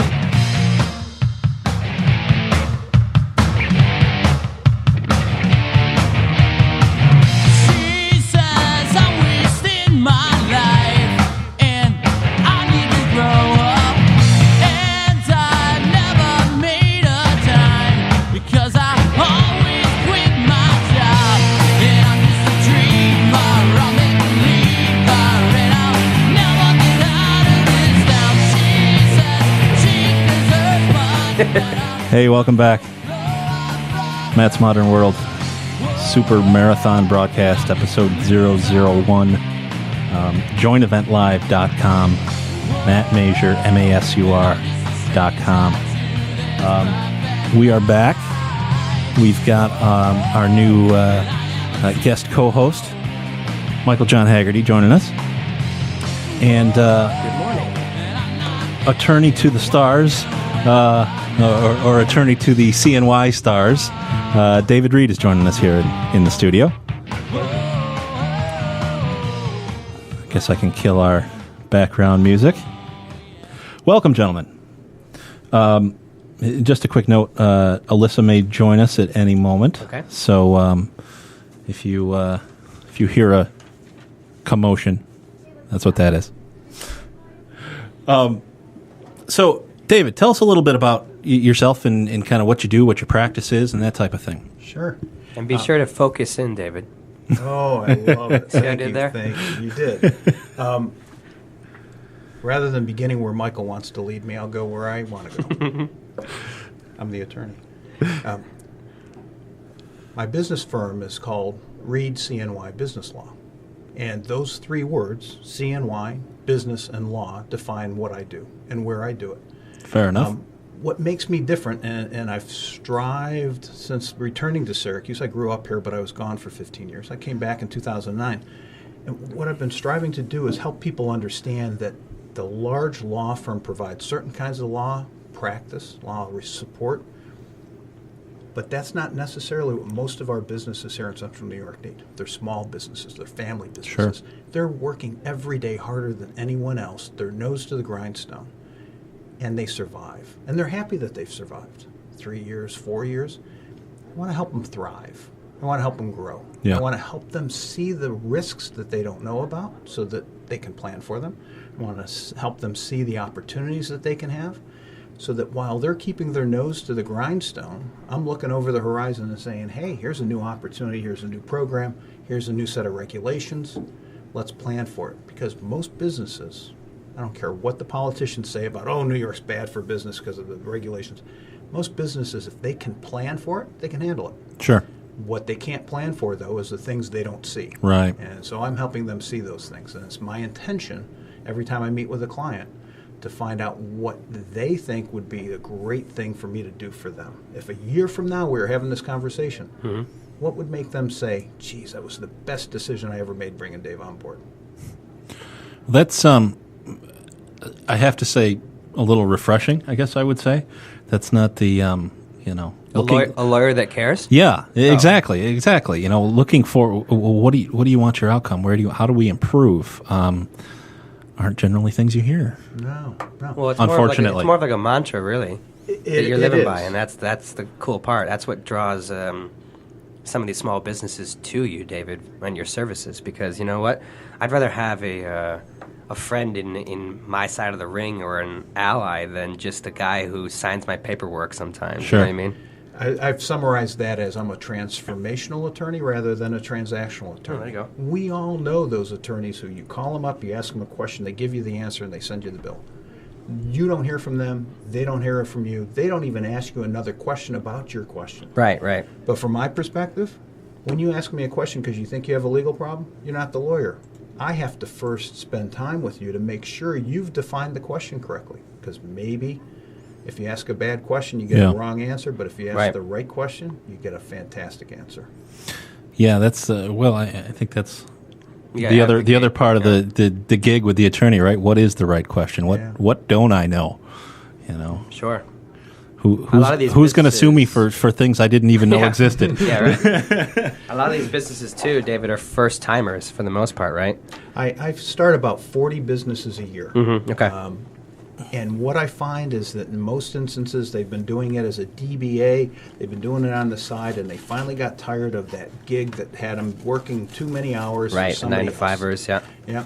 And when I help them start up their business, I always tell them, you can go online, do LegalZoom.com for $150, right, and pay the filing fees, and you'll be a company. But that's like buying the Porsche that you needed to run your business off the lot, and then getting no owner's manual, no instructions on how to protect it, how to preserve it, and how to use it so that it serves you. That's where I add my value. So when I sit down with a brand new family business and I say to them, hey, you know, you got to have an annual meeting. Oh, annual meetings, I don't know if I'm going to remember that. I said, don't worry, I put it on my calendar. I remind you 60 days ahead of time. Right. Well, when do we have to do that, they ask. When do you take your family vacation? No. Yeah. There you go. And I said, now you've got not a family trip, but you've got a business trip. There you go. And if you can deduct that from your income, then you keep more of your money in your pocket and not sending it off to Uncle Andrew or Uncle Sam. And if you keep it in your pocket, now you're a much more successful business without even having to make an additional sale. Sure. You know, that's the old phrase, working smart, not working hard, right? Absolutely. There you go. And we in Central New York are some of the hardest working people I know. Yeah. And all I'm trying to do is take my 30 years of legal experience working internationally where I worked for pharmaceutical companies. If they had a problem, they had a checkbook. They solved that problem with money. Sure. Once you know how to solve a problem with money, you don't need the money to solve the problem the next time because you've solved it, you know it, and I can do that for smaller businesses. Cool. That's great. That's great. What obviously, you know, you mentioned a lot of small businesses and things like that. Is there a particular type of business, or is there anything you focus on, anything you like? I love just about any business that has an enthusiastic owner who sees the potential for expanding. So maybe that word transformation applies to the business as well. I see. Maybe they're wanting to expand into a new geographic market. Maybe they want to go exporting. They're afraid, they haven't done it before. I know the rules, I know the regulations, I know the process. Maybe they're interested in transitioning from founder to children who have grown up in the business. It's now time for them to be the owners and the decision makers. That's scary too, but they're excited about it. Both sides want it to work out. It's not an adversarial process. And I can't emphasize that enough. There's no reason to be adversarial, even in a contract negotiation. We're all there because we want to do something that's beneficial for everybody, and that's my approach. Let's find the road, the path that achieves the results for everyone. All right, David, let's get 2020 on it. For a man who sees about 40 businesses a year that he starts up or incorporates or whatever, right? And you yourself are technically running your own business, what's the biggest hurdle for you as like a business owner, even though you know all the laws and all the rules? I know exactly the answer to that. Okay. The biggest hurdle for me, and it's the one for everyone else, is recognizing that I can't do everything, and when I can't do something the best it needs to be done, I need to pay somebody who can. Okay, yeah. I don't need to cheap out and get I know that challenge, absolutely. Sure. Well, yeah, let's talk about it. I mean, you haven't got the money coming in, and yet you're spending all of your time preparing your own taxes. Right. Hoping that it's done correctly. Right, okay, Right. yeah. Because you don't want to, you don't think you can afford an accountant, and you get credits, manufacturing credits. You're missing maybe a real property opportunity, or something as simple as the new hotspots that go along with the CNY system and the New York statewide system of expansions of the SUNY campuses. If you don't know about that, you can't take advantage The of it. Tech Garden is one of that not a lot of people know. Oh, yeah. Absolutely. Tech Garden is a state recognized incubation center that makes tenants eligible for that program. And when you look at what you're eligible for, you're thinking, okay, how much paperwork do I have to do with this? Because that's what everyone's always confused about. You do your tax return and you put an extra piece of paper on it. I mean, that is absolutely phenomenal. Sure. Right? And can save you tons of money that you didn't know was even possible. Absolutely. You know, that's where it's at. You know, that's the other thing. I think that in central New York, many of my small businesses say, oh, well, I'm just opening a car detail business. Right. Or I'm just opening a restaurant. Well, are you in an empowerment zone? Are you eligible? Are you hiring people who have been long-term unemployed? Are you getting a disabled veteran to be, one of your employees? Right. Are you a disabled veteran? Right. These are things they're not thinking about because it's not the high tech, it's not the pharmaceutical, it's not the kinds of things that are getting all of the attention on a statewide basis. So along those lines, it kind of brings me to a good question. You talk about you start, dozens and dozens of businesses every year and that type of thing. What types do you see the most of, I guess? What is the, most common? Some guy starts a business, there's a 50-50 chance it's a X type of business. The biggest question, once I show them the chart, everybody's got charts, I've created my own, the advantages and disadvantages of each form of entity. I ask them, what kind of car do you drive here in central New York? And then we got some people who are driving four-wheel drive. Fantastic in the wintertime. Hard door, hard top. Boy, in the summertime, don't you wish you had decided to get that convertible? Or somebody who's got the minivan for the family. Right. Everybody fits in comfortably. But there's those times you want to go out and have a nice dinner and you just don't feel like you're really living. I remind everyone, there will be times in your life, in the life of this business, where you will wish you were the other entity. Yeah, right, okay. But you make the best decision you can make now and go with it, because what you really are doing by choosing to create an entity is bring your business to the next level. Ultimately, it may have a factor whether you're an LLC, which is a limited liability company, or an S-Corp, but your accountant will help you understand some of the advantages on that too. Right. And it just goes back to everything. You need good advice. I remember when I went through this process with David, I had all 4 possible options on the table for what no excuses could become. And there was even people that were, working for local non-for-profit arts organizations that were considering that I go through the paperwork, the 400-page, application to start, and 6 months to become a non-for-profit, because of my pro Syracuse campaign that I had created not by accident, but that's what I was doing, right? And so your business plan. I was terrified for a while with this I was tormented by this decision, and David finally put it in a way that I could understand, and that is, you know what, Michael, I foresee you thinking of another business in 3 weeks, and instead of having 10 LLCs, why don't you go for a corporation? That way you can have the umbrella. And I'm like, now we're talking. So we went in that route, and of course I won't have to look back on that moment where you're thinking, should I have done the other version or whatever, and now I know that Well, I'm going to change your thinking just a slight amount. the not-for-profit process. You create a legal entity under state law, then you have to go to the IRS. That's the 600-page concept. Sure. It's not quite that long, but it has it's called a 1023 with the IRS. It has a part called Part 4 where you have to provide a narrative. That's what people get hung up on. They can do the numbers in the budget and the bill and the business plan for the next 5 years, what they're going to earn, what they spend, but that narrative of why they are needed, why the community is going to benefit from having a not-for-profit entity out there. Remember, as a not-for-profit, you're not paying real estate taxes, you're not paying sales taxes. Right. There are a lot of things that society gives up by granting you that right. To be a not-for-profit. Well, everyone says the average time for an approval from the IRS is 14 months. I've done 3 not-for-profits recently, 5 months each. Wow. Yeah, approval, 5 months. But and that's because of having your ducks in a row? Is that? It's understanding what they're looking for. Right. Yeah. And I also have a hidden weapon. I call upon a young lady that I know who is an English teacher. Okay. I'll have my client write out the Part 4 narrative. And of course, everything's there, the great points, but they're not in any kind of order. They're not in the story that needs to be told. Yep. And the English teacher specializes 11th grade, teaching them how to pass the Regents exam. She knows how to make a story. And she'll turn that around, and it's just perfect. But the next part of why I'm telling you this, over the summertime, the IRS changed the rules.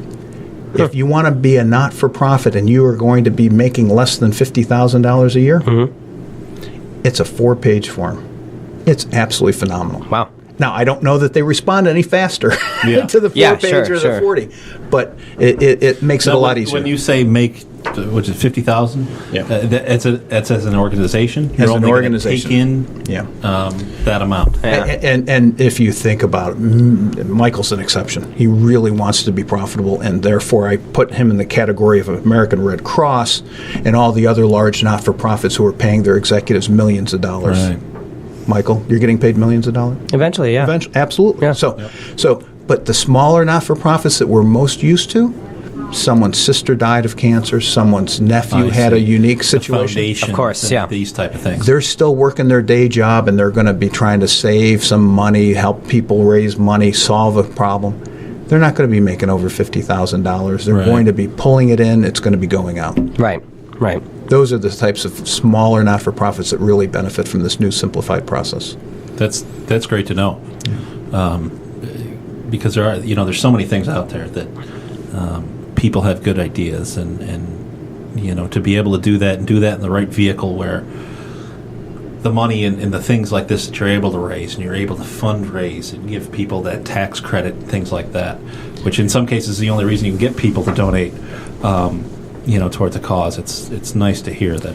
And Matt, you point out about people not knowing or wanting to do something but not being sure. I keep reminding myself, because of my experience, I know a lot, but not everybody does. Right. So when I encounter somebody who thinks that it's going to cost them $3,000 to form a corporation, and they have to have a business plan, and they have to have this and this and this, when I show them my price sheet, which is another way I set myself apart from most attorneys, you want to form an LLC, a corporation, a PC, whatever it is, not-for-profit, here's my price sheet. One price, here's everything you're going to get from me. Oh, wow. It includes from beginning to the end, and you're going to have a brand new company. We're going to have had your first meetings. All of that's included. When they look at that and they go, $850, and that includes the filing fees to the state? Right.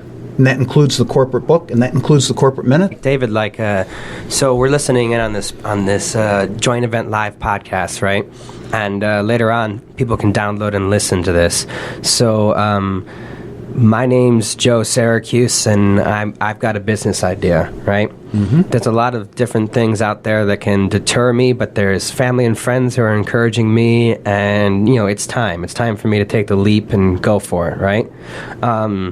In the world of taking the risk, right? And being worried about, do I have enough money, or can I, allot enough time right now? Can you lay out the ABCs? Sure. You know what I'm saying? First thing I do is I receive a phone call from someone who has expressed a situation just like that. Mm-hmm. I'm uncertain about what to do, when to do it, how to do it. Does it matter during the time of year? Should I have to be January 1st? It's already January 8th. Did I miss the window? Okay. I'll set up an appointment with them. We'll usually meet at a coffee shop or someplace comfortable, maybe even if they're already sort of doing their thing at the place where they're at, because I want them to be comfortable. You know, if you come to my office, it's like going to the doctor's office. You're worried you're getting the bad news no matter what you say. We spend the hour talking through their dreams and their vision. And a lot of times that means not just future, but past. What have they done? Where have they been? Where are they on their arc of their life? Yeah, what brought them to this point, That will help determine what information they need from me. But by the end of that hour, we've got a pretty good idea that if they want to give me a check for $850 for the officers and the board of directors and the shareholders for that corporation, what they do with it after that, I remind them. The state does not have an obligation on you to do something right away, but you formed it. Now when you open your bank account, now when you want to talk to somebody, you're a legal entity. You go out and get your business cards. The difference between putting your name, Joe Schmo, and I just want to do something on a business card versus Joe Schmo, president of Schmo Incorporated, a corporation formed for advancing the interests of every schmo in the city. That card carries a little bit of a weight. It changes their attitude. It changes their opportunities. They start thinking now, instead of saying, oh, I wish I could, but I can't because I haven't got the corporation. Now I got the corporation. It may take them a year before they transition fully out of their day job, before they finally... But like I tell everybody, even an eagle can't fly unless it lets go of the perch. They have to let go, and when they let go, they fly, they soar, and it's wonderful to be a part of that. That's phenomenal.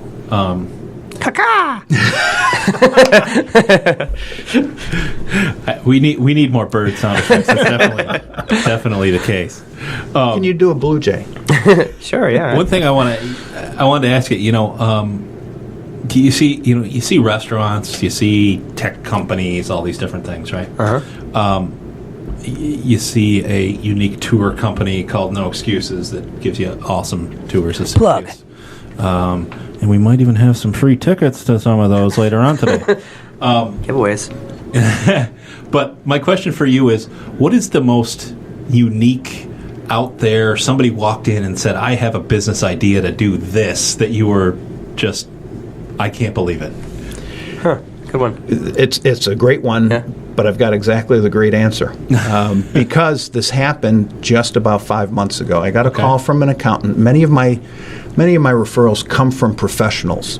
They know what services they're providing. They know the problems their client is encountering. When they say to the client, here's the guy who can handle the legal parts, that person walks in ready to be helped. Sure.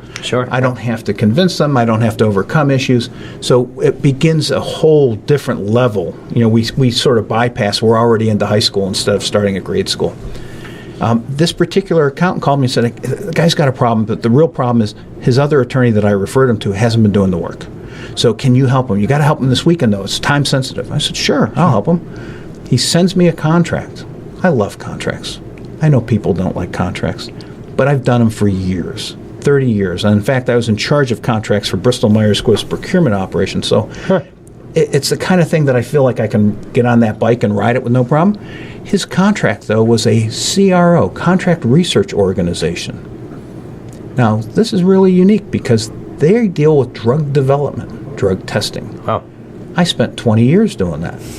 When I came back to Syracuse in 2009, I put that on the shelf and said, I'll never do that again. Right. I'm in Syracuse. Bristol's closed down. There's nobody doing any of that stuff. Right, okay. This is a 28-year-old kid who's already raised $1.5 million in California, came back to Syracuse to go to medical school, decided that instead of treating individual patients, he wants to cure a disease. And he has a belief that he can do it. That CRO is a means to raise regular revenues on a daily basis. He's going to be dealing with mice. He's going to be feeding the mice a product on behalf of a company out of England. I see. This kid, my client's offices were in Tipperary Hill.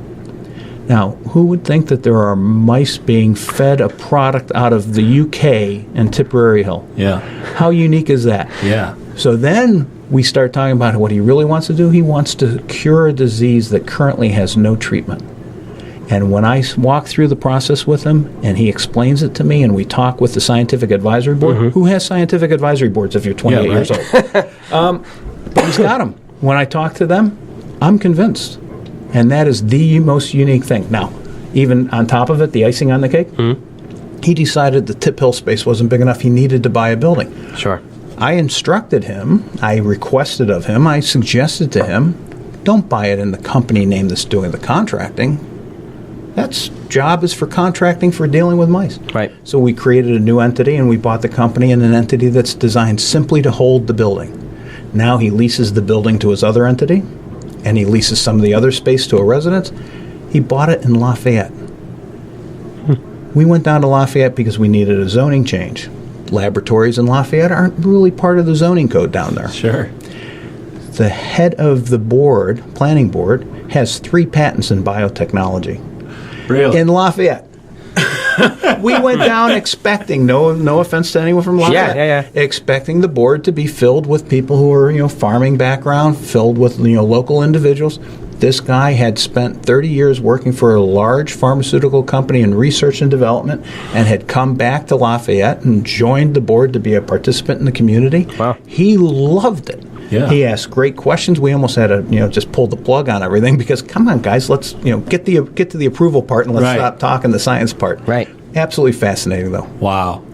That's, it's those weird, those things you run into that all of a sudden, like, whoa. Wait a minute, and Michael's got a great BuzzFeed article, I believe it was, that what is it, it was 20 things? Yeah, top 20 things 20 you didn't things know. you didn't know about the area. Yeah. And there's some zingers in there. Yeah, right. Actually, to believe it or not, David said he worked for Bristol Myers Squibb at one point in time, so a long time ago. The first inventors of penicillin used, to inoculate wartime heroes and stuff. So, it's pretty wild that actually here in Syracuse, New York, the first synthetic penicillin was created along those lines. So, And because I did work for them for 12 years and I was here in Syracuse for 5 of those years. Was that the first guy that left his sandwich in the fridge too long? Is that, yeah, right. Penicillin was discovered in 1928 in England. Mm-hmm. But up till that point, everyone who died in the wars, most of them died from infections, not from the bullet. Yeah. So when World War II broke out, the U.S. made 2 priority projects, both of them top secret. Oh, wow. One was the Manhattan Project, and the other was finding a way to commercially produce penicillin in quantities necessary to treat the soldiers. Yeah, inoculate everyone, So the competition was fierce because as soon as you know that you've got the contract with the government to produce penicillin for the rest of the war, you've got some money coming in. Mm-hmm. And Bristol and Myers, both of them out of Hamilton, New York, I believe, won the contract. They found a way to produce it. At that time, it was not synthetic. It was fully grow the bugs, harvest the product off of it, and turn it into a powder that can be treatment. And they had to buy a facility to do it once they got the contract, and that's how they ended up in East Syracuse. Manufacturing, phenomenal story. That's like I said, the history of things, why things come. It's one of the reasons that I'm so excited to have Michael in because that's his focus is the history, and that just there's so many of these things that we can bring in anybody in these little tidbits, and we're talking locally, and there's this shred of history that people didn't even know existed here in our own town, our own community. And what a shame, because it's also not just the macro level that we don't know that about Central New York, our community, our hometown, but as business owners, I often find they don't appreciate what they've done. I've got a manufacturing client out in North Syracuse who's producing a product from big blocks of aluminum. The big blocks of aluminum are shipped up by plane from Texas. Wow. They do the work here. They ship them back by plane to Texas. Now, that's a situation where why do they have to come all the way from Texas? Why do they have to come from plane? Right. The cost for shipping heavy metals by plane rather than truck. So she called and she asked them, not for nothing. She says, but why aren't you doing it down there? You could have a truck take it over. It'd be a 3-hour trip to somebody. They said, don't you think we've looked? Yeah. We can't find anybody here in Texas who can do that. Wow. Now, you'll drive by that facility 100 times before you even spend a second chance looking at it because it's just a building. And yet here's a state-of-the-art facility that can't be beat anywhere else in the country. Nobody's tooting their horn. Nobody's bragging about it, and yet it's a story that we ought to know. Yeah. There's, like I said, I don't think there's any shortage of those stories. Which is one of the ways, this is a great segment, I'm getting really good at these. This is one of the reasons that you should come in as a business owner for our free podcast offer and tell the world about you, what you do, and things like that. And that's the neat thing about this particular format is you can tell your story. It's not a commercial. Get your plug out in 3 seconds. It's JoinEventLive.com and contact us, and we can make that happen. But enough of that plug.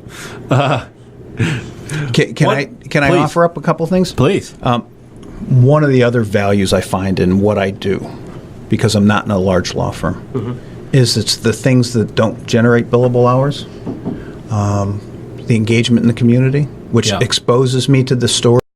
Poland, Ireland, Czech Republic, Japan, Mexico. First of all, exactly what I was just going to say. But think about this. They're sitting there playing the fastest growing sport in the world in the Czech Republic. And now they've got an opportunity to come and play for the World Championships on Onondaga Nation, the place where the game was invented. It's like going to Mecca. It's holy ground, yeah. It's absolutely holy ground. And for us here in Central New York, oh, that's just the reservation. Oh, that's just, what we played. Oh, that's the Thompson boys. Oh, whatever it is. We don't even pay much attention to it. We have the Iroquois Nationals. Do we ever go see their games? They finished third in the World Games in the outdoor competition in June in Denver. Do we ever go see them play? Nah. But the indoor game is like, it's like hockey a little bit because it's in a hockey rink. Sure. It's fast. It's got fewer players. Yeah. Really emphasizes stick control, sharpshooting. It's really fast. And if we can pull it off, you'll hear it here first. If we pull it off, we'll have the championship game in the Dome because of what Howard Dolgan was able to do, showing us that he could get a rink in there with ice. Cool. We don't need the ice. We just need the rink. Right. And if he could get 30,000 for that, maybe we can get 20,000. Maybe we can set another world record here in Central New York for the most people attending an indoor lacrosse game. Yeah. But let's talk about the community. We have a Turkish community here. The Turkish Cultural Center of Syracuse is over on the west side. Mm-hmm. They want to be involved. Right over by Middle Ages there, yep. Tolga Hayali, who's the superintendent of the charter schools, Syracuse School for Science, is Turkish. He wants to use these games as an opportunity to introduce inner-city children to international opportunities. Yeah. To talk about languages, to talk about dollars, the currency, the culture. To create a whole training program for them through the springtime, which will allow them to look forward to something and to follow it in the newspaper. Syracuse.com should, if you're listening, get on board because people will be wanting information about this. Yeah, it's phenomenal opportunities, and what we found, why we've created this, and some would say, part of this that we've created here with this podcasting, with this new media slew of services, is to create another product, right? So this is another service that we can offer for a fee and hopefully generate some revenue. But the main goal is to help get the information out, get the word out. Now, depending on how you look at it, this might be the hard way to go about it. Most people might have just bought some airtime, rather than build their own air facility and try to build up a whole nother platform. But that's what we're going to do. And the truth is, it's not all that novel of a concept anymore. So hopefully we can jump on it here in Syracuse and help people spread the word and have a good time and get a new outlet to share these things that are happening and these things that are interesting and fun and funny and all of the above. So anything else that we haven't covered, that we jump around, anywhere I cut you off, anything like that I want to make sure that you get in? Well, he's got notes. He's the most prepared guest we've had so far. Yeah, right. My intention, as I said, is to always bring the most value possible. So to do that, I better be prepared. I've got notes on my screen that I haven't looked at since we started. One of the other things that I've been doing is trying to connect dots that are sometimes not otherwise connected. And to do that, you've got to be doing more than just billable hours. If I'm sitting at my desk, I'm not meeting with people like Michael. Yeah. I'm not finding out about opportunities like to bring Michael in when we had the Urban Landscape Institute come into town and take them on a tour of downtown Syracuse. They're from all over the country. And they had no idea. They hear Syracuse, that's basketball. Yeah. So we put them together. It was a wonderful experience. That's a phenomenal market for your business. Yeah, it was pretty interesting. It's part of like the regional roundup because they're bringing a conference to the Buffalo area. They were doing that, and they were sort of priming the pump. They had a local one here in Syracuse. It was the first time we'd had it, and it was a great turnout. But I think most of the people were talking about not just what they learned in the classroom, but that additional opportunity to walk around and be fed as they walked. Yeah. It's always nice to go head to head with someone who knows about the architecture and history of the city too. Yeah. So when I had a lot of people who were chiming in during the tour, and I love being able to go, well, actually, I don't know. It's facts and fun tips and tricks about like the area, and we covered a lot of ground real quick. Because we were on a tight schedule too, so we covered all 3 of the major squares, and I'll never forget. I left the tour group, and I played this ahead of time. But basically, I set everybody up because I said, "All right, see you guys later," and left at a part of the tour, and I made tracks back to Armory Square. The tour was headed for the middle of Clinton Square, right? And I said to myself, you know what, I don't have time. I'm just going to go and do this myself. And I made this executive decision that I'm going to take a full tray of shepherd's pies on like a catering style, like massive tray, and I'm going to go up 2 blocks and 1 block over, straight up Franklin from Kitty Hoynes to Clinton Square. And little did I know that, even if I've been doing catering for like half my life and working at the family restaurant, little did I know that I had brought quite the task onto myself. I was switching arms halfway through. I was like, trying to like make good time, and I'll never forget the looks of the cars going by when they saw me with a full tray of food walking down the street. I wish I had my camera out because it was one of those moments. Table 72 delivered at table 72. Yeah, right. Please. Yeah, mile away, right? Well, it wasn't the birds that were following him either. There were quite a few homeless, hungry people in the square that decided that they'd come out and look for leftovers. Zombie following. Well, I mean, the funny thing is, everyone who was there got their fair share, and I still had a handful on the plate. And there's a group that was hanging around. I mean, it was pretty cold that day. We were out there, right? So I turned around without hesitation. David and I started distributing it to some friends and people who come downtown and pay for the shepherd's pie. It's the best of their life. So these people were having quite the time with our food. I hope they appreciated it. Yeah. But so that's just one example. There's also the entrepreneurial boot camp for veterans that goes on at Syracuse University's Whitman School. Yeah, Whitman School. I'm blessed to be the legal presenter to 30 veterans from across the nation who have competed and spent 6 weeks preparing for this 7-day event where they're in classes from 8 in the morning until 9 at night. Unfortunately, I'm also cursed because I'm the last presenter before they get to do their competition. Oh, breakout, yeah, okay. So for 3 hours on a Saturday morning after they've been beaten up and spit out, I'm supposed to keep them interested. Excuse. But somebody who's come through a military experience, follow the rules, be where you're supposed to be, I'll tell you what to do, who now says, I want to be my own boss, you can't top that. Those people are excited. They want to learn everything they can. And those entrepreneurial opportunities now translate into things like the Serenity Center for Women, which is being established by Lacey's, Cindy Seymour, and Laura Surway, because Cindy's a veteran, and she understands that female veterans have greater problems than male really for them. So there's an opportunity to connect some more dots where we're going to be providing them, the female veterans, in Syracuse locally with entrepreneurial opportunities. And then the other thing is something as large as Center State CEO has opportunities as well. I worked with them on their government modernization task force, where we brought businesses and politicians together to talk about what could be done to benefit everybody. And then I also was on their political action committee called Syracuse Tomorrow, where our goal was to make sure that we had the best qualified candidates for positions. It's an incredible thing here in Central New York to find that in some years, 60% of the positions that are being competed for have no competition. There's one person running for it. Yeah, that, and we get to our previous conversation with the common councilman, it's crazy to me. In the political climate that we have, that there could be a single race in this country that's uncontested. I agree. Absolutely. But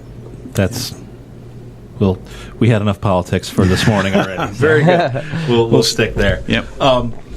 Anything else, gentlemen? Anything else you want to throw out there? I don't want to keep you too long. I am going to try to keep Mike a little longer, but well, let me ask you the question I ask all my clients at the end of the meeting. So if I had stated at the beginning my intention was to bring you the most value possible, did I do it? I think so. I think you offered us some great information and insight and advice, and I couldn't be happier. Wonderful, Matt. I really appreciate the opportunity to share my excitement and enthusiasm about Central New York. There's a lot going on here. We've got some great businesses, including the guy sitting between us. Yeah. So I'm looking forward to helping all of them grow. Well, that's great. And honestly, I'll tell you right now, the door will always be open. The invite will always be out there. The plan is to do this show not all day, but do it on a pretty regular basis. And we'd love to have you in, even if we make it a regular thing or whenever you can. But we'd love to get your advice. Featured business. Yeah, there get started. Yeah. Absolutely. I like that that would be wonderful. I'd be glad to bring in interesting clients, or the individual who's going to be in charge of the events planning for the World Indoor Cup. World Indoor Lacrosse Championships is from Los Angeles currently. Oh, wow. He'll come back every month. Maybe we can set up a meeting. Oh, that would be wonderful. Fun thing about him, somebody meets him in a cafeteria on a movie lot, I think it was. I may get the story not completely right, but it was in Hollywood. Okay. Complaining about not being able to find a qualified events planner for something big happening in Central New York. This guy looks at him and says, "I'm from Syracuse. Yeah. Where are you talking about?" And he's Syracuse. Next thing you know,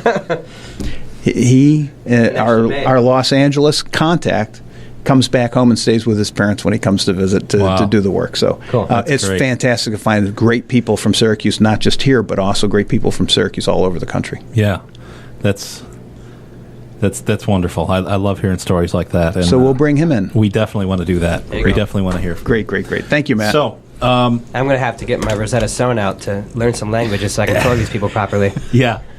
That's what we should do. We'll get you there to call the game, but you can have no idea who they exactly are. Right. And that guy over there, I don't even know what number that is. I like you. I'm going to give you a nickname. Yeah. He caught it. The guy with the long hair. Oh, he's got it now. It'd be great. But all right, we're going to take a break. And before we do, I just want to throw out a quick plug to the amazing baker who is feeding us with all kinds of baked goods. I don't know if you guys got any cookies yet out there. Oh, yeah. We got Half Moons. We got all kinds of crazy stuff. They came from Cakes by Danica, young lady who makes amazing food. And honestly, the cakes are where it's at. We went simple with the cupcakes. She's one of these people that you can give her a cartoon character or something like that. She can turn it into a cake. It's like, one of those things, how dare you would even cut into that to eat it. It Truly just looks so cool. But Cakes by Danica, CNY.com is her website. And the links to her website, everything else that we've been talking about, you'll be able to find on JoinEventLive.com or MattMajor.com. So you don't have to write that in or try to spell things or anything like that. So we will be back in just a few moments with more entertaining content and guests. See you in a few. Thanks for tuning in. Thank you. It would be going better if I could find a company to build our new website. Wow. I thought that would be easy. There are lots of web companies around. Yeah, there are many web companies around, but I can't seem to get a straight answer on price from any of them. It's all, get a quote, or contact us for information. Oh, that old gag. Yep. I guess that's the way it goes. Well, wait just a moment. Have you checked out Venturetechnica? They have no quote website packages that include hosting and the whole bit. No, I haven't. What's different about Venturetechnica? Well, first off, they don't play the get a quote game. They offer flat prices you can see up front and order instantly anytime. Wow, that sounds refreshing. But how are the prices? Some people are telling me our site will cost us thousands of dollars up front. Their prices are great. It's all a low monthly fee. And they have a variety of packages any business can afford. Sweet. Oh yeah. And they don't just set you up and send you on your way. They stick by you and monitor your site, keep it up to date and provide unlimited tech support. Well, that settles it. I'm going to order a website package from Venturetechnica right now. Great choice.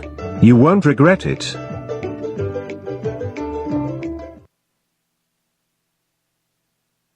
The Venturetechnica Certified Job Creator Program is designed to support and reward those organizations who are creating jobs here in the USA. We know building business and creating new jobs isn't easy. That's why we created this program to offer discounts, incentives and recognition for those who are making it happen. Job creators receive a wide variety of benefits. The best being, it's free to join. No purchase is ever required. We will offer you discounts on all our products and services. Free SEO and marketing services. We will give you national recognition. And much more. Visit Venturetechnica.com to learn more. And to apply for the Certified Job Creator Program today. Get the support you deserve. And the technology your company needs.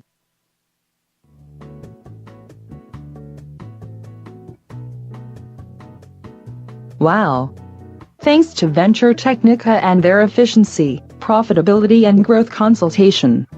Sales have never been higher and things have never run better for our company. Well, Susie, that's exactly what we were going for. Our goal at Venturetechnica is to grow our business by growing yours. What other services can you provide? Well, you already know about our amazing custom development and online business management services. But you may not know we also offer high-quality business-class phone systems. Wow, I did not know that. But that's not all. We also offer top-notch IT and technical support services, advanced network and large area wireless deployments and so much more. Wow. I'm so glad we called Venturetechnica. We've never worked with a company so dedicated to our success. Thanks so much. Anytime, Susie. That's what we're here for. Just visit Venturetechnica.com to learn about all our products and services, many of which you can order instantly online.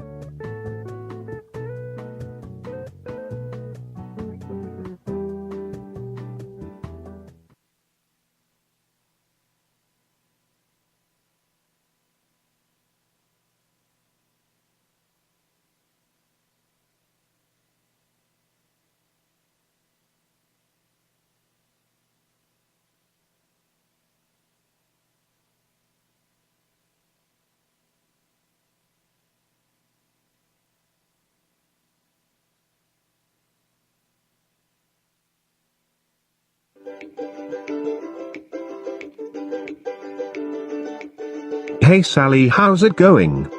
Well, it would be going better if I could find a company to build our new website. Wow. I thought that would be easy. There are lots of web companies around. Yeah, there are many web companies around, but I can't seem to get a straight answer on price from any of them. It's all, get a quote, or contact us for information. Oh. That old gag. Yep. I guess that's the way it goes. Well, wait just a moment. Have you checked out Venturetechnica? They have no quote website packages that include hosting and the whole bit? No, I haven't. What's different about Venturetechnica? Well, first off, they don't play the get a quote game. They offer flat prices you can see up front and order instantly anytime. Wow, that sounds refreshing. But how are the prices? Some people are telling me our site will cost us thousands of dollars up front. Their prices are great. It's all a low monthly fee. And they have a keep it up to date and provide unlimited tech support. Well, that settles it. I'm going to order a website package from Venturetechnica right now. Great choice. You won't regret it.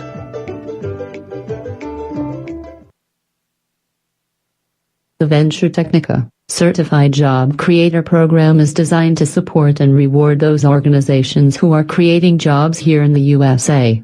We know building business and creating new jobs isn't easy. That's why we created this program to offer discounts, incentives, and recognition for those who are making it happen. Job creators receive a wide variety of benefits. The best being, it's free to join. No purchase is ever required. We will offer you discounts on all our products and services. Free SEO and marketing services. We will give you national recognition. And much more. Visit Venturetechnica.com to learn more. And to apply for the Certified Job Creator Program today. Get the support you deserve.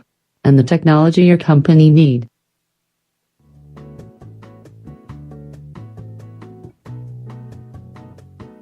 Wow. Thanks to Venturetechnica and their efficiency, profitability, and growth consultation. Sales have never been higher and things have never run better for our company. Well, Susie, that's exactly what we were going for. Our goal at Venturetechnica is to grow our business by growing yours. What other services can you provide?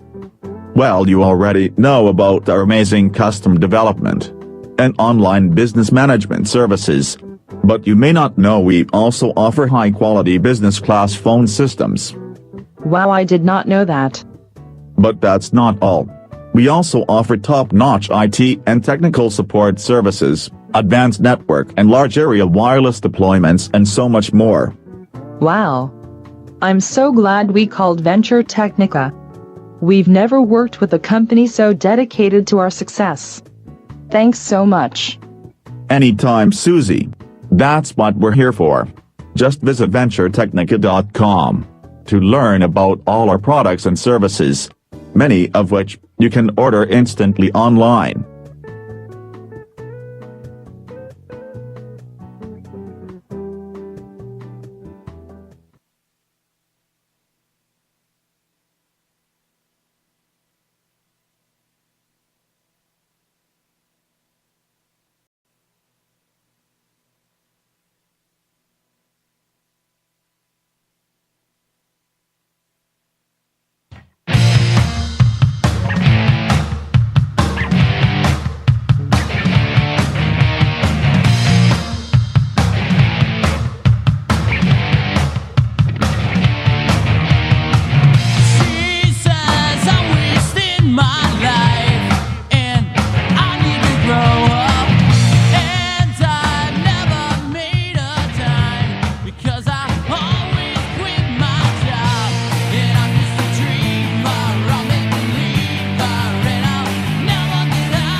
All right, we are back, the Join Event Live studio, here in beautiful, historic downtown Syracuse, New York.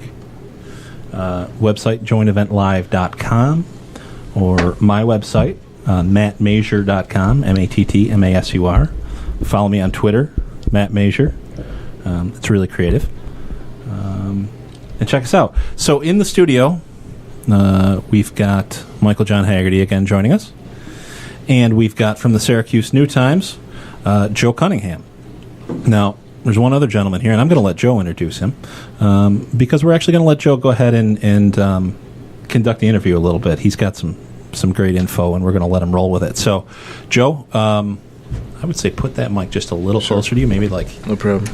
How's that? Oh, you're perfect. All right. Take it away, my friend. Thank you, Matt.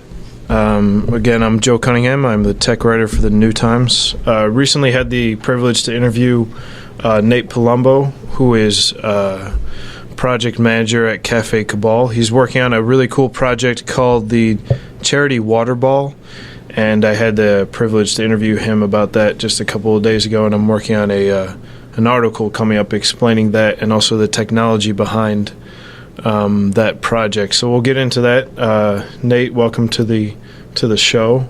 Thanks, Joe. Thanks for having me. Good to have you here. Can you tell us a little bit about what is the Charity Water Ball exactly?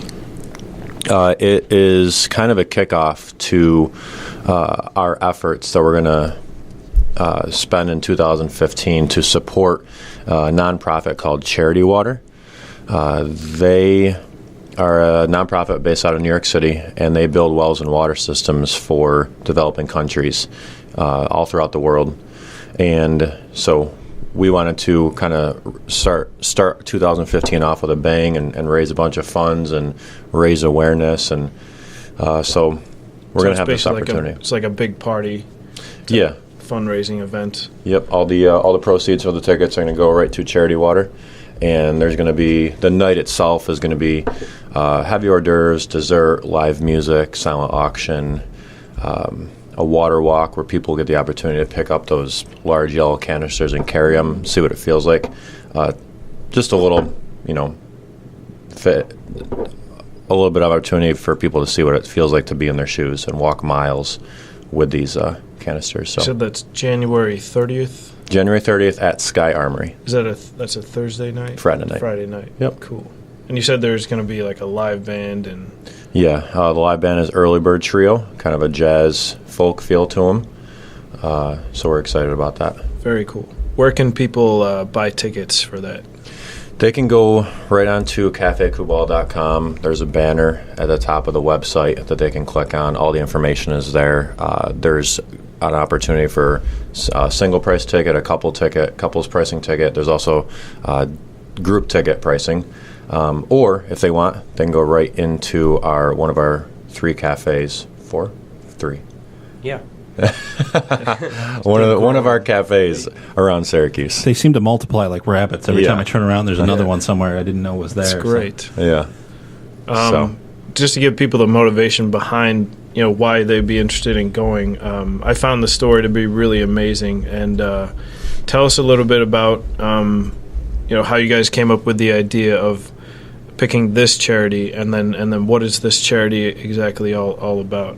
Yeah, this was a pretty interesting choice. What happened was Kubal was all of our money to nonprofits was spread out. It was thinly spread out to different charities around Syracuse, which is awesome. And we still are supporting like the Rescue Mission and a few other local places. But we wanted to look outside of Syracuse a little bit, and we also wanted to choose something that we could believe in as an organization. So clean drinking water is a huge, it's everything, in people's daily lives. And so we were like, all right, well, that's something we can definitely get behind. Number 2, it just so happens we found this out after we chose Charity Water, that the areas that Charity Water supports are areas that we get our beans directly from. So clean drinking water is important to us. It's important to people's livelihoods.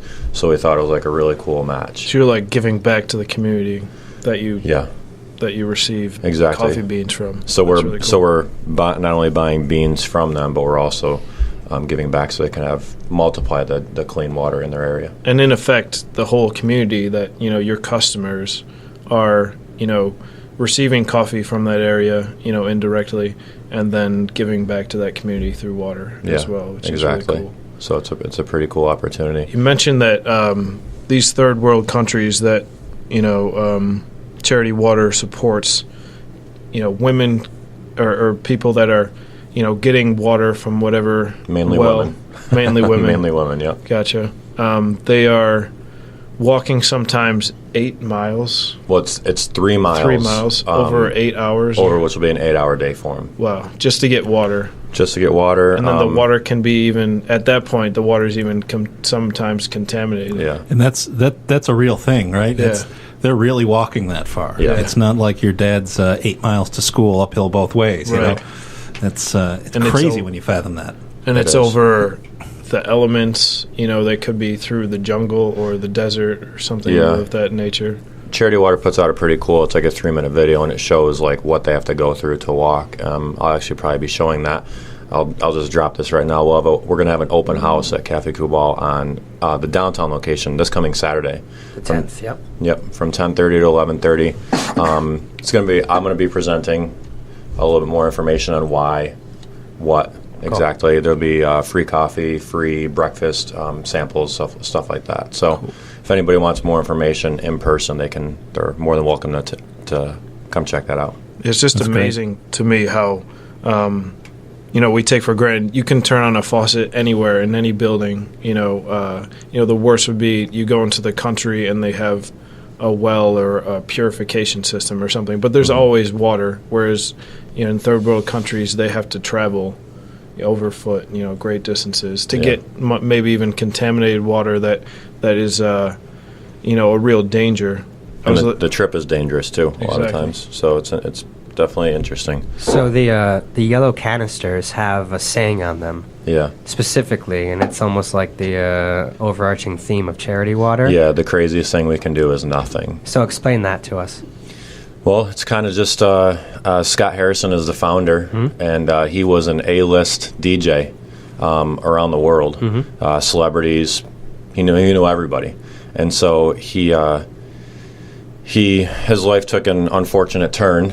And long story short, he ended up being like, okay, I'm not going to be a DJ anymore. Like, I want to do something meaningful with my life, and I think with him that was his motto.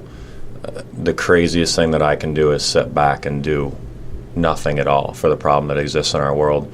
So he wanted to be proactive, started Charity Water, and kind of took it from there. And he's just super passionate about people taking action and not just sitting around. You mentioned that they have I really like this, they have a really, I don't want to say unique model, but great model for a charity, which is the 100% of the donations go directly to the efforts, because you said they're funded by angel investors that pay all their overhead and all that the overhead costs, all the salaries, everything. That's just a great model for a charity, because when you're giving money, you want that to go directly to the people that are being helped. Yeah, I think that's really amazing. They built their nonprofit on 3 things: 100% model, which Joe just alluded to. They have a transparency model, so once you give your funds, not only are 100% going to the field, but you can also track them. They give you GPS coordinates, they give you updated pictures, they give you sometimes even letters from the village that they're building in, so it's really cool. The third thing is they're not just a hit-and-run nonprofit, so that might be a crass term, but education and they work with people that are already on the ground in that, or other charities on the ground. So they're not just like showing up, hey, we're building a well, and then they're piecing out. Cool. So that way it's sustainable too. Right. I mean, that's the key, right? Yeah, Just be able to keep it going. Absolutely. One thing that when I heard about the Charity Water Ball, I had this misconception that it was like a one and done. You guys are doing a charitable event, a ball, and then great, that money goes to the charity. But you said this is really a kickoff for an ongoing relationship between Cafe Cabal, the local community through Cafe Cabal, and then Charity Water. Can you talk about your ideas for keeping that going? You mentioned some a specific. Something you can buy or things like that. Yeah, that's exactly what I said. We don't that might be even our greatest challenge is after this big event is all done to sustain it through 2015 and continue on. So what we're going to do is we're looking at Kubal has their own water now that they're selling. And none of this is set in stone, but this is in the works. They have their own water that they're selling. Our idea is to take a percentage of those sales of the water that we sell and give it back to give it back to charity water. That's great. Another one is maybe even developing a sandwich in the cafes that somehow has a theme to it of that matches Charity Water's cause, and give a percentage of that income like to maybe Charity Water. based on the cuisine of the countries or something like that. Exactly. That's pretty cool. And it can change Yeah, exactly. I think the third thing is we might do like some random Thirsty Thursdays throughout the year, where a percentage of everything that's sold on that Thirsty Thursday will go to Charity Water. We'll donate it. So there's things in the works to make it sustainable. You can't give all of the profits to the charity, otherwise it's not a sustainable business solution. But you mentioned that you have a couple of sponsors so far, and you're looking for more corporate sponsors. Who do you have so far and sponsoring the event? So far, we have Absolute Delivery. They're I believe a local delivery company out of Syracuse. And then the second one is Haler, Fryer, and Kuhn, is a local insurance company that Kubal works with, and they have generously given to sponsor this ball.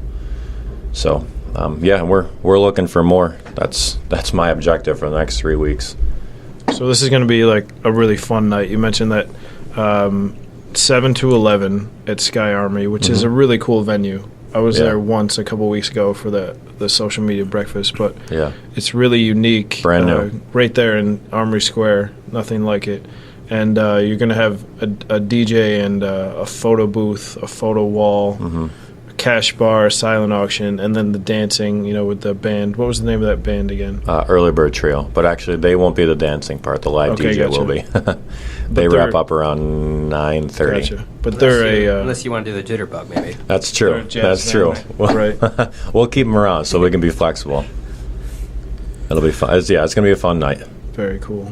It's always good when you can do a fundraiser that isn't painfully boring. Right. Yeah. Like, have fun with it. Yeah. Come to our lecture and hear about the great work that we do for the community.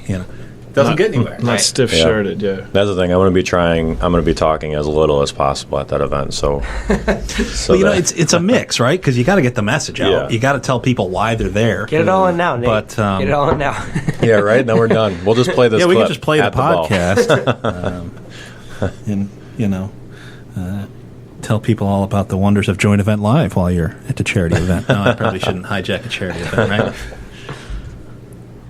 Fix my headphones here. Well, I mean, Matt had to carry all this equipment in here. It wasn't 8 miles, but it's 8 miles of cords. It's true. There's probably more than 8 miles of cords here. In our rat's nest of electronics. Right. So, what types of things do you foresee? And I know you kind of answered this question a little bit of kind of some of your future goals and things like that. But say in the short term, in 9 months, where do you see things being and things like that? Good question. You have a large staff between. What would you say the number is about? Throughout Kubal? Yeah. About 50. Okay. Around 50. So, at the event, there's still going to technically be some people will be working.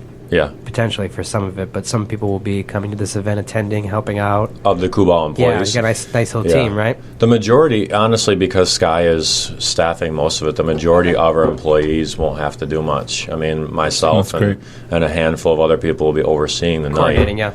But the rest is, and that was my goal. I just wanted them to be able to enjoy it. Because Kubal is going to close. We're going to close all of our cafes early, so that everybody can. Get everybody there. That's a good idea. Yeah, that's great. Kind of, just speak to the importance of us supporting this charity. My job. Sorry, I forgot tidbits and facts. Doesn't Kubal make a custom brew for Sky Armory? They do. That's right. Yeah. Interesting. They sure do. I wish I could tell you the beans that are in that, but I'm not 100% sure. Well, just so quickly on that, because I didn't know that was a thing.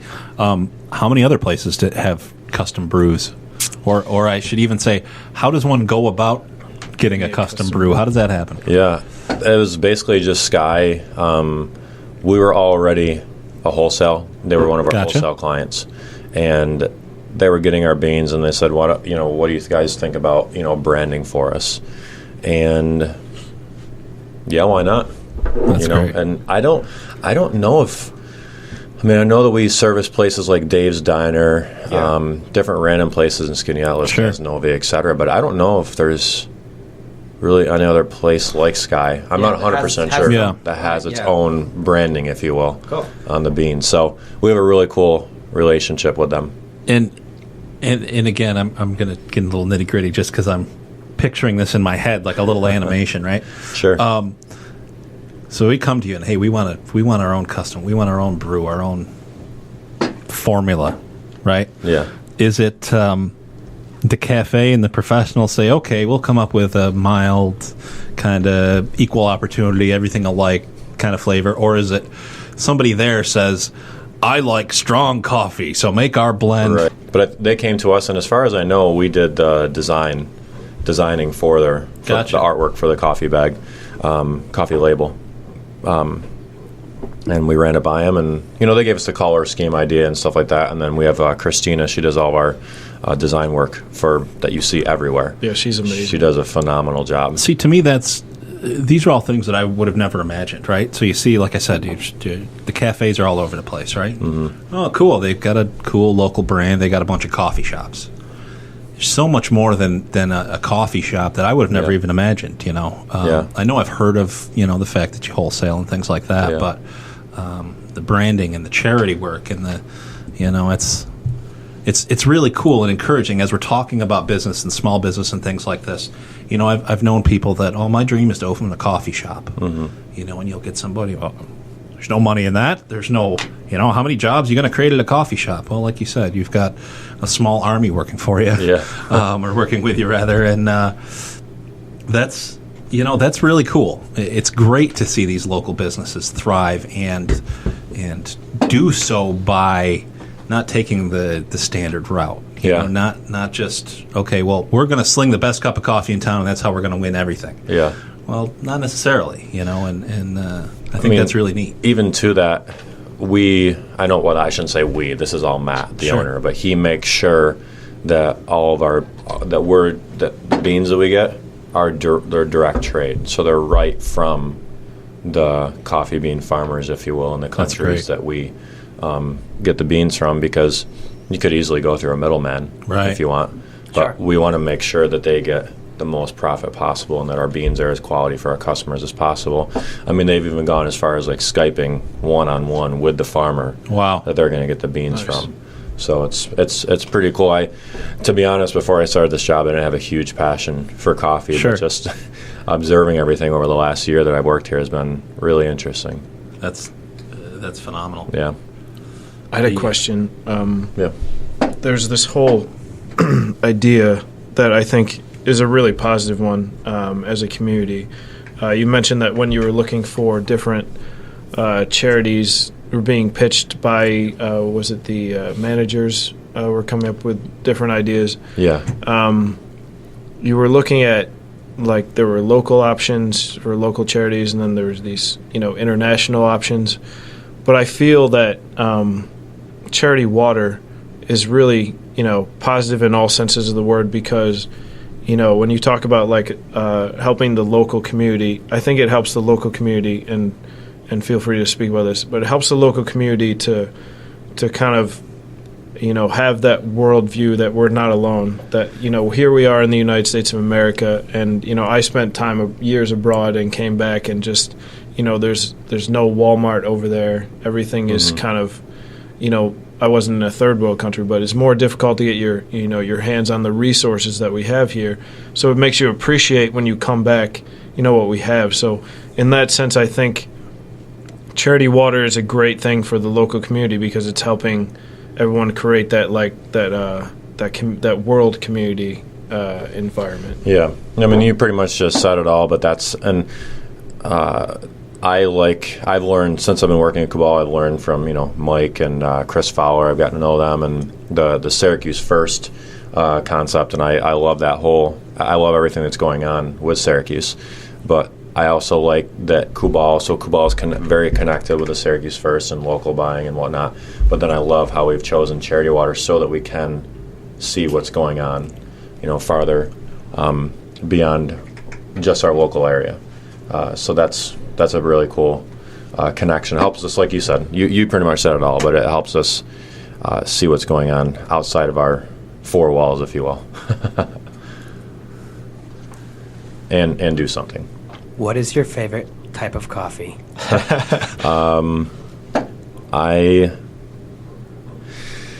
We had Honduran and Costa Rican. Mm-hmm. We don't have those anymore. Honduran was my favorite. Okay. Right now, Brazil. Like seasonally, that's like. Yeah. So is that generally how it all breaks down? Is just regionally where it comes from? That's how we really pick your flavors. It's kind of like wine, Yeah. You harvest the grapes. Sure. There's that whole terroir or whatever feeling to it.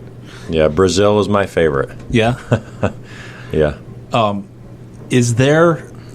I know that it's the climate issue is why we get these things grown from South America in these warmer places. But is there any way? Has anybody come up with a way, or is anybody trying to grow beans in some of these other climates, like the United States and things like this? Is this anything that outside of a hobby that anybody's really doing? And just out of curiosity, I wish I could tell you. Yeah, I could text Matt and see what he says. I'm just curious because I know I'm kind of an incredibly amateur gardener. It's one of these things that I've tried to kind of get into, and as you do that, you watch these crazy YouTube videos of these people that are like, I figured out a way to grow my own coffee plant in the corner in my place, and in 3 years I'll have 2 beans, But I'm just interested to hear if, people have come up with a way to do that. I wouldn't be surprised if it is a climate thing. Yeah. If you think of all the areas where we get our beans from. Sure. South America, South Africa, Southern Africa, and Southeast Asia. It's good stuff. It's pretty much same in that same same parallel, hunt, Mm-hmm. Absolutely. So I have a weird question. This is kind of off the kilter, but Starbucks just came out with this new drink, and it's like different. I don't even know what it's called. I can Google gasoline in a cup. What is that? It's like a cross. It's like in between a cappuccino and a latte or something. What is it called? You're not talking about the Frappuccino, right? No. They just came out this week. Mix hot chocolate and Adderall and what is it called? It's like the flat white. Flat white. Yeah. What is that exactly? I just wanted to talk to a barista. Well, first things first. They make things up all the time, Joe. Yeah, of course. So there's that. It's true. There's even like secret items. So the better question is, what secret items can we order? Yeah. From Cafe Cabal. Is there a secret menu that I can get my hands on? Because I think Christina would have fun with that too. Yeah. Secret menu. Can I get like a double peppermint mocha chocolate vanilla? You can get whatever you want. How much? You can get whatever you want. How much do you have people like asking for? Like, I'll have 20 shots in this. I have a guy that comes in. Actually, I haven't seen him recently, but he would come in every single day, and he would get 10 shots of espresso over ice. Oh my no God. matter what season, yeah. So I mean that's how potent is that? Like compared to a regular cup of coffee? Times 10. Times 10. Yeah. I asked him how. I don't know how he functions. It would have to. I don't know how he functions. Like the red eye alone is like just like coffee with like a shot, but like most of your drinks, 3, 4 tops, right? Yeah, I mean the most I've heard besides this guy is a quad shot latte, which is two of our double shots. Wow. Yeah. Wow. So and that even that. People talk. I know these energy drinks. They're a huge thing. 5-hour energy. Recently, I was going on a car trip towards the end of the day, and it just beat. drank one of these Red Bull. I'm a big sugar-free Red Bull guy. It's the only type I really like. And like, wow, this did absolutely nothing for me. The next day, kind of in the same position, I'm like, all right, I'm just gonna grab a coffee. I get usually like a mocha with 2 shots in it or something, you know. Mm-hmm. It had to be 10 minutes, and I was like, oh my god. That stuff works. Like, I don't know how anyone else compares these two things, because they are not the same. And the coffee worked, and it worked well, and it tasted better. So we'll stick to that. I'll tell you one thing. I don't want to be in a place with you, because when the fire alarm goes off, you're going to sleep through it probably. I can ask my wife. I can sleep through a war. Wow. And my screaming 7th-month-old, like 10 feet from me, I'll sleep right through it. But that's awesome. This would be a good time to put in one of those sound effects. Yeah, you're right. See, That was good. We're gonna roll these out. I like I got a coffee one. I wonder. Do you? I don't know. What do you mean there's no ice? You mean I got to drink this coffee hot? Because just Nobody can hear it. It's just great. the. You guys don't have headphones on. Oh yeah, I didn't do that. It's okay. It's What a Clerks clip. Oh, nice. From the guy in the store. What do you mean there's no ice? I got to drink this coffee hot. I love that movie. It's a classic. It's one of the best. Gentlemen, anything else that we can talk about, and we'll let you off the hook. Things to plug. We've got just a regular Kubal website up, cafekubal.com. Mm-hmm. Where else should folks go to learn about everything we've been talking about, or is that pretty much the best spot? That would be the best spot. There's always Facebook. Okay. You can go, let's see, on Facebook you can find the event under Kubal Waterball. Okay. They can also find they can also find on Facebook the event for this weekend, the open house. Great. I think it's just Kubal Open House. Cool. Search that. Right, Great. January 10th. January 10th, this Saturday, 10:30 to 11:30. At the Jefferson and Salina location downtown. Yes. Yep. Okay. Yep. He's good.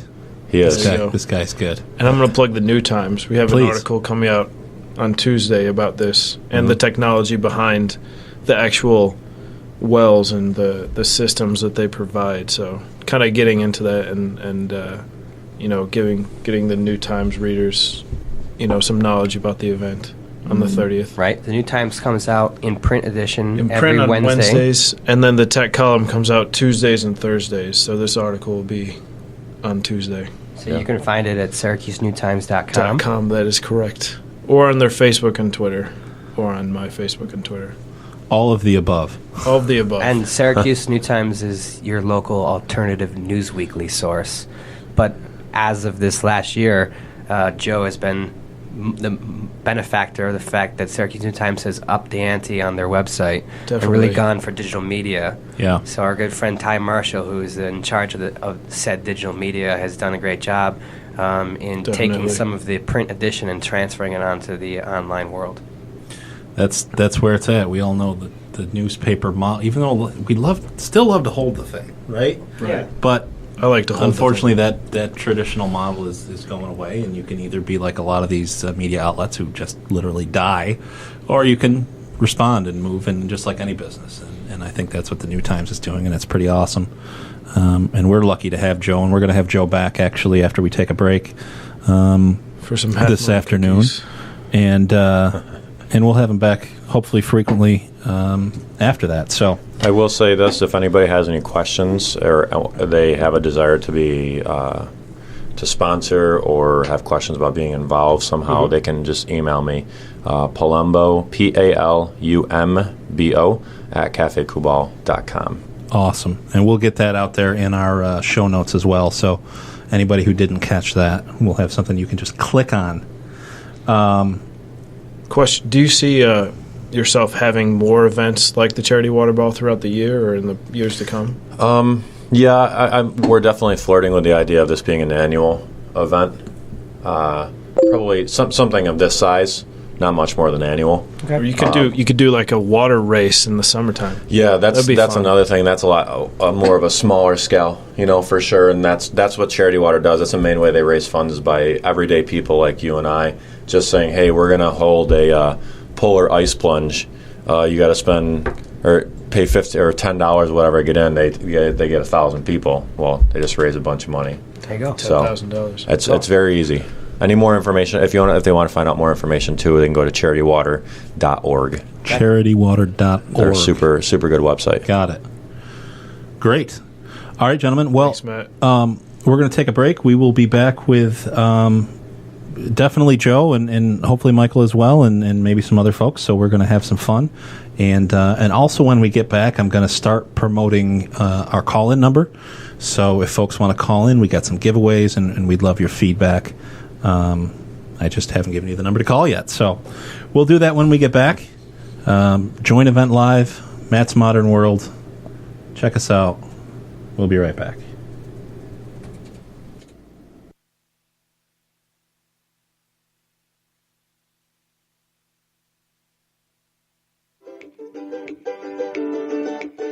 Hey Sally, how's it going?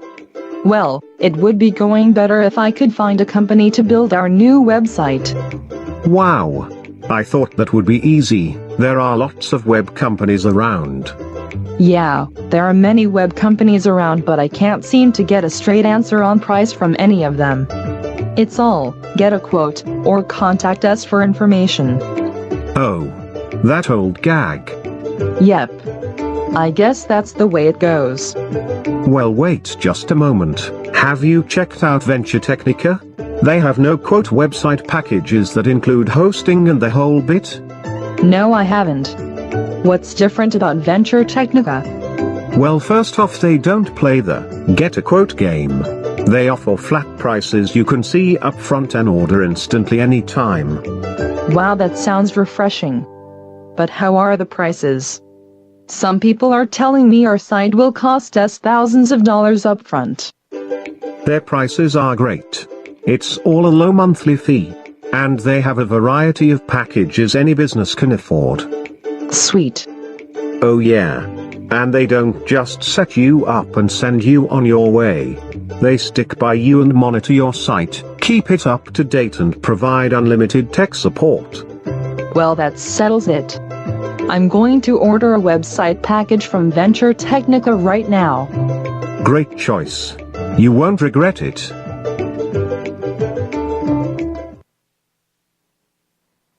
The Venturetechnica Certified Job Creator Program is designed to support and reward those organizations who are creating jobs here in the USA.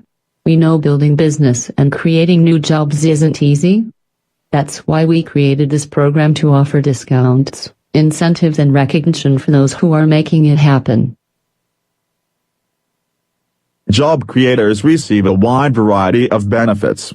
The best being, it's free to join. No purchase is ever required. We will offer you discounts on all our products and services. Free SEO and marketing services. We will give you national recognition. And much more. Visit Venturetechnica.com to learn more. And to apply for the Certified Job Creator Program today. Get the support you deserve. And the technology your company needs.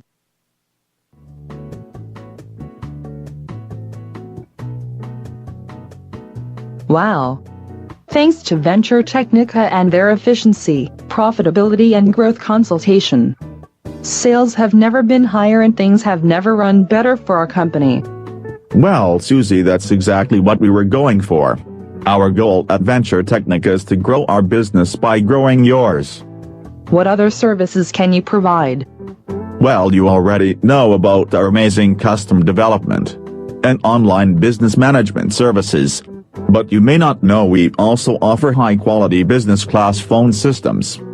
Wow, I did not know that. But that's not all. We also offer top-notch IT and technical support services, advanced network and large area wireless deployments and so much more. Wow. I'm so glad we called Venturetechnica. We've never worked with a company so dedicated to our success. Thanks so much. Anytime, Susie. That's what we're here for. Just visit Venturetechnica.com to learn about all our products and services, many of which you can order instantly online.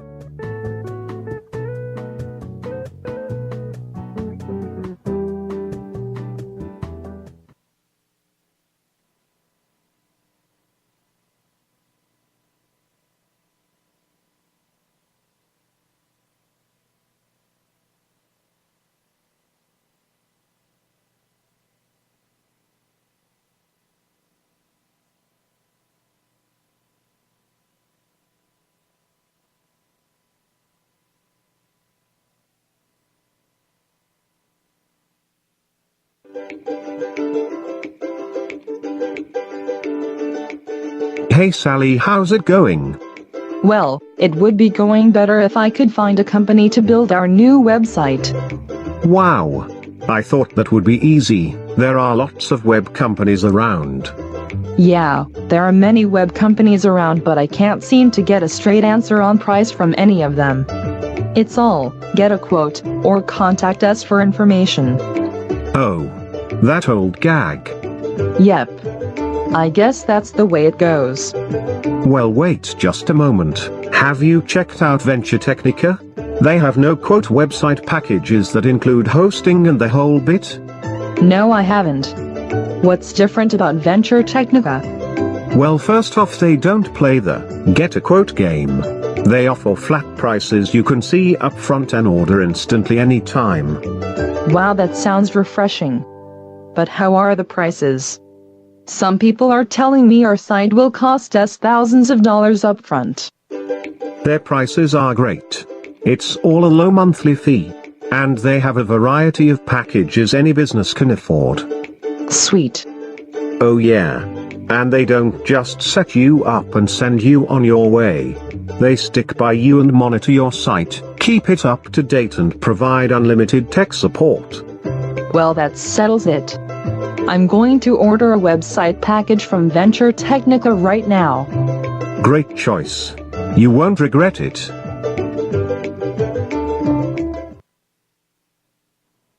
The Venturetechnica Certified Job Creator Program is designed to support and reward those organizations who are creating jobs here in the USA. We know building business and creating new jobs isn't easy. That's why we created this program to offer discounts, incentives and recognition for those who are making it happen. Job creators receive a wide variety of benefits. The best being, it's free to join. No purchase is ever required. We will offer you discounts on all our products and services. Free SEO and marketing services. We will give you national recognition. And much more. Visit Venturetechnica.com to learn more. And to apply for the Certified Job Creator Program today. Get the support you deserve. And the technology your company needs.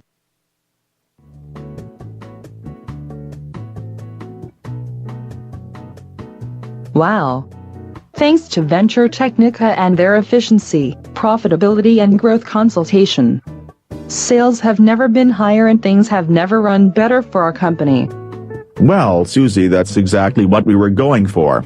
Our goal at Venturetechnica is to grow our business by growing yours. What other services can you provide? Well, you already know about our amazing custom development and online business management services.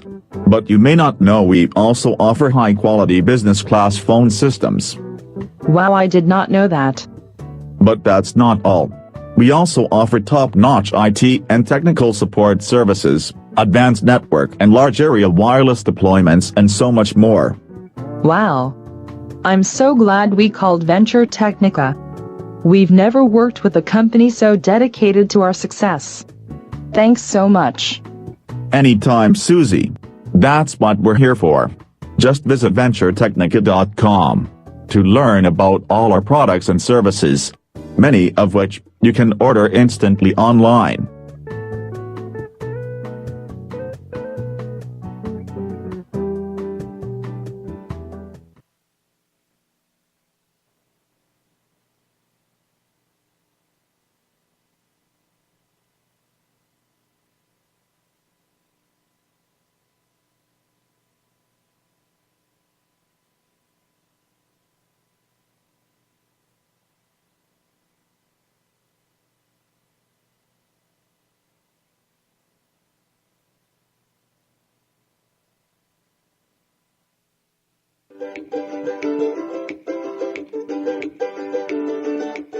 Hey Sally, how's it going? Well, it would be going better if I could find a company to build our new website. Wow. I thought that would be easy. There are lots of web companies around. Yeah, there are many web companies around, but I can't seem to get a straight answer on price from any of them. It's all, get a quote, or contact us for information. Oh, that old gag. Yep. I guess that's the way it goes. Well, wait just a moment. Have you checked out Venturetechnica? They have no quote website packages that include hosting and the whole bit? No, I haven't.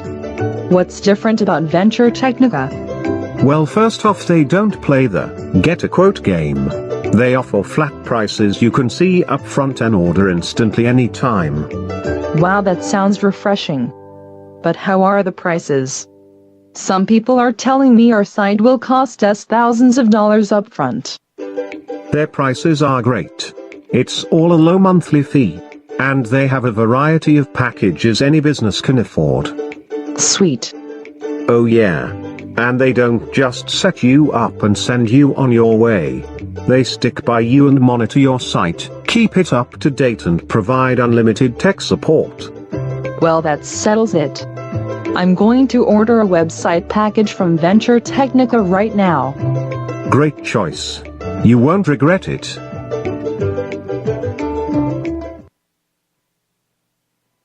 The Venturetechnica Certified Job Creator Program is designed to support and reward those organizations who are creating jobs here in the USA. We know building business and creating new jobs isn't easy. That's why we created this program to offer discounts, incentives and recognition for those who are making it happen. Job creators receive a wide variety of benefits. The best being, it's free to join. No purchase is ever required. We will offer you discounts on all our products and services. Free SEO and marketing services. We will give you national recognition. And much more. Visit Venturetechnica.com to learn more. And to apply for the Certified Job Creator Program today. Get the support you deserve. And the technology your company needs.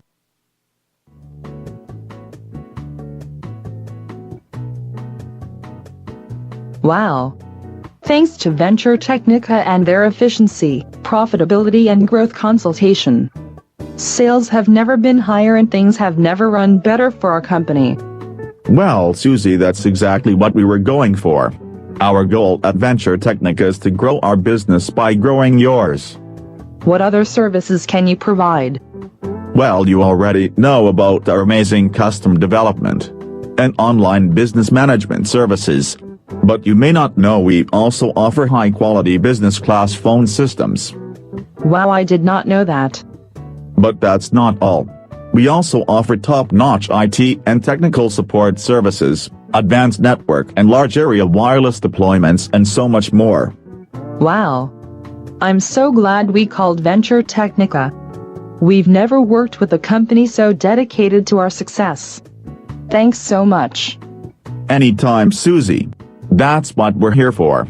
Just visit Venturetechnica.com to learn about all our products and services, many of which you can order instantly online.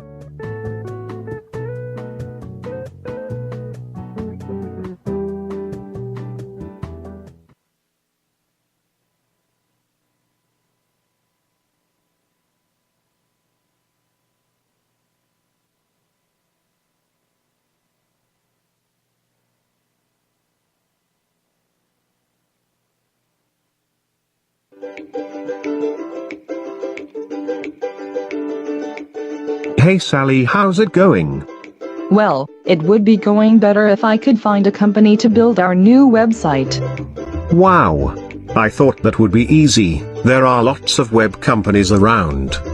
Yeah, there are many web companies around, but I can't seem to get a straight answer on price from any of them. It's all, get a quote, or contact us for information. Oh. That old gag. Yep.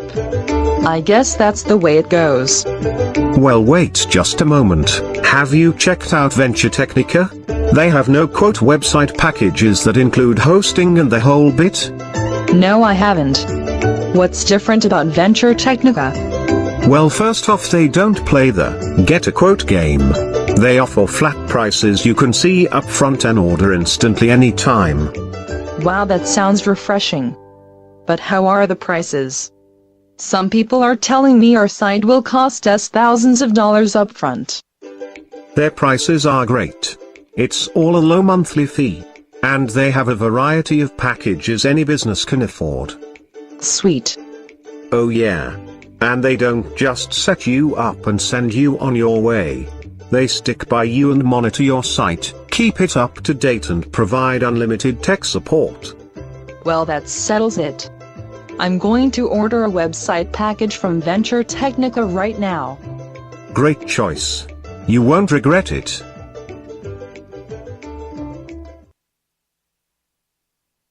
The Venturetechnica Certified Job Creator Program is designed to support and reward those organizations who are creating jobs here in the USA.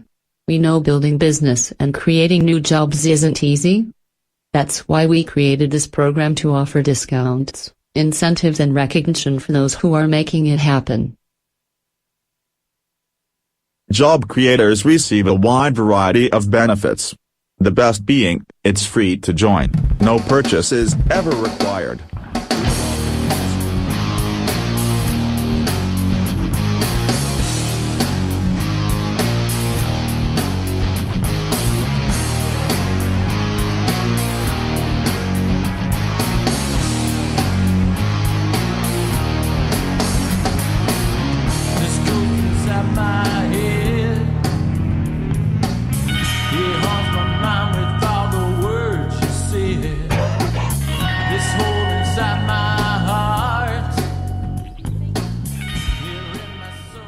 And we're back. Welcome to our, what is this? Our 4 or 5 here of the first ever Matt's Modern World podcast, brought to you by Venturetechnica and Join Event Live, JoinEventLive.com. We are joined back in the studio here today by Michael John Haggerty, and we've got Joe Cunningham, and we've got Lakia Hill, all in here to have a good time. And what we're going to do right now is we're going to pull a little Tarantino move. We're going to kind of show you something that we probably should have done before the last segment, but we're going to introduce you to Joe and let him tell you a little bit about what he's got going on over at the Syracuse New Times and what they've got going on in general. So without further rambling, here is Joe Cunningham. Thanks, Matt. As Michael knows, it's great to work for the New Times. They're a really forward-thinking, cool newspaper. You know, lots of arts and culture. I've been working for the New Times for almost a year now. Ty Marshall, the digital media manager, recruited me from a Facebook group, the CNY bloggers group.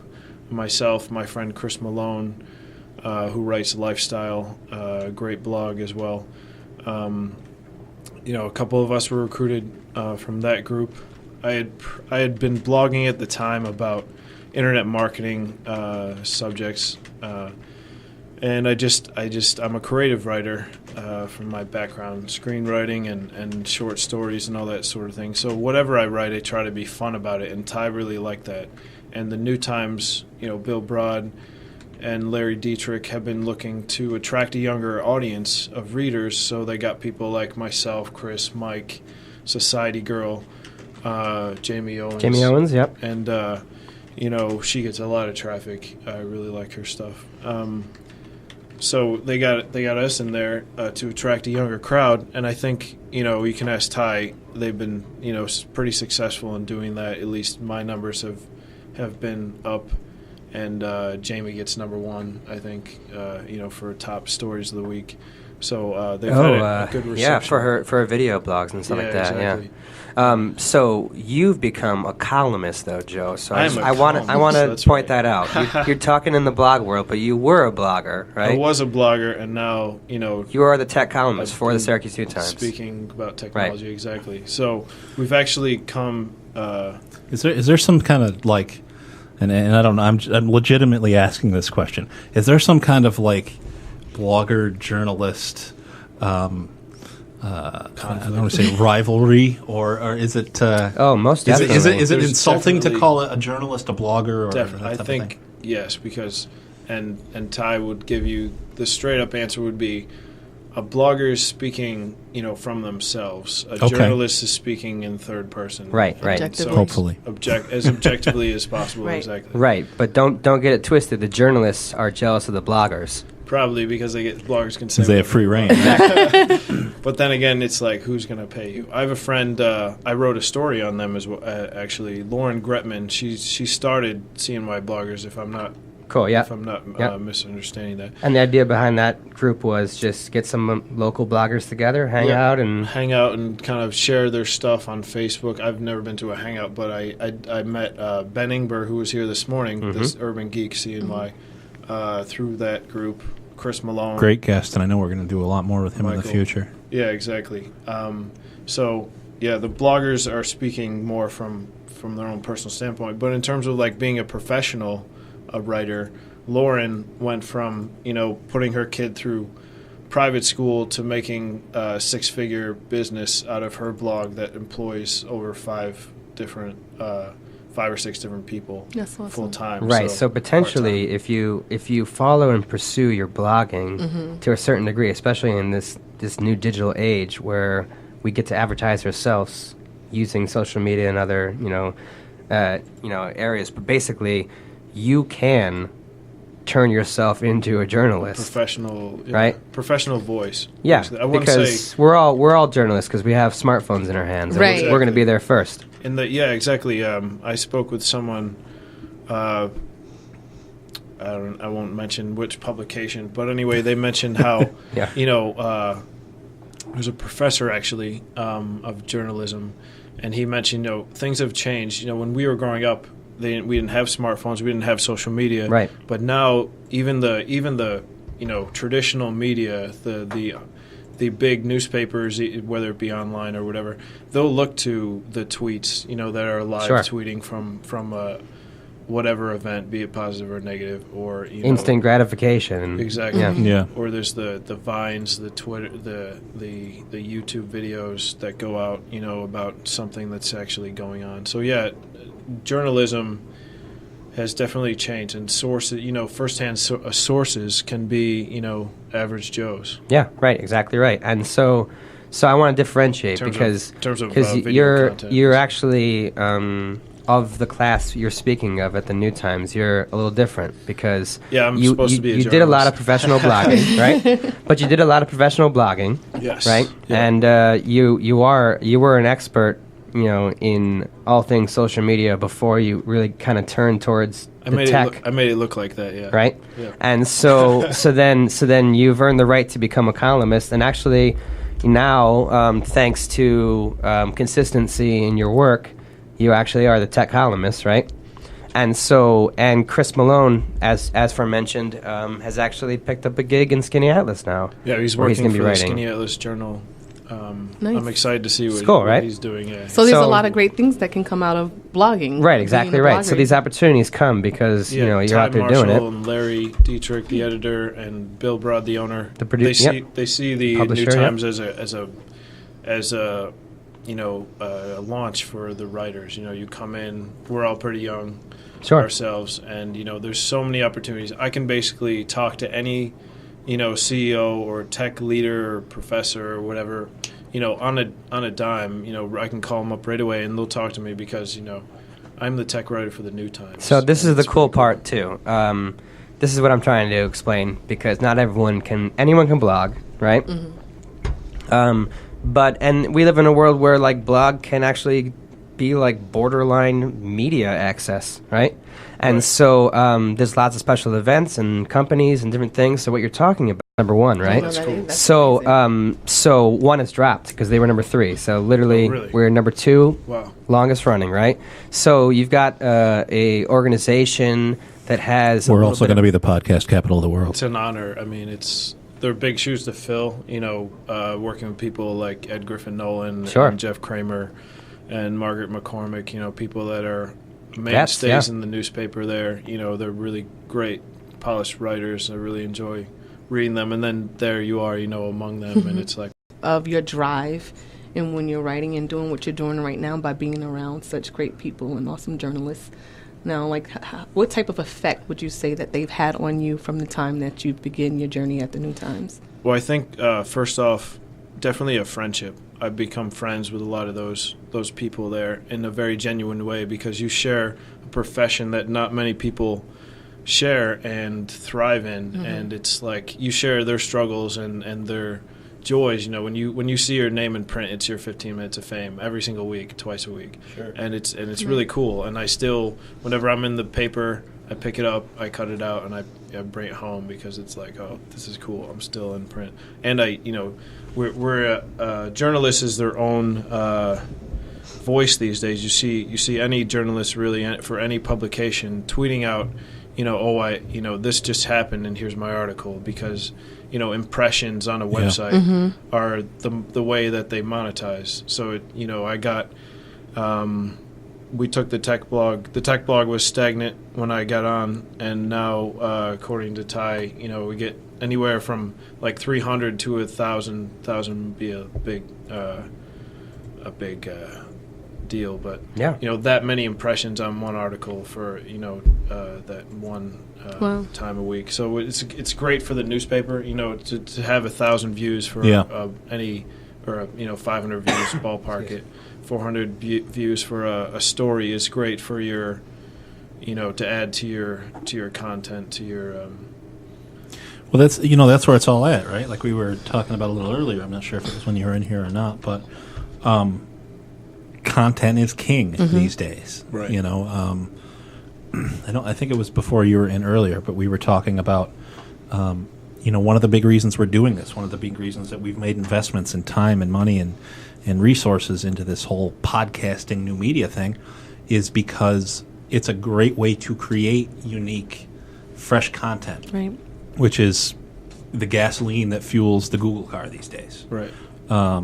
So, I totally understand what you're saying. It's great to see that folks are picking up and joining in, and the folks that are, even now we've got the handful of folks that are listening live, and hopefully a ton more that find us. That's awesome. And that's great. It's good business these days. And I think it's the... Yeah, go ahead, Connie. No, I was going to say the quality, too, of the content that you provide also attributes to the success. And for me, when I first moved to Syracuse, the Syracuse New Times actually was my go-to paper. Not just because it was free, but so I learned about singers from the Syracuse New Times. That's where I learned. I was like, oh, they do have karaoke. Whenever I get time, one of these days, I'd love to go and check it out because of the advertisement when they actually did a story one time on it. So it was great. So when you go to a major city in the United States, you look to the Alternative News Weekly because it's there, and because they do one thing better than anybody else does, and that is the club dates. That's like the core of the paper, and the club dates, for those of you who don't know, is like any live musicians and or events around town that are sent in. They basically make a straight listing, and they have open mic nights and live music, and we have a lot of that locally, and so it's a good place to start because that's where the action's going to be. You know what I mean? Right, because you say there's nothing to there's nothing to do in Syracuse. There's nothing to do in Syracuse, but actually, I found when I was able to take a break, there's tons of things to do here. It's a lot of art, especially in the art world. There's a lot of arts here, and for technology as well too. There's a lot of things to do. Is kind of what I base my entire life on. In Syracuse. And because there's people listening, I think now would be a good time to test out this phone call device. Yeah. Oh, that would be cool. Yeah, we can definitely try that. The number is toll free. It's free stuff in it for you. Say that number one more time. Call in 1-844-299-2120 and give us a call and give Joe a question. Give Joe a tech question. I know he can handle it. Right.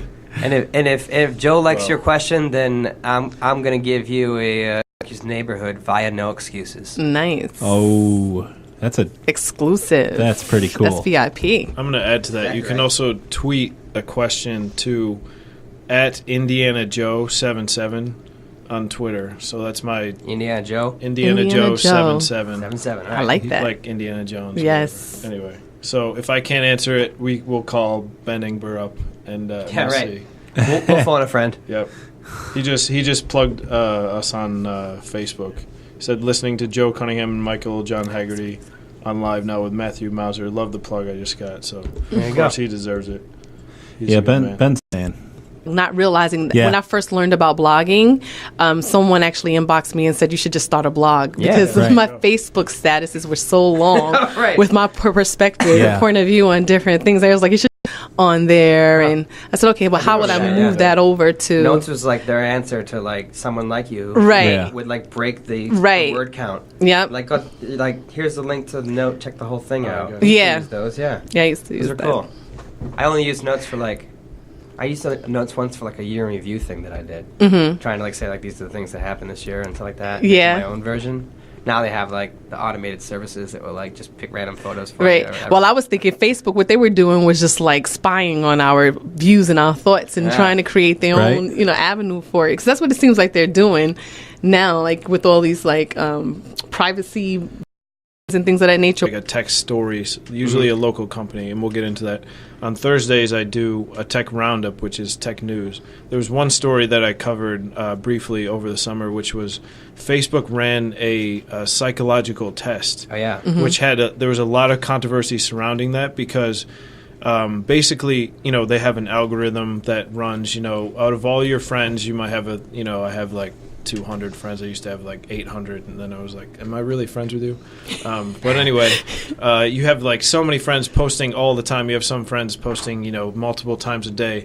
What you don't see all of that stuff because it's just so overwhelming, and you only scroll through so many times. So what do you see? There's actually an algorithm for that based on like who's in want to give you the content that they think you want. They actually did a psychological test where they changed that, and they made it so certain people would only see negative stuff that people were writing, and other people would only see positive things, and then they would analyze what that person would do online and on Facebook, and it got a lot of controversy when people found out because number one, they didn't tell anybody they were going to do this, and number two, what if so and so who got all this negative content and was like psychologically maybe a little bit imbalanced, then that day, drove his car off a cliff. Right, who's absolutely. responsible for that? At the end of the day, can you directly point the finger at Facebook? Probably not 100%, but you can definitely, that was definitely a factor. So, they definitely have the power, like Google does, to control what we see because it's a medium that we use all the time. How many times do you flip open your phone and open Facebook? It's so interesting. Real quick, I'm sorry, but I remember writing statuses saying that, I love my FB friends. All I see is just positive news in my news feed, positivity, team positive. Yeah. But for a moment, in that one period, like all I saw was just like positive, motivating, yeah, you could have been one of the good guinea pigs information. On the good side. I probably was. But I'm not bashing social media. I think right. social media is obviously it's a means. Great. It's a means for good or evil, and most of the time I believe it's used for good. When we were growing up, there was no, Facebook, and I remember thinking, wouldn't it be great to know how so and so is doing? Friends from grade school, even though I haven't seen him in like 10 years, just to know how he's doing. I'm not going to call him or whatever. Yeah. Yeah. So just social media is just so great. I call it a necessary evil, Joe. Yeah. Because, really? Yeah. Because without the promotion factor, you know what I mean? You kind of can get lost in all kinds of junk that's on there now. That's true. Yeah. And so it's turning, and the trend is turning towards video. That is true. So Jamie and myself, we are vloggers. We're video bloggers, technically, right? So I never considered myself a blogger because, I'm no writer, and I create the content, right? Right. But I'm not a writer. Ty and I work together on this project, and we are the perfect duo because we've artistically worked together prior to this. So it's a lot of like button heads on the production, but we're trying to put out a product. So I think you're doing a great job, by the way. Oh, thank you. And so the videos. The hits are worth something, you know what I mean? Like, when you have a video that has like 3,000 views, it's pretty damn good. These things are trying to up the ante a little bit because I noticed there really wasn't a lot of good video content locally, right? There's a lot of freelance people doing their own thing, making some music videos and doing some videos here and there, but there was no content that was like for local people, about local people, places, and things. So Take a Tour was birthed from that, and then a way for me to be able to say, here's a 2-minute video. Like, I guarantee you, I will teach you something in these 2 minutes. Imagine what we could do on a 2-hour tour, right? And so this is the idea. Let's push some.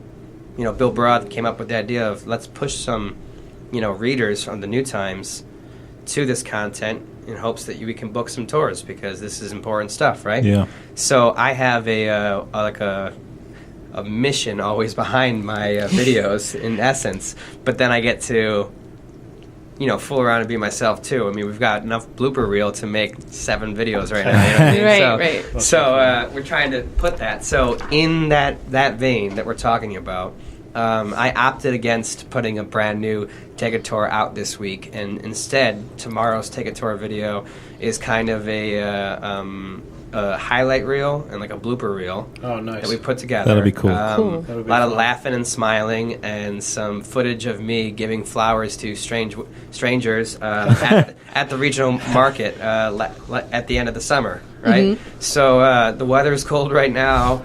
So what'd you do? You just walked around and handed flowers to pretty girls or something? No, just women. Period. Okay. So non-discriminatory. Yeah, I just went and grabbed it, and what it is it's a cross through. It's the downtown farmers market on Tuesdays. Uh-huh. So it was very end of the season. It was like going late into October. The weather was still pretty nice, and it was like the second to last week, and I announced that I was going to do it for the last 2 weeks, as a stunt on social media. Right. I said, check out this cool picture I found of the farmers market a long time ago. And it had like these guys like hanging out and like with their white sleeves rolled up and like you know what I mean, and it was like a vintage picture, and everyone said this is a cool shot, and I said I'm gonna go give away flowers, right? So go ahead, go to the regional market, and maybe I'll see you there, right? Right. But then I took a flip cam, held it in front of my face, and I would extend the flower, right? So you'll see the footage and see what it does, but the simple things like extending a little bit of like a have a good day. Right. And I didn't try to engage. I didn't try to explain. I just said like, who's this for? They'd ask, and I'd be like, it's for you. There you go, right? And so, 9 out of 10 were very surprised and very appreciative and smiling and loved it. There was the random case every once in a while where they were like literally like try to like run, which is going to be funny. Yeah, to exactly, see right. Kind of like maybe I don't want to be in the video. I don't want to be on TV type of thing, which I understand, right? Right. But I did this because right now I see a weird trend locally on my social media that has lots of people posting terrible news. Yes. And we're not talking about like, oh my gosh, locally there's a bunch of dogs found in a house and they need a home. We're talking like high level, terrible stuff like, 11 people being murdered in Paris. And, and these are international stories, and they come from all over. They're never from the same source. They're like literally hundreds of versions of the same story, and it boggles my mind because I'm like, we live in a world where like shares and likes are worth something, and now Facebook is changing that again on us, right? You can't have contests with shares, and you can't do certain things. Yeah. But the part that I said, it's time to like twist it up a little bit and maybe put something fun out, and so we talk about things, we plan things out, we prep things. But then when it comes time to shooting the video, we are live, just like we are on JoinEventLive.com. We're just doing it now. You know what I mean? So it's important to like, important to like get in there and get it done. You know what I mean? I can agree with what you're saying. I had the same point of view and thought concept about the negative content that I would see on social media. It was so disturbing, and I'm very positive. I love positivity. I love love. on my own page and post and hope others would catch on to it, post positive videos with positive messaging and say, let's fight evil and negativity with positivity and with love. So I started, Matt saw it, my good morning, good people. It's a beautiful world. And it's just 3 minutes of encouragement and motivation and talking about how beautiful the world really is, because we see and hear so much negativity and coming from other areas. Yeah. And I just want to just inspire people just for 3 minutes in the morning to start their day, off with a positive outlook, and to understand that right now in your circumstances where you are, it's not the all end, and that there's other alternatives and resources for you. And I want to expose that and talk about just, those different things and like people like yourself, and talk about, like, I'll just talk about anybody that's doing anything great and anything positive and direct them to you, because I believe that we're all connected. Like, all of us who have this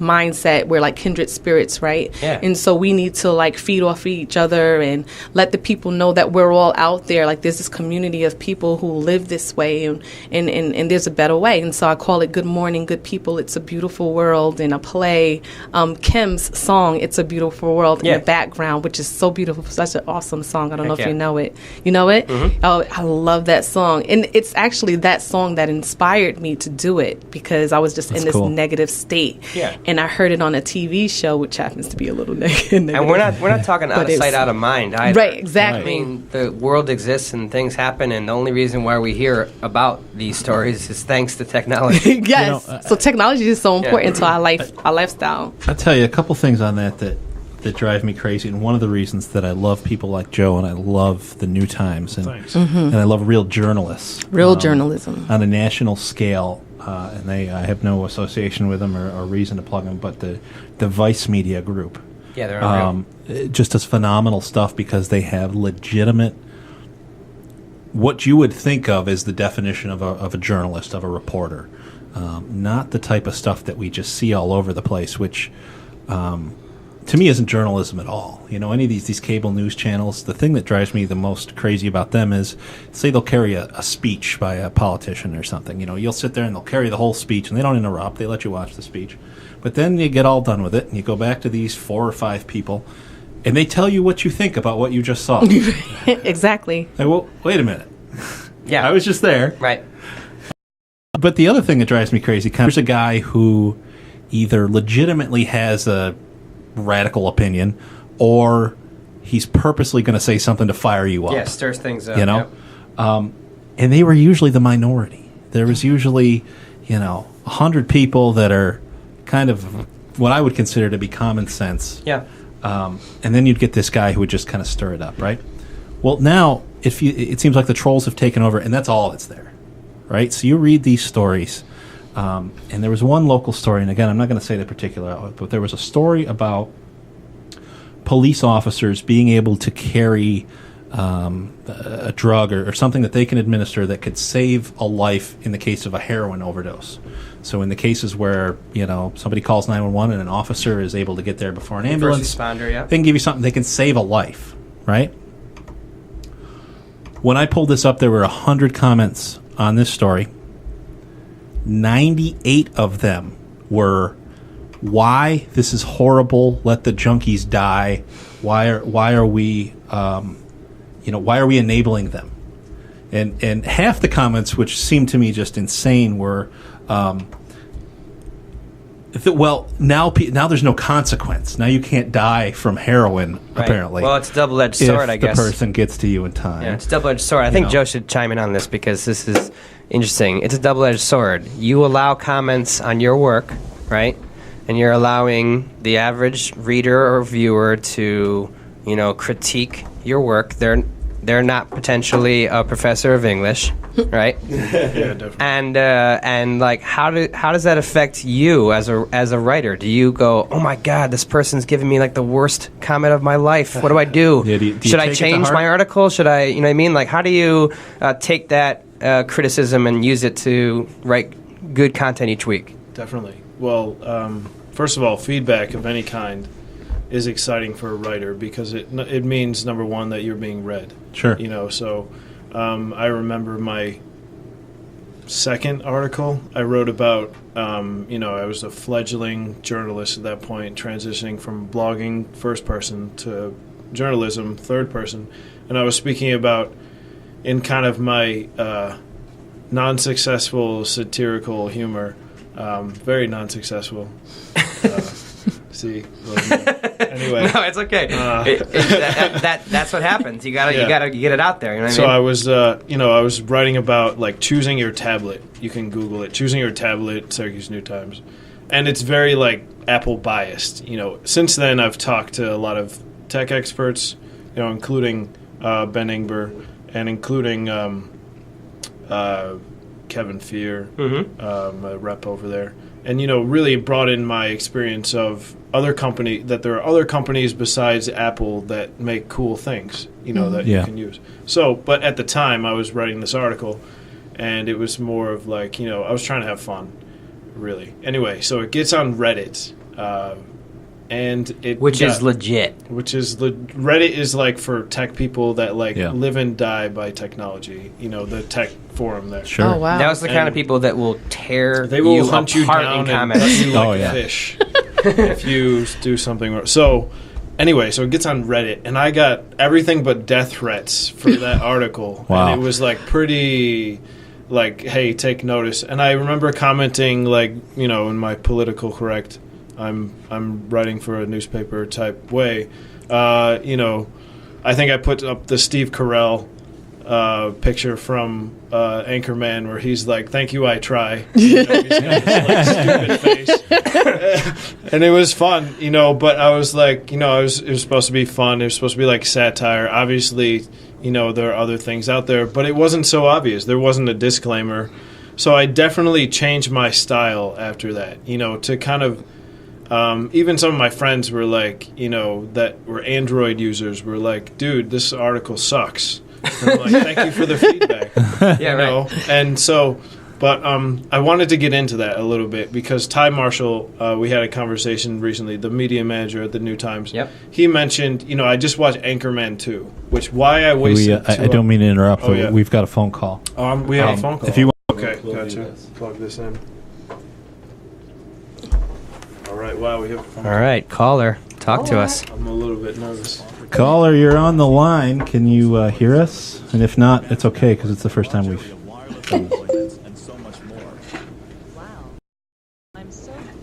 I'm having Ty and I had a conversation, and I had just watched Anchorman 2, and why I wasted, Harrison Ford is in it, so that's why I watched it. Really? Because I'm a big fan.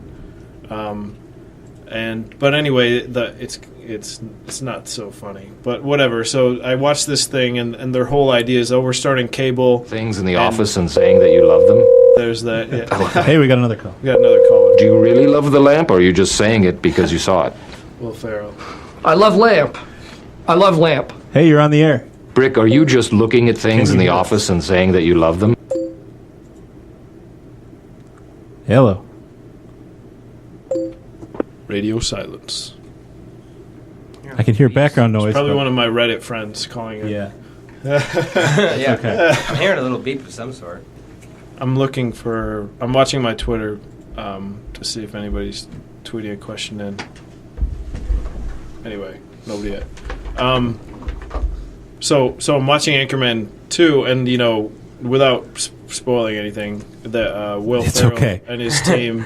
Spoiler alert! Yeah, You're not going to hurt spoiler anybody's alert. feelings. Whatever. Yeah. So they start reporting, like this is like the 80s or whatever. Mm-hmm. They start reporting on like what people want to see rather than what the news actually is. So it kind of changes the content around. Yeah. And yeah, we were just talking about that. So Ty and I were talking, and we're like, no matter what, I hear a call coming in. Yeah. Keep going, Jack. No matter what. Hello? Oh, we got a call. I think we got a live one. We got a live one. Audio up on these. Good afternoon. Can you hear us? Hello. I thought we had it that time. I heard a hello. I heard a hello that time. Did. Female voice. What happened? It's funny that we're playing with technology and we're talking about technology. Yeah. Because this is real life. We're testing That's this. right. We're testing this phone call process out live. This is That's all hashtag not real even, life. That's This is not real even, life. Any exaggeration. We this We're gonna try one more time. Okay, here we go. All right. Hello, caller. Star 69. Hello. Oh, I there hear we go. somebody. Wait. Hello. Hello. Welcome to the show. Stupid thing. All right, we'll check that out in just a moment. The phone is like the one thing that I'm in the mercy of the phone company, so I got you. I can't beat on that too much. But I'm sorry. Go ahead, Joe. No worries. So Ty and I were talking, and he said that we're pitching different ideas for stories and direction, and then he's like, "Well, no matter what we're really looking for is not like your, I'm paraphrasing. This is my own words. Like not like your popcorn stories. Like, oh, this is whatever, cool." But we were looking for like really great content. And if we can always give people really great content, then we've achieved our mission. If we get 50 views when we wanted to get 500, so what? But if we came out with a story that is really high quality, that's what's going to last. And you might get 50 views today, you'll get 5,000 next year if you're continuously putting out good stuff. And that it doesn't, even the views doesn't matter. We always want to keep that high level of quality. So that edified me, and it kept inspired me to continue on. And I did want to take a little inroad to talk about like what I'm actually talking about and doing, and it's in the future. It's really exciting, in the past and in the future. It's a really cool story, I think. So I started off as the tech guy, and I came in like, "Hey, can I write about movies?" And they're like, "No, we already have a movie guy." Right. And I was like, and they're like, "Can you write about TV?" I'm like, "I don't watch TV. I watch Netflix." And then they're like, "Well, can you write about tech?" I was like, "All right, I'll write about tech. I don't know anything about tech, but I'll write about tech." I'm an enthusiast. I'm interested, but if you really want to know about the nitty gritty, you got to give me a few minutes to research it. You got to go to like a Bang Amber to get a story. We just got a tweet by Ty Marshall, who is one of the best people I know, and he said, "Content is king. Who cares about clicks?" That's right. Exactly, and it's true.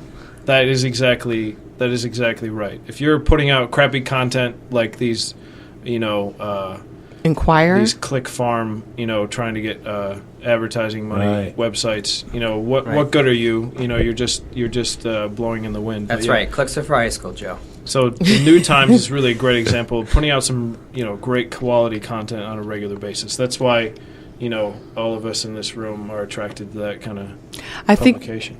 I think keeping the integrity in journalism is so important to society, and to humankind. I really do.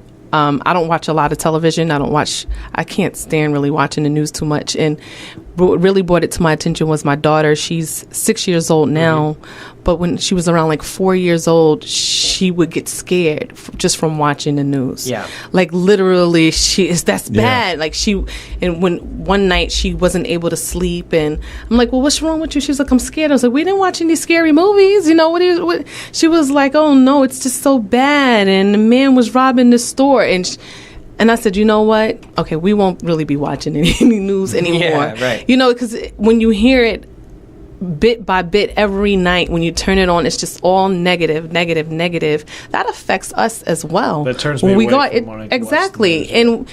And I'm a writer myself. I'm not a journalist or anything like that. I don't consider myself, but I love to write. I journal. I have journals from the time I was 17 years old, and I'm 37 now. Just told my age. I don't look it though. I look 27. Yeah, no, thank you. So, but I've been journaling for a very long time, and I feel like when we sell ourselves as writers, what we're writing, or even with blogging, when we're talking, giving our point of view, we shouldn't give it to please the audience. It really should just come from us in a genuine space. Yeah. And I can't stand when writers actually sell themselves out for the dollar. I worked for Clear Channel for 2 years and selling advertisement and so forth. And I remember just like it was really more so, nothing wrong with Clear Channel, love Clear Channel, but it's really about your manager, your market manager, et cetera, and their thoughts on things. It's about the dollar, Right. And all these companies, they have a right to feed us this, right? Absolutely. But they also have a power. Like they have They the do. power to cover the story and or not cover the story, right? Yeah, if you look based upon the sponsor, whoever they want to please the corporations. Have you right? seen the movie, They're not going to want to place their ads in our paper if we don't. Nightcrawler, Right, this. for like the most gruesome things to Yeah, cover. live and stuff, it really digs into that that culture of sensationalism, and like we're attracted to the most horrible stories, and it's a great. I mean, it's a great movie to watch just for his performance, because he's like a monster in doing this. I won't spoil it, but I want to check but it yeah, out. that's kind of the premise. But when I got into the New Times, I like the New Times. we started to write stories about. And one day, Ty messaged me and said, hey, what about here's this cool company. Or no, the first one I did was actually about Sincere, which is a company that started here in Syracuse, and they created this software that gave more meaning to your social media interaction. So you based on Twitter or whatever, through this software you can donate like 5 cents or 50 cents or $50, if you're that well off, to a charity of your choice through Sincere. So very cool tech company. I had Google Sincere, Syracuse New Times. You can see my story there. And they won a competition. I think they got was it $100,000? Nice chunk of change. Basically. Wow. Nice, a couple of cents anyway. For their company. Sweet. Exactly. Was that Napoleon Dynamite? It was. Yeah, I love that movie. So they got funding. They won an award for their company, etc. Anyway, so that story got so much positive feedback from the New Times readers that it just gave me this impulse. Like in the competition, there were 2 other companies that lost the competition, but they were great companies. Yeah. I interviewed one guy. The name of the company escapes me. He designed this boat. Basically, it's that fits in a suitcase. Google that, Syracuse New Times, you'll find it. But anyway, very very cool story, and just this kid, who had been interested in boats. So it was one thing after another. After that, I got another story, which actually made the top 25 last year. Making Magic is the name of the story, about Chetty Hampson, the CEO of TCGplayer.com, which is they sell Magic cards and Pokemon cards. That whole he's got like a $1 billion company locally. He's got it's really incredible. It's a multi-million-dollar company that he's been at for I think 15 years working at this. And I interviewed him and talked about what he's doing. He's hiring. I think he's got like 50 people working for him. They just opened a new space that they designed. With the whole like Magic and game environment on the 10th floor of the State Tower. Okay. It's really cool looking. Look that up. Making Magic, Syracuse New Times, Chetty Hampson. Really, really fun story. I had a lot of fun with that. That got number 24 out of 25, right in there. For the most read stories of the New Times last year. So whenever I wrote about those types of things, I got a lot more response. Don't put it that way, Joe. Yeah, exactly. It's a true. Weekly that's paper that comes out. There's at least 25 articles in each issue. Exactly. So if you do that math, it's a little bit better than that, isn't it? And again, we're not looking for the clicks. We're looking for some quality content. Right. Yeah. So we Reddit. got on this train. It was after I shared Chetty's story on LinkedIn that a gentleman by the name of Nasser Ali he is the president, I believe, of Upstate Venture Connect, which is an organization that connects venture capitalists and resources with local tech startups all across New York, from Binghamton to Albany to Buffalo here. Great organization. Can't talk enough about how great they are. And they have this map on their website. If you go to uvc.org, and it's a graph, or it's a map really, and it has different dots for every single tech startup in the area, and then every single like venture capitalist firm and tech resource like the Tech Garden area, because the whole premise behind that is anyway, he commented on the article and how great it was that we're promoting this, but the whole premise startups and tech startups in the area, and because a lot of people have this idea. We have so many students, between Cornell, Syracuse University, RIT, the SUNY schools. I graduated from SUNY Empire State, all in the area. And you got so many kids, coming from all over the world, really, and they're here, but then they leave. And they either go back home or they go to Chicago or New York or Silicon Valley. But they have business ideas. So there's this group at SU called Idea Q's, a great group of young women and men that apparently they can use that name. Yeah, and they can use that name because it's university. It's the university. There you go. And their whole goal is to inspire students across the different schools. It might be a law student over here, there might be an engineering student over here, a communications more guy like Sandbox. Yep, and they bring everybody together, and it's like, oh, I got a business idea, but I need a developer, or I need an advertising guy. And then 3 different people who never met each other before, or never would, cross paths other than at, Cafe Cabal.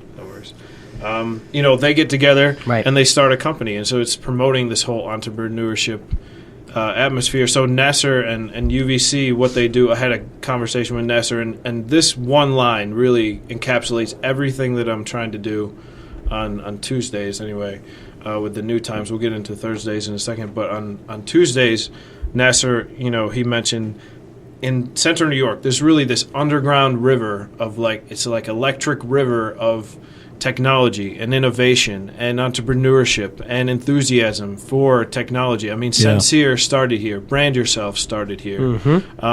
Making, Chetty Hampson, TCG Player, they're a multi-million-dollar company. They beat eBay and Amazon for what they do. They're here in Syracuse, New York. We have Terrakeet, which is, I used to work for them. They're a leading SEO company.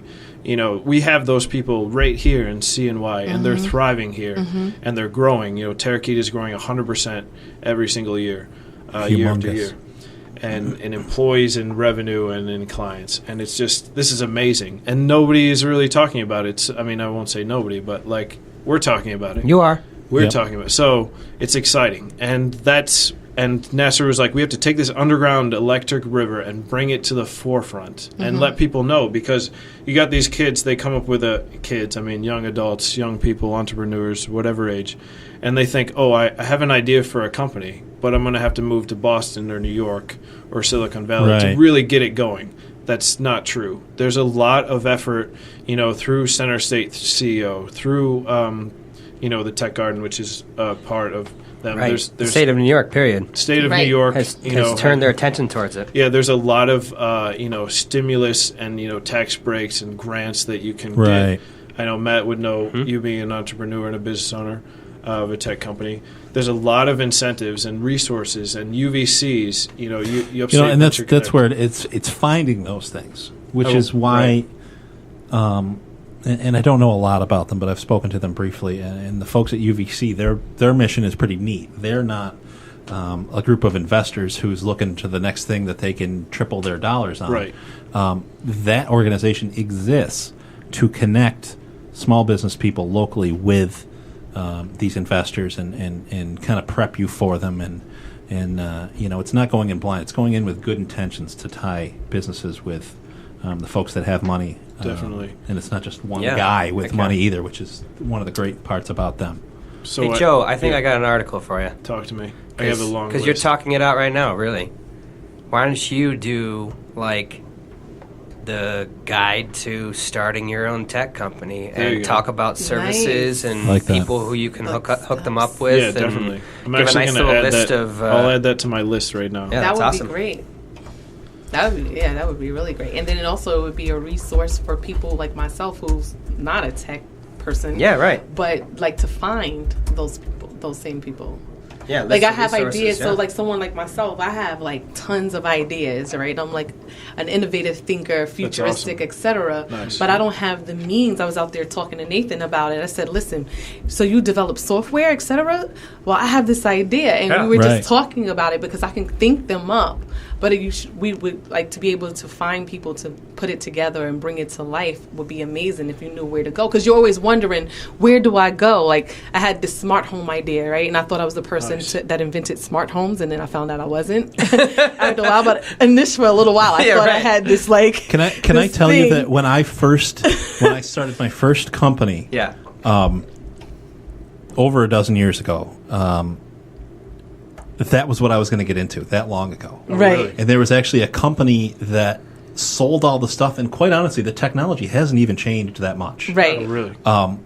But I expected it at that time to be like, in the next... We all have ideas, and we all are Mm-hmm. given thoughts, right? That's what I talk about during my seminars and stuff. Right. You're not the only one. Don't think because somebody stole my idea or whatever. Right. But there is something specific that was given to you in that thought or that idea Most definitely. that needs to connect with someone else you somewhere. need to This is pursue what I that. really Yep. believe, to pursue it. And if you wait, then you miss out. So Collaboration is key, Exactly. Collaborative practicing is the key to success with quality content, with integrity, with great character.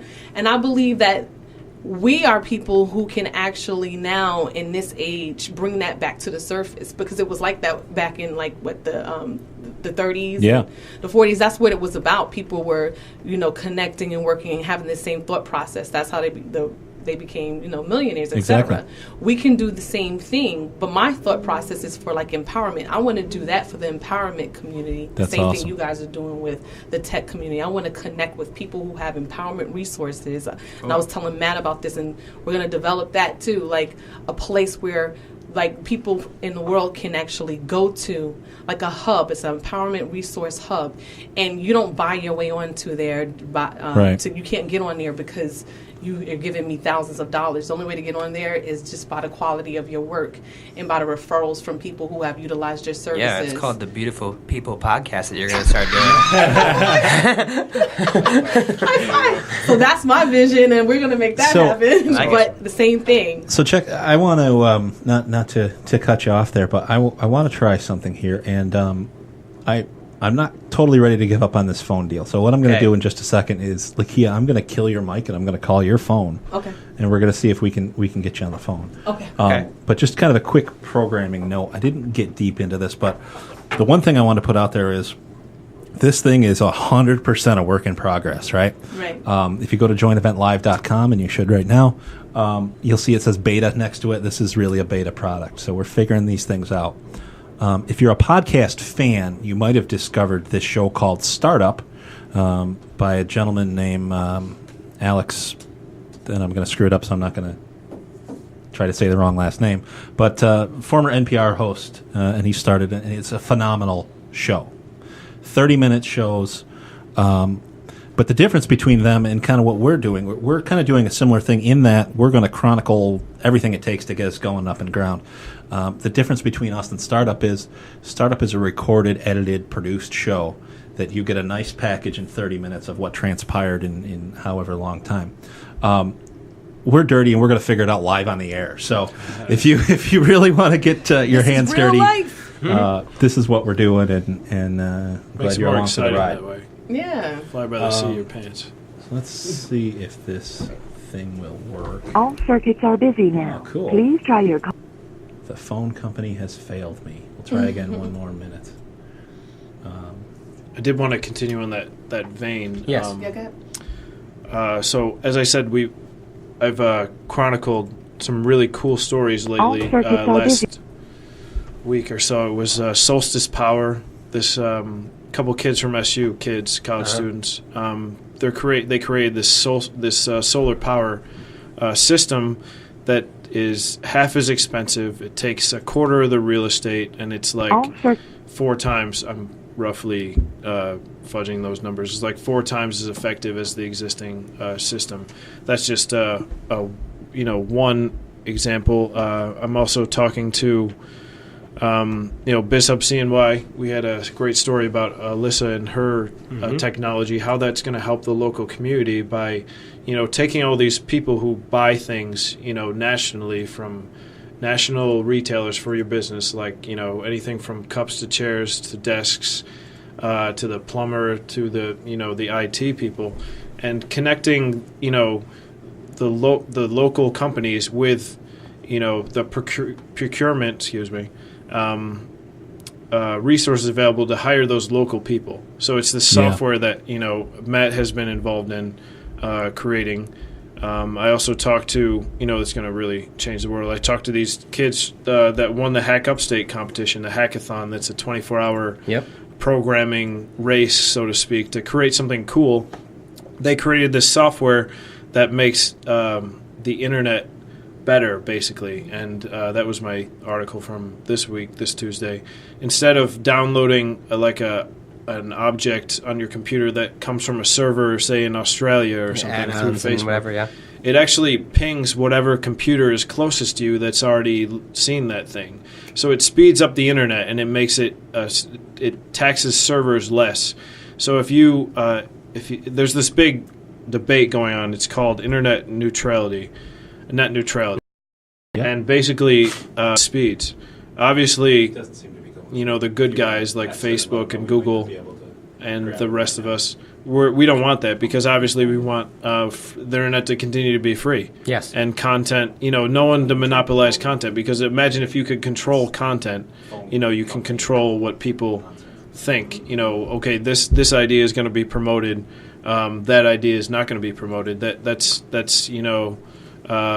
we've seen in past history that's not a good idea.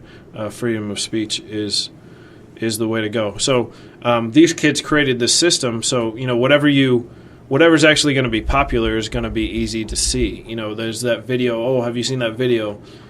Since all of your friends around you have seen that video lives on their computer in some way, shape, or form, and you're going to be able to get it faster. That's a really cool thing that came out of Central New York. Excellent idea. Other things on the agenda, as I've said, the tech blog has become pretty popular. So some people have reached out to me to talk about their company, and others I've reached out to. We've got Webucator, Menio Global, IdeaQ, so I'm going to do a story on that. Can Geothermal Plus and Gyro Heat Technologies are two other examples. People that read the Solstice Power, and these guys are alternate sources of clean energy, because that's really a big issue. I just talked to two entrepreneurs this morning from the Tech Garden. Chronicle Me is the name of their company, and it's a social media. It's an anonymous social media that they've partnered with, like organizations such as substance abuse or domestic abuse. Different places where people can get help. Exactly, and they find anonymous community support. That's just one facet of that. They've also had this company called Volo, which is basically like a easy way to get a report on how your nonprofit is doing. They put all this. A lot of these nonprofits don't have the resources, because they're nonprofits, to find out, how is my what are my actions. What are our marketing actions doing, and bringing in, and how can we enhance them and make our more people to our events, or to help more people in the community. So they created this software that actually does just that, and it's really cool. Anyway, you'll be hearing about that. And Terakai, I had a talk with them. Gilded Social, this kid out of SU who did the TV, those TV screens you see when you go into a Cafe Cabal. He's creating like a network of live network, a live network of social media streams and digital signage. So all this is coming out of Syracuse, and the nitty gritty might be a little bit boring, but the exciting thing is that there is innovation, there's entrepreneurship, there's people doing things right here in Central New York. It is alive and well, and there's a resurgence in it. Yeah, you walk down Salina and you're like, where's this city going? It's kind of gone down since the days of, my mom tells me stories of, they would go Christmas shopping and listen to, see Santa Claus and listen to stories at the department store or whatever. But, it's really the community is coming back. Like, things are happening, and this is really cool, and we want to get more people. You know, we want to get more press for it, and that's what we're here for. So I get emails every other day of people, you know, that have cool ideas, cool things that they're doing, and they want me to know about it, and I love it. It's exciting. I get excited about this stuff, and I hope I'm transmitting that as well. Yeah, absolutely. I mean, the article I was first kind of introduced to you with the BizHub article. You know, when you wrote that with Alyssa and things like that, and you know, like I said, that was my kind of first exposure in reading that article. Like, wow, this guy's good. I hope that what comes across is what's going on, the message. Well, and I'm a screenwriter, I'm a creative writer, so I look for like the story and like, you know, what's really going on here. We're not just like putting bits and hardware together. We're changing the world. You know? Yeah. We're making the world a better place, and I think that's what technology is all about. And that honestly, what I really like about your style is you're not a hardcore tech guy. Right. So, definitely not. like, Ben can attest to that. Yeah, when I or you know, even somebody like Ben, we go to talk to something, and you know, we're kind of in that mindset. So we start rambling about things that we just kind of think people understand. Right. And usually, people just have that blank stare. But your articles are great because you take the time to figure out in common English what this is all about, and then you communicate it back to folks. And you know, I know a number of folks that have read a number of your articles and all said the same thing, that that's a good they love the way. That's right. You know, that means you're a great writer. You know what? You know what? It's 2020 time. Just Here we go. Take all these compliments and just put them in my pocket for a rainy day. Exactly. All right, Joe. Here we go. Real deal question right now. Yeah, shoot me a question. What is the number one thing that you use in the tech world the most? Oh, it has to be my phone, because... For what in particular? Oh, for just everything. Everything from texting and calling to checking up on emails to, you know... I deleted a couple apps because I don't have, like, the super space phone, and pretty much every app on there I use on a regular basis, from... you know, my GPS, because I'm so good at directions, to, to the calendar. I mean, when I got the iPhone back in when the iPhone 4 came out. Yeah. And I switched providers from Verizon to AT&T because at the time Verizon didn't have the iPhone. And I remember, you know, just when I used the calendar, like, it just changed my life because I was able to, you know, sync everything and remember Organize what up, was going on. I have Dropbox. I love Dropbox because all my files are at my fingertips. You know, I have the social media apps. I have this great app called Trello, which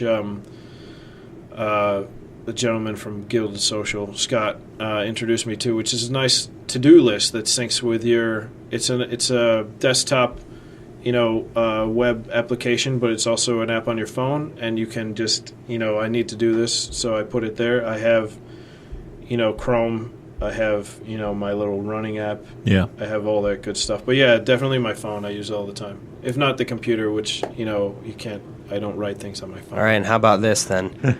Your dream tech-related person that you would get to interview right now? If you could pick anybody. Probably Mark Zuckerberg or Tesla. What's his name? Elon Musk. Elon, yeah. Because you know, I'm a big Aaron Sorkin fan. I'm a screenwriter. So when I saw The Social Network, it kind of opened up it made Facebook human for me. Mm-hmm. Yeah. Although Mark says it's not exactly a story, of course. Right. It's an adaptation. Right. But anyway, he's really a humanist. I mean, he might be the youngest billionaire in history. I think that he is. But he's really... His vision for the world and what he can do by connecting people has already shown us, you know, amazing things. My best friends right now I met online, you know, and I'm grateful for that. Would I have met them, you know, if we didn't have social media? Maybe some of them, but definitely not all of them. Right. You know, I've made so many business connections through the internet. Mark Zuckerberg has this vision for a free internet throughout the world so that third world countries can be educated and not controlled by dictators and things like that. You know, and the resources we have can you know, through education and sharing information can be elsewhere. So he's really cool. Elon Musk, I'm a big fan because Tesla, as you know, they're a leading technology company. They make the electric car, and they just opened up their blueprints to everyone because, in my mind, you're the front runner. You have to do you have to cut through all the red tape. They open this up to every manufacturer, be it cars or anything else, so that electric cars can become more of a thing. Because who wants to have you seen Interstellar? Where they destroy the world and they have to go find another one or a solution. We don't want that to happen. So you got Solstice Power and these geothermal guys. Which I don't know all the ins and outs, but we're here to create a better world. Technology is about creating a better world. And that company has gotten him to the point where he's going to put NASA out of business. Tesla? Yeah. I don't know the details of that, but he's a really cool guy because I'm a Terminator 2 fan. Okay. They're making another movie. Forget remake, that. I won't watch that. But anyway, but the whole idea that the relationship of science fiction to technology is very closely linked. Oh yeah. When Steven Spielberg made, and this is the movie guy in me, but it's also the tech guy, the tech columnist. When Steven Spielberg made Minority Report back 10 years ago now, he put 10 of the leading scientists in a room and said, tell me what the world is going to be like in 2052 or whatever the setting was going to be. And they came up with, Minority Report, where your eyes will be scanned. Yeah, precogs, yeah. And you'll be, you'll be able to be identified from wherever you'll be able to pay through your eyeballs. You'll be able to, the Gap will be able to advertise to you based on the pants that you bought the last time. We're not that far off. This hyper... That's my house. Yeah, right. Exactly. Right, yeah. And just this, the hologram movies, the cars that drive themselves. Google actually came out with that. That's driverless right car. around the corner with all sorts of different scary things that could happen if somebody hacks your car and all that stuff. I know we're a little away from that now, but the one thing that really stood out to me, or I thought was interesting with that whole Tesla story, where they kind of gave away the blueprints, right? They gave away the secret sauce. And the response to me was just incredibly brilliant. They said, listen, here's what would have happened. If we just gave this to the world right from the beginning, somebody else would have took it, they would have patented it, and they would have set it on a shelf. He goes, because that, and it does all the time, these incredibly innovative things that you see, these companies that could potentially be harmed by them, they snag them up and they stick them on a shelf. And, they hide it from the world. And that's why Tesla was like, we had to get to a certain point to where that couldn't happen, to where when we did release it to the world could take advantage of it. That's awesome. To me, that's just like, yeah. And someone who's doing it for altruistic reasons, right? Not just for the money. So in the local world, Elon's he bought up a heck of a lot of real estate in Buffalo, New York. And he's bringing ripple effect that will come across. Oh, absolutely. Right. Well, that's all a part of bringing in the government side of everything with the governor's view of New York Rise. Right, upstate is where it's at. It's the place to be. It's the place to really come and bring those innovations, like what we're saying. And when he gave his state of the address, the first time ever. The first time, he talked about it. I was like, did anybody else hear that? Yeah. I didn't know. I was like, did anyone just hear what he said? Like, people, you have to really listen to what's happening, what they're saying. Like, this is like nothing new. So many resources, so much potential here. Because there's a lot of these backdoor conversations and things that are talked about before they put it, like you said, to the world or for us to hear. Those planning stages, and I know exactly that's what it's about. Like, upstate is really where it is now. CNY is the place to be for everything, and it's going to change the world. Syracuse, actually, what I learned, which is so amazing, I call Syracuse the promised land. Because, to me, really... Yeah, seeing why not. Yeah, seeing why not. I like that. But it is, because there's an abundance of resources here. Like, they say, like, we're New York, and I love New York. Right. Always, you can make it there, you can make it anywhere. But then you can come here and actually make it if you are aware and if you have, of course, the ambition and the thought process and the ability to network and talk things out. But you can create and do anything here. And on the political side, what I learned from my work is that people from all over the world come here to meet and have discussions that affect not just the state, but the whole nation, which then tackles into the world. So everything starts here. And like when you were saying how these students from all over just the country and all over the world from different places come here, they get their education, they come up with these ideas or whatever, but then they leave. Like that's to say something about where we are right now and what it's about, you know, and it's time that, you know, we own it. Because I live here now, you know, so it's just like, not just because I'm here, we got to own it. Yeah. We've been owning it, but I don't believe in accidents or things like that. I think everything happens for a reason. Yep, and everything happens in time. And it's really like this dialect that we're having right now on all these different subjects, you know. Like technology is not your main thing, but you're able to write about it. But I keep hearing you talk about that you're a screenwriter, so I'm imagining that, you know, you're really passionate about the arts. Yeah, I have some things and going about on film. there. Can't talk about that. I wanted to ask you a question, though. Sure, yeah. Because I think it's important. And now I'm like interested in you, want to know more. What made you, like, when did you decide that you wanted to be a writer? Like, what was it? What was your inspiration behind it? I grew up as an artist drawing. When I was, I think, 2 or 3, my mom had the picture. I got published for drawing something. Really? This, like, where the wild things are type thing. But it looked pretty good. Anyway, so I grew up... The child like star. that. We didn't even know it. And I remember when I was in kindergarten, no, pre-K, and I was drawing, and this kid came up to me. You know how kids like have their own different language, and he said, "Wow, you're a really good writer."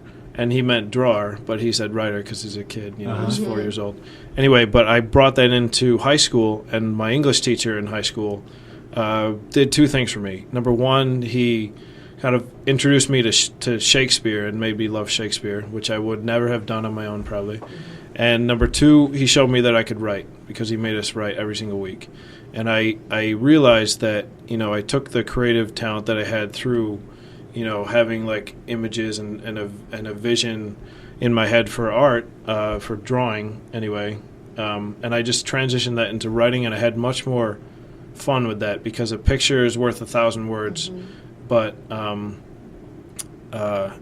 you know, a few words can create 1,000 pictures.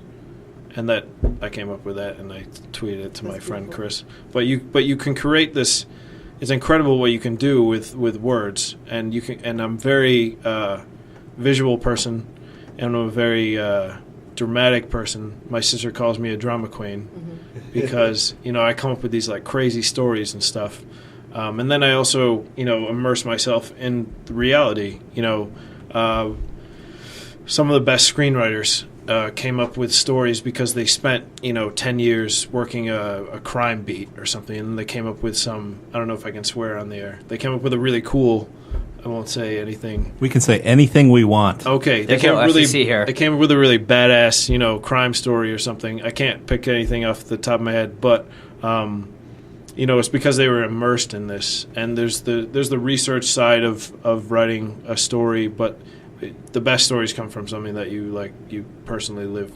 Anyway, so that's what I do. I get into these, you know, true stories that are going around town, and you know, I already have like I'm always working on like 50 different movies, believe it or not. I'm bouncing ideas around in my head, and one of them is about like, you know, startups, the things that they go through and the cool things, and it's a different environment. Parts of our lives, you know, fiction reflects. I'm working on a couple things. How about you get into theater too? How about a play? Yes. I wrote 5 plays in Dublin, and when you're a freelancer, you have 7 things going on. It's hard to do. I know. It's hard to get one of those out the door. But I was talking about Elon Musk, and you know, the connection between fiction and fact. And this is kind of a dark side of it, but he's like talking about artificial intelligence and our capacity. I wrote an article about regarding robots. Google that, Syracuse New Times. And they have these robots that are just unreal what they can do. They have these military ones. They look like big, like dogs, and they can run supplies across any terrain. Yeah. And it's just amazing. And they have these, you know, they have drones now. Obviously, drones are for better or for worse, what they can do.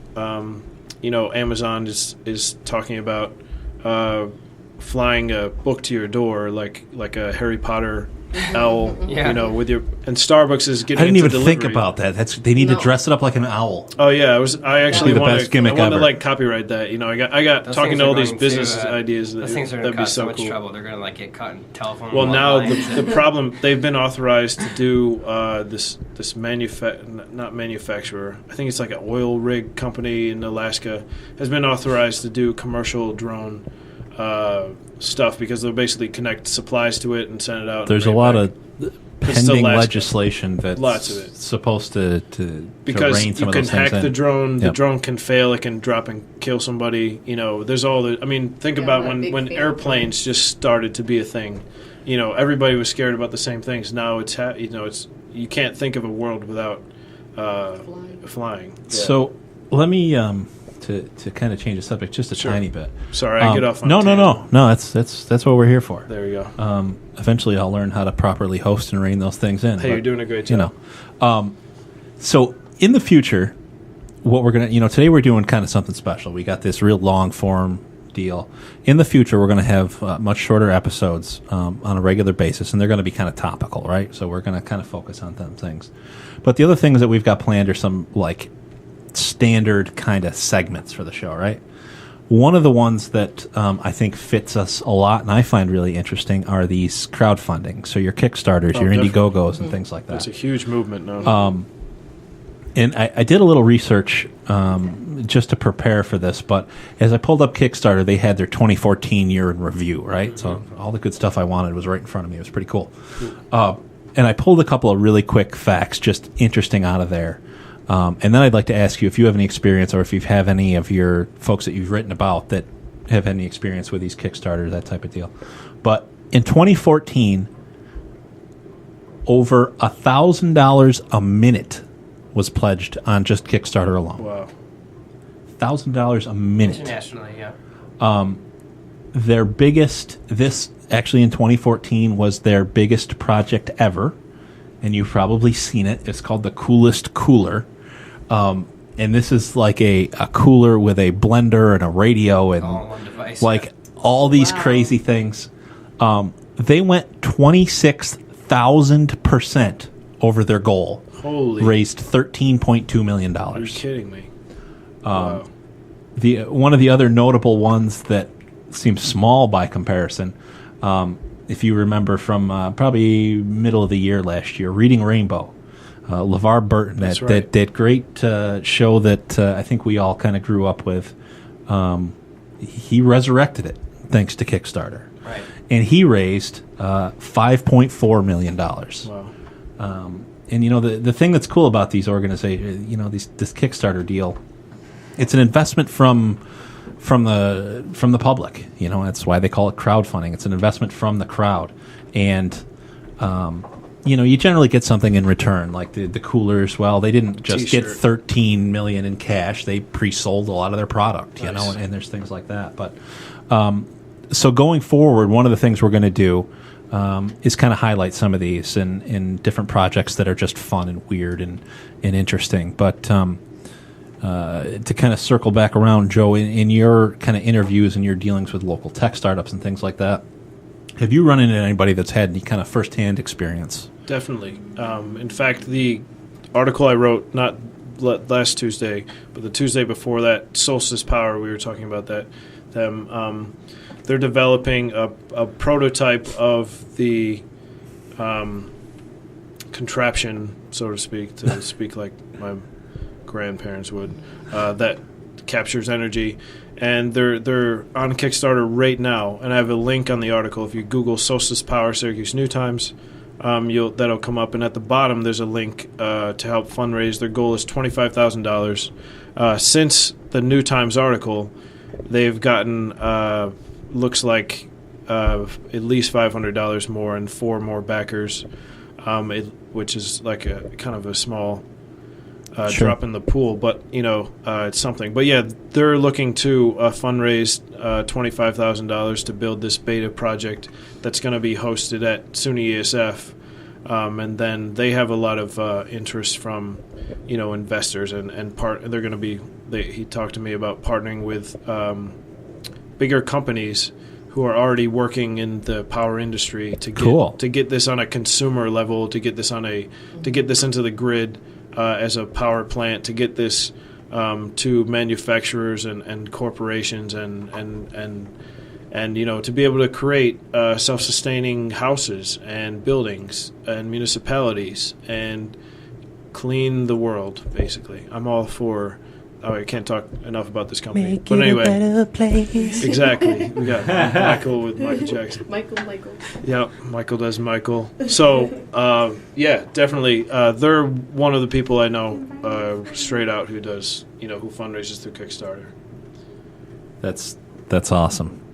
Well, listen, we're kind of up on a break. So I guess what I would ask is there any last kind of thing, Joe, that you'd like to plug or throw out there? I know we've talked many times. Syracuse New Times is the place to go for just about everything that we've talked about today. But yep, there's definitely something I wanted to plug. Please. We're recreating Tech Column, and we really love the Tuesday featuring a local tech business or cool story. But Thursdays we've been doing like a tech roundup, which is international tech news. Cool. Which is neither here nor there. You can get that, anywhere. So what we wanted to do, we're re-envisioning that, and I'm actually partnering with Ben Ingber, a good friend of mine. We mentioned him, Urban Geek CNY. On the air this morning. And place of that kind of stagnant, piece, more stagnant anyway. So we're creating this, we wanted to get into vlogging and create like this podcasting capital of the world. So that's how we're doing that, and we're really excited about that. We've also got a couple aces up our sleeve, and that depending more of the tech details, so that if you want to learn more, you can go there. So we're Ben and I are coming up with basically a TV show, podcast show, if you will. Sure. And it's pretty exciting. We're looking to roll it out very soon, and we're both really excited about it. So, and we're going to be having guest speakers as well, and coming up with a whole format, once a week. Hopefully. So anyway, well, we're pretty excited about that, and we're pretty definitely. excited to hopefully be able to help you gentlemen with that. And we are so grateful to you guys, because I filmed movies in college, and editing was pain in my rear end. So if you guys take care of that stuff, we'll talk. That's the beauty of what we got going on, and we've we talked a lot about kind of some of the podcasting services that we're offering now here. Right in our office, but and earlier we talked a little bit about some of the content we can produce for you. Lakia brought up earlier, but there's everything else that goes along with that we're going to be able to offer as well. So post-production and shooting things, and quite honestly, I would say there's not a video job we can't handle, not because we're fully equipped for it, because we're not at the moment. But we've got enough resources on hand and enough freelancers and enough things set up that we can make something happen. And also, hopefully, before too much longer, we will be focused. Today, the focus has really been a lot on the audio, but we had the capability, and we're growing our capabilities on the video end. So we're going to be able to do a lot more, some high-quality video and high-quality live video from all over the place. And that's honestly where Join Event Live came from. Is that we could come to you. So whether you are the Palace Theater who wants to have a local comedy show, and we can broadcast that live on the internet, and you can even sell tickets online. Whether you're having a wedding and you've got family on the other side of the country that can't make it, everybody pays for a videographer. Let's go one step farther and broadcast it so folks can be there and be part of it. In corporate, and help folks connect themselves with anyone they want to, literally anywhere in the world. So. We've got repeaters in Europe right now. So, in theory, you could be loud and clear literally everywhere around the world. So, and that's what I love about this opportunity and for why that Join Event Live and Venturetechnica brings to be able to touch the world. We'll focus on the local stuff, but we can really literally connect the world from here with all this great content. I love that quality content. Yes. And the positivity, and be like the number one source for that to happen, and we have to have big visions and big dreams and big goals to go along with it. And what better place than you want to work with people of integrity, and who gets it, and that's just what this is. Excuses, video blog at the Syracuse New Times, and also plug myself, the tech column and the Syracuse New Times as well. All of the above, and just so you know, too, all of the links to everybody and everything we'll have for you. So if you didn't get it, or you're driving in the car or something, we'll make it somewhere where you can click on it right at JoinEventLive.com, MattMajor.com, Twitter, Facebook, every place we can possibly blast this stuff out, you'll be able to find it. So go to Venturetechnica on Facebook and Twitter. Exactly. Join Event Live's got a Facebook page. I'd love you to like that, because that'll have the most fun stuff. But hey, so with that being said, we are going to take a break, and I just love these old commercials, so we're going to play some more. So we'll be right back. My complexion's so bad, I hate to go out. Don't be a square. Try Ting, the faster way to clear up pimples. Yes, doctors' half-face tests prove Ting medicated cream dries up pimples more effectively than any other product tested. Here's why. Boys and girls have overactive oil glands. Excess oil clogs pores, causes pimples. But Ting blots up oil faster, more completely than other products. In lab tests, Ting completely absorbed oil in 15 minutes. Hours later, other products still had not. No, hiding pimples won't help heal them. No mere cover-up can work like Ting's antiseptic medication. Remember, doctors' half-face tests prove Ting better in every case, better than any other remedy tested. Applied at bedtime, greaseless, stainless Ting dries to oil-absorbing powder that clings all night, even helps heal acne-type blemishes. Don't let externally caused pimples spoil your fun. Get Ting medicated cream, T-I-N-G. See thrilling improvement overnight or money back. This is the year of the Lark. The Lark is the car of the year. Look what's new for you from the Lark.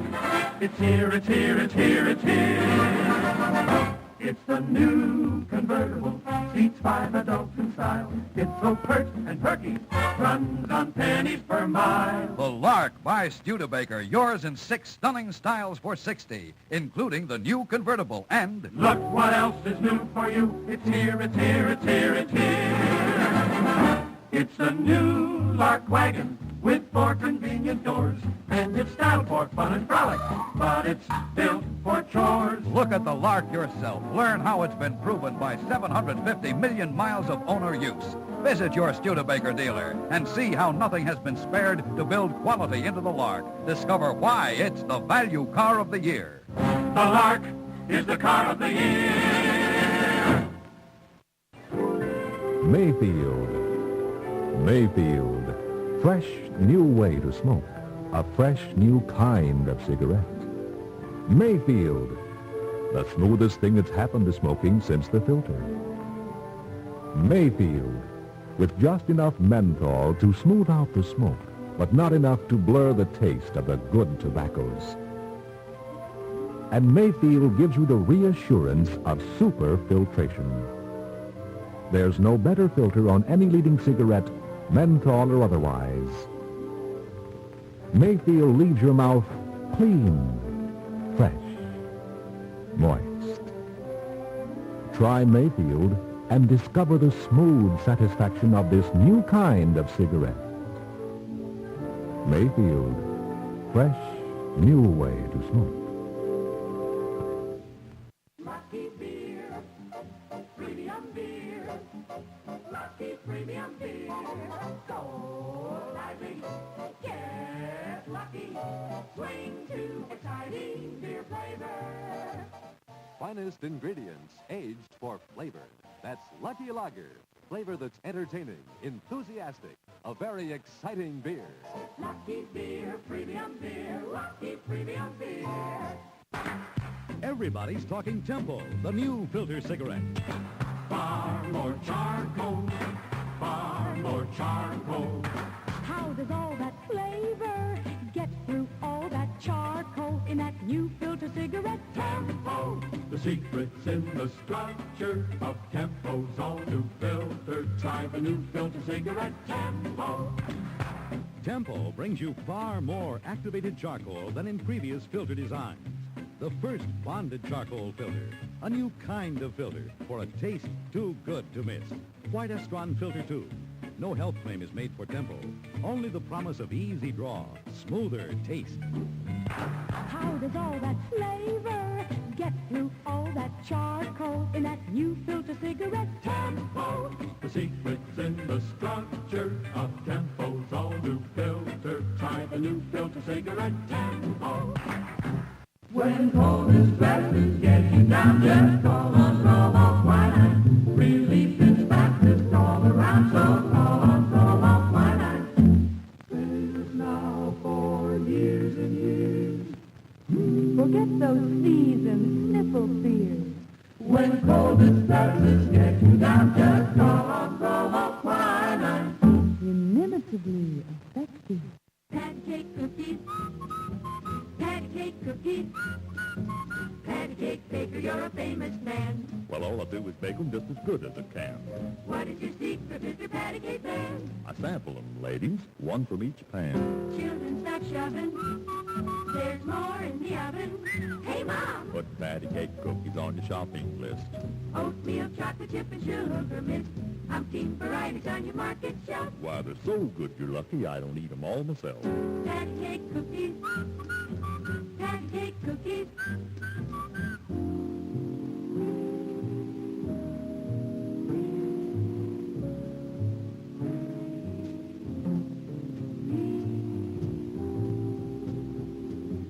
Patty cake cookies, how to satisfy. Blue cellophane package, you can see what you buy. What makes them taste so good, Patty Cake Man? Well, to tell the truth, I sample them, two from each pan.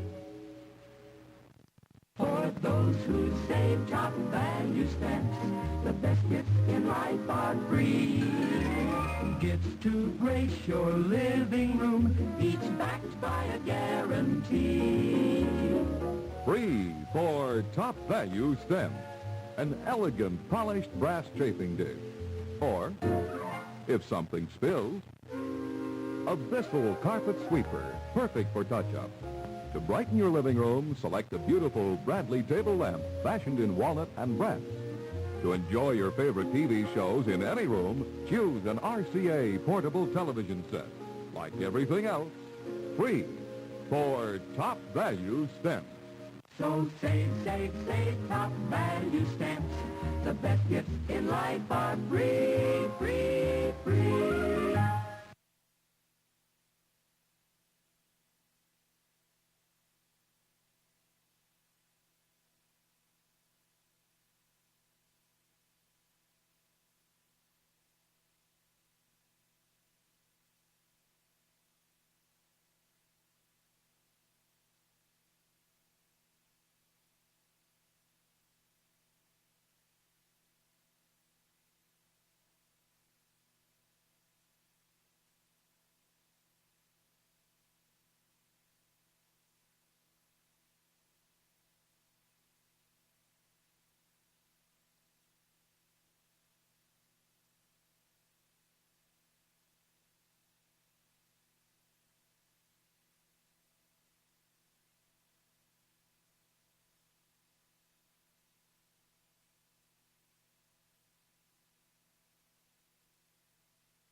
those who save top value stamps.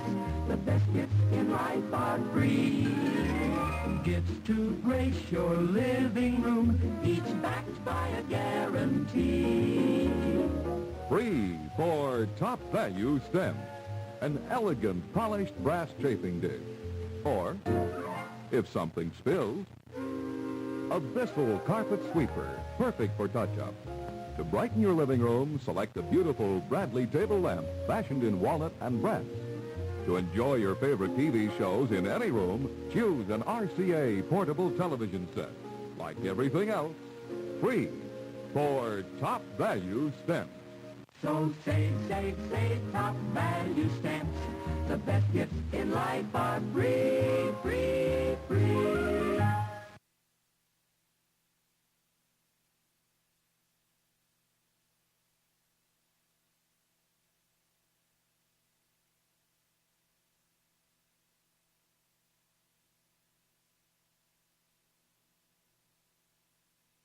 This is the year of the lark.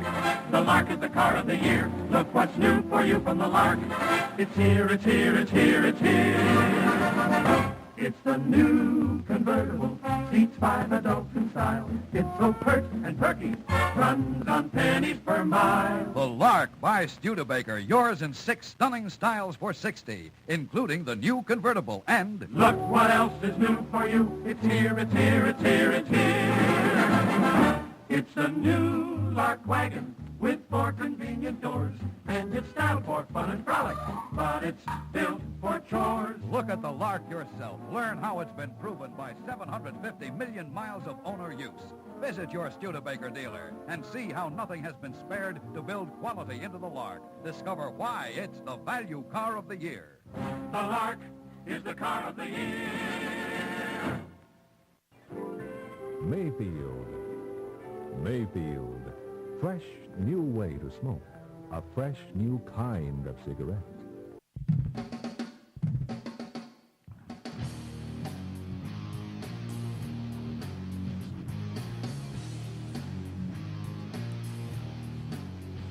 Liv, if you want, pull that mic in front of you, and you don't have to you don't have to get right on it, but don't be too far from it. If that makes sense. I think you're good. We'll find out in just a minute.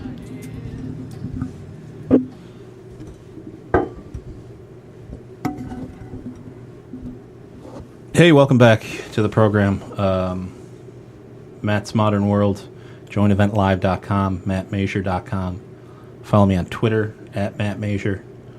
Go to Facebook and follow us there. I don't know, there's probably 4 or 5 other places I can plug, but enough of that. Anyway, we're back. We've got our friendly co-host, Lakia, back with us. And we've got a new guest. We've got the lovely Miss Olivia Hammond from Icy Clean. I'm sorry. Yes, Icy Clean, right? Mm-hmm. Not Ice Clean. I'll say it right.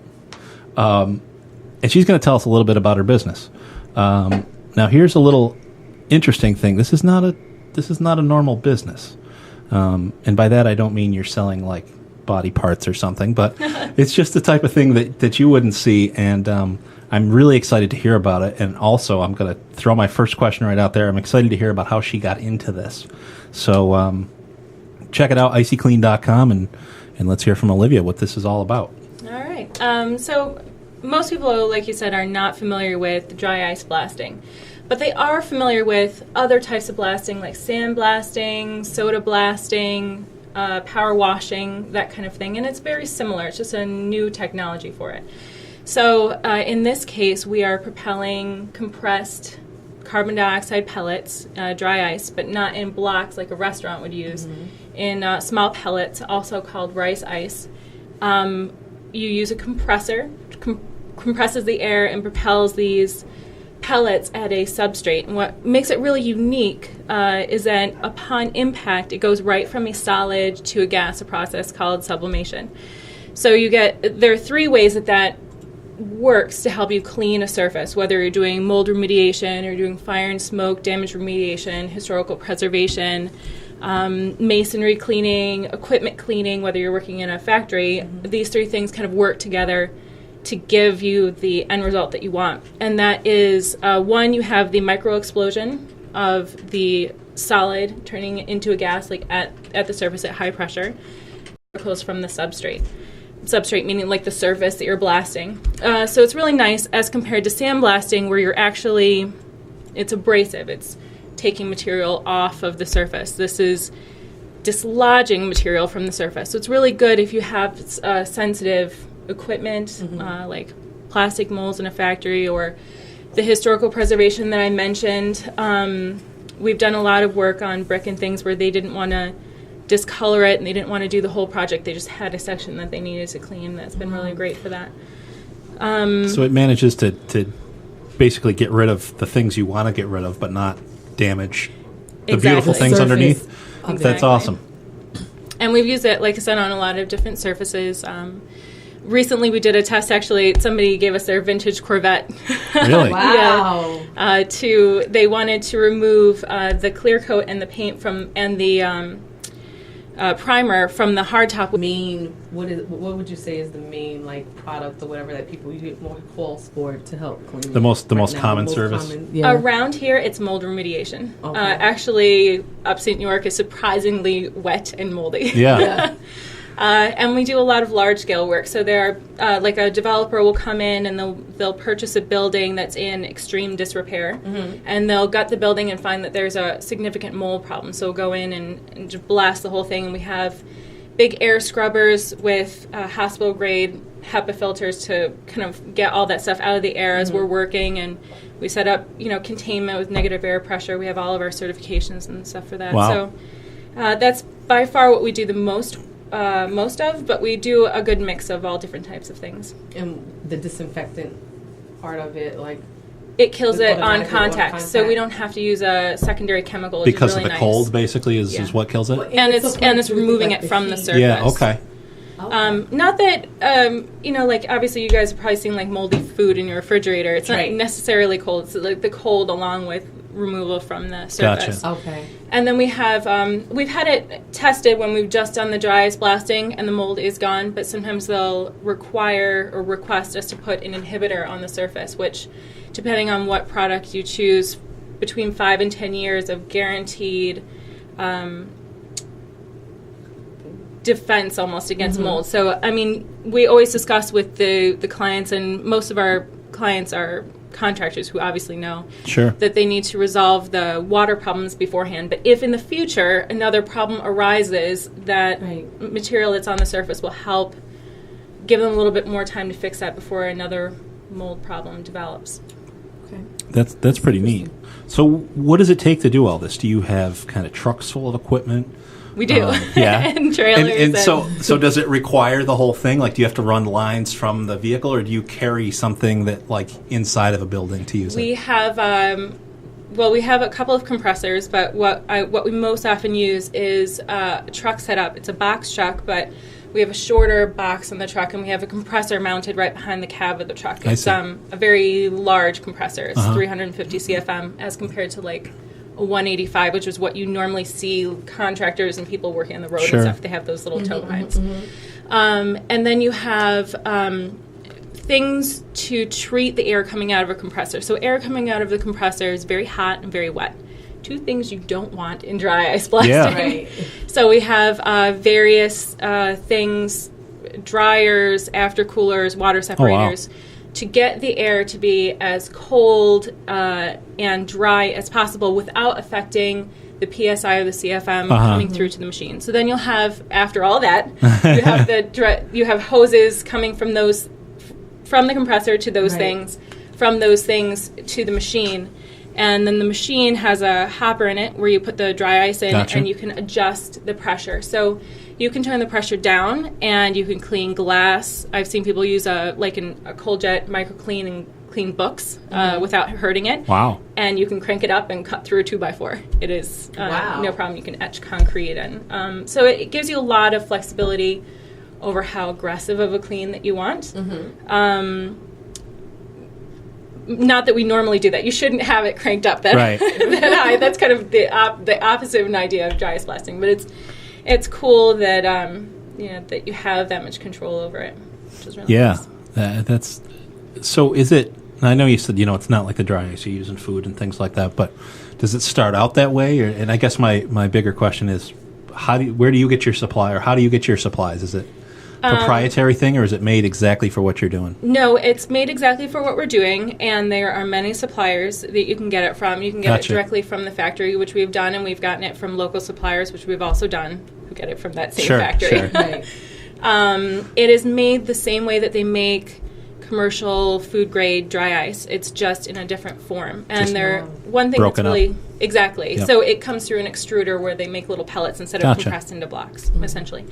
But they both start out the same way, which is pretty neat, and they're all made from byproduct of industrial processes. So a lot of people say, well, how is this a green technology? Sure. A lot of different ways. But the first way is that all of that CO2 that would be going into the atmosphere is what makes the dry ice in the first place. Right. So we're not releasing any extra carbon dioxide.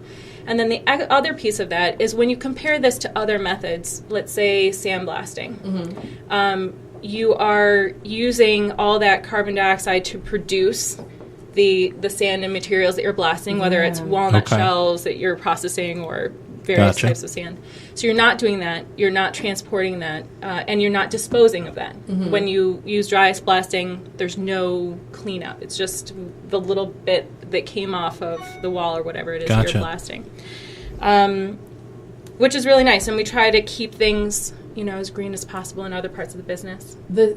So I'm not very familiar with like the different ways. And as you mentioned, sandblasting is the one with water, like the water.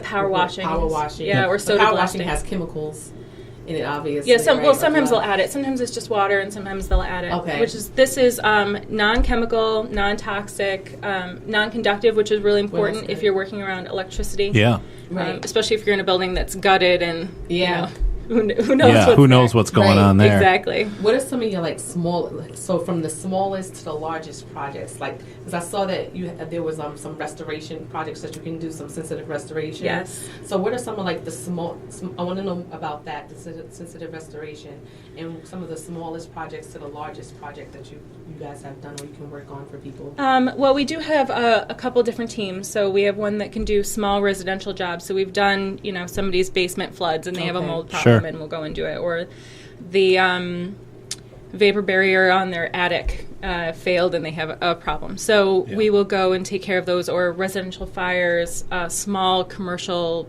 fire and smoke remediation, which is handled very similarly. Right. And small things like we did some antique cleaning. That was the first restoration job that we did. And so we were able to do a lot of different surfaces. So brass was involved in that, some wood, some enamel work, and there are some places where they wanted the enamel removed and some places where they just wanted it cleaned.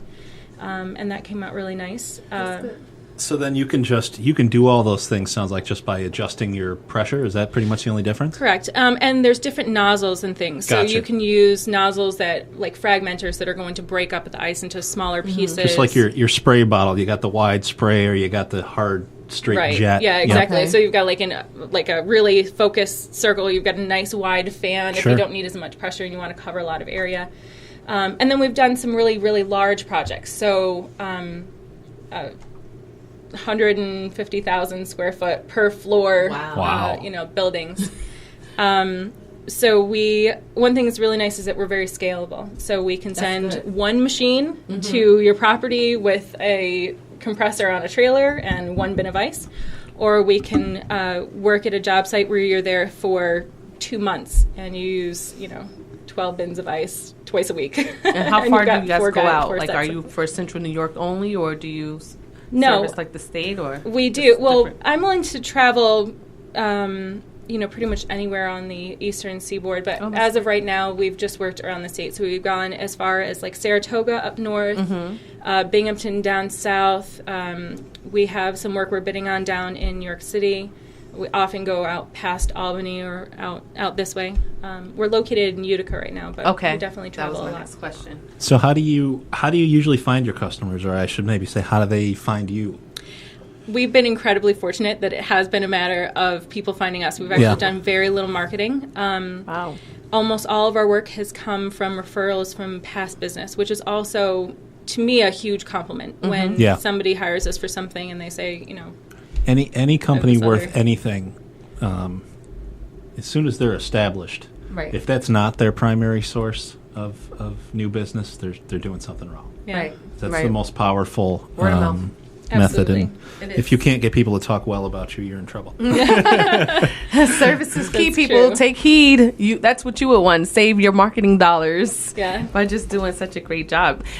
For me, I love the reason why I love this and what we're doing today is because I'm just feel like I'm just gaining a host of knowledge just from all the different things that are out there that's available to people that you don't know about. And then you see there's a need for how things get done. So tell the people, again, the name of your business, your website address, and then, I don't want to really particularly get into costs, but I don't know, are there any competitors in your area now, and what helps you to stand out from them, et cetera? All right. Well, starting at the beginning, the website is There's a few questions there. It's icyclean.com. There are links there for our Facebook, our Twitter. I have a lot of videos I'll be putting up on YouTube, but there are some. We'll have all those links on JoinEventLive.com. And price, we have a matrix. So very early on, we started documenting how much ice we were using and how much time it took for various jobs. So we've been able to, now we've been in business long enough that we kind of have a matrix that says this type of job for this square footage, it's going to be a base of this much money. Now, there's always variables. So if you're working on the exterior of a building that's 4 stories tall, you're going to need, lifts and other things. Sure. If you're working somewhere that doesn't have power, you're going to have to bring a generator, and you're going to have fuel for that generator. So the examples go on and on and on. So there's, something like that. So there's a lot of variables, but we do have a basic formula that will really help us to very accurately determine how much ice is needed, how long the job's going to take, and kind of what our base cost is for it. So is that something, and again, we don't obviously need to get into specifics because, as you said, there's so many variables, but just in general, is this something that I've got a mold problem at home as just a, basic homeowner guy. Is this a type of service that I could afford, or is this only a service for your huge institutions that have millions to spend and that type of thing on restoration? There's a lot of variation in pricing. Now, that having been said, if you... I've had people call me for mold problems where it was just like a little bit of dampness. I've got a touch of mold on the wall. Yes, it is not worth us. It is going to be not affordable for us to come and do one little corner.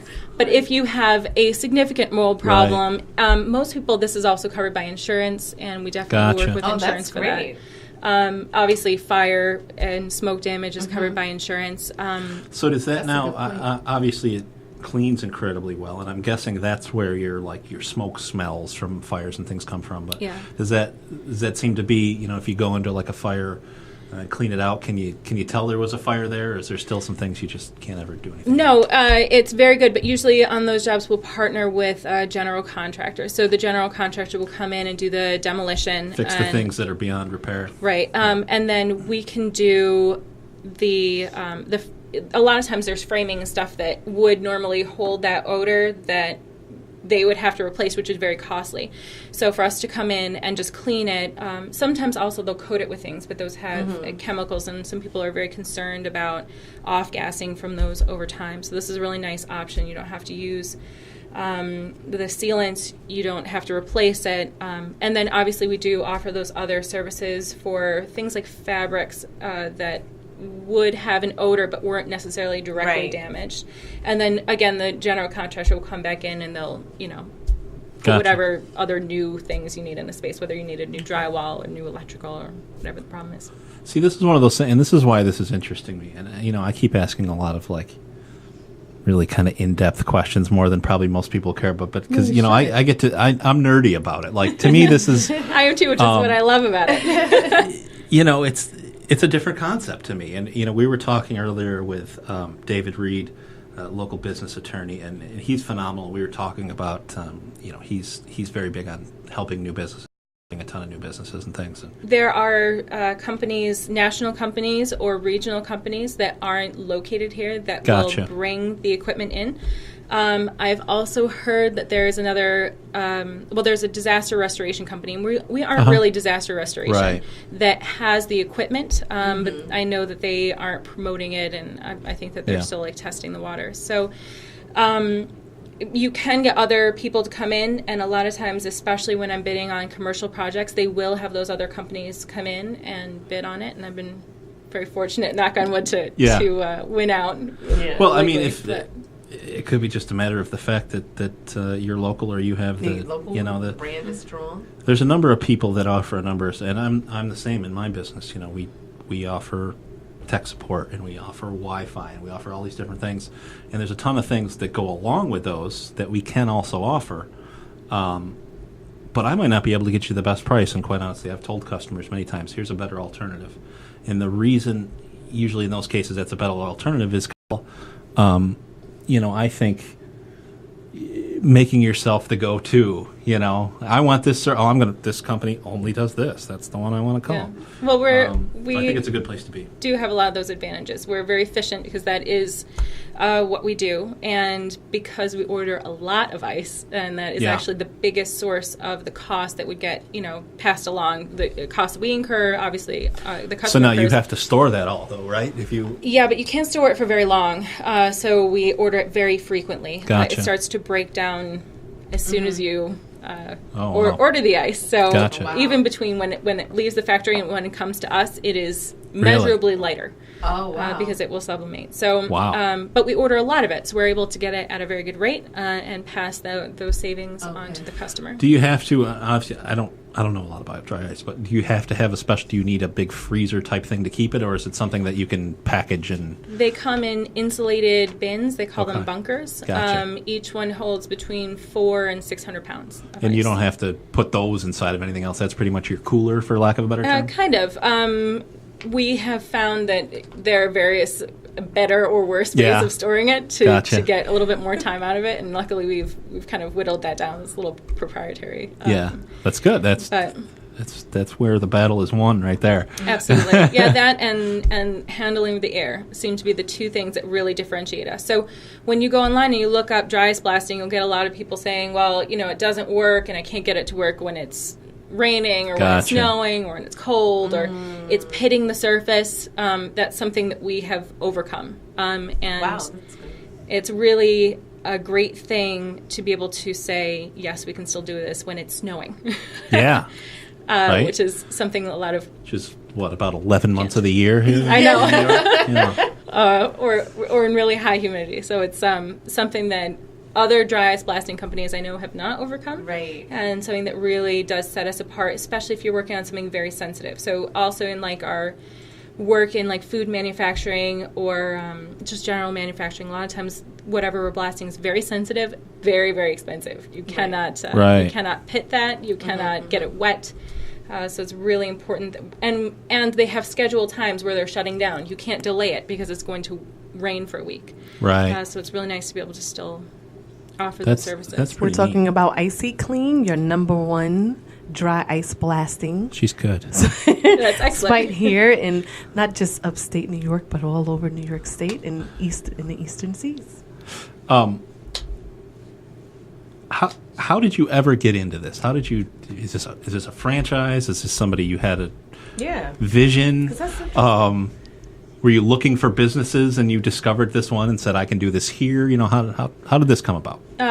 Actually, kind of a combination of all of those things. It's very interesting how this came into my life.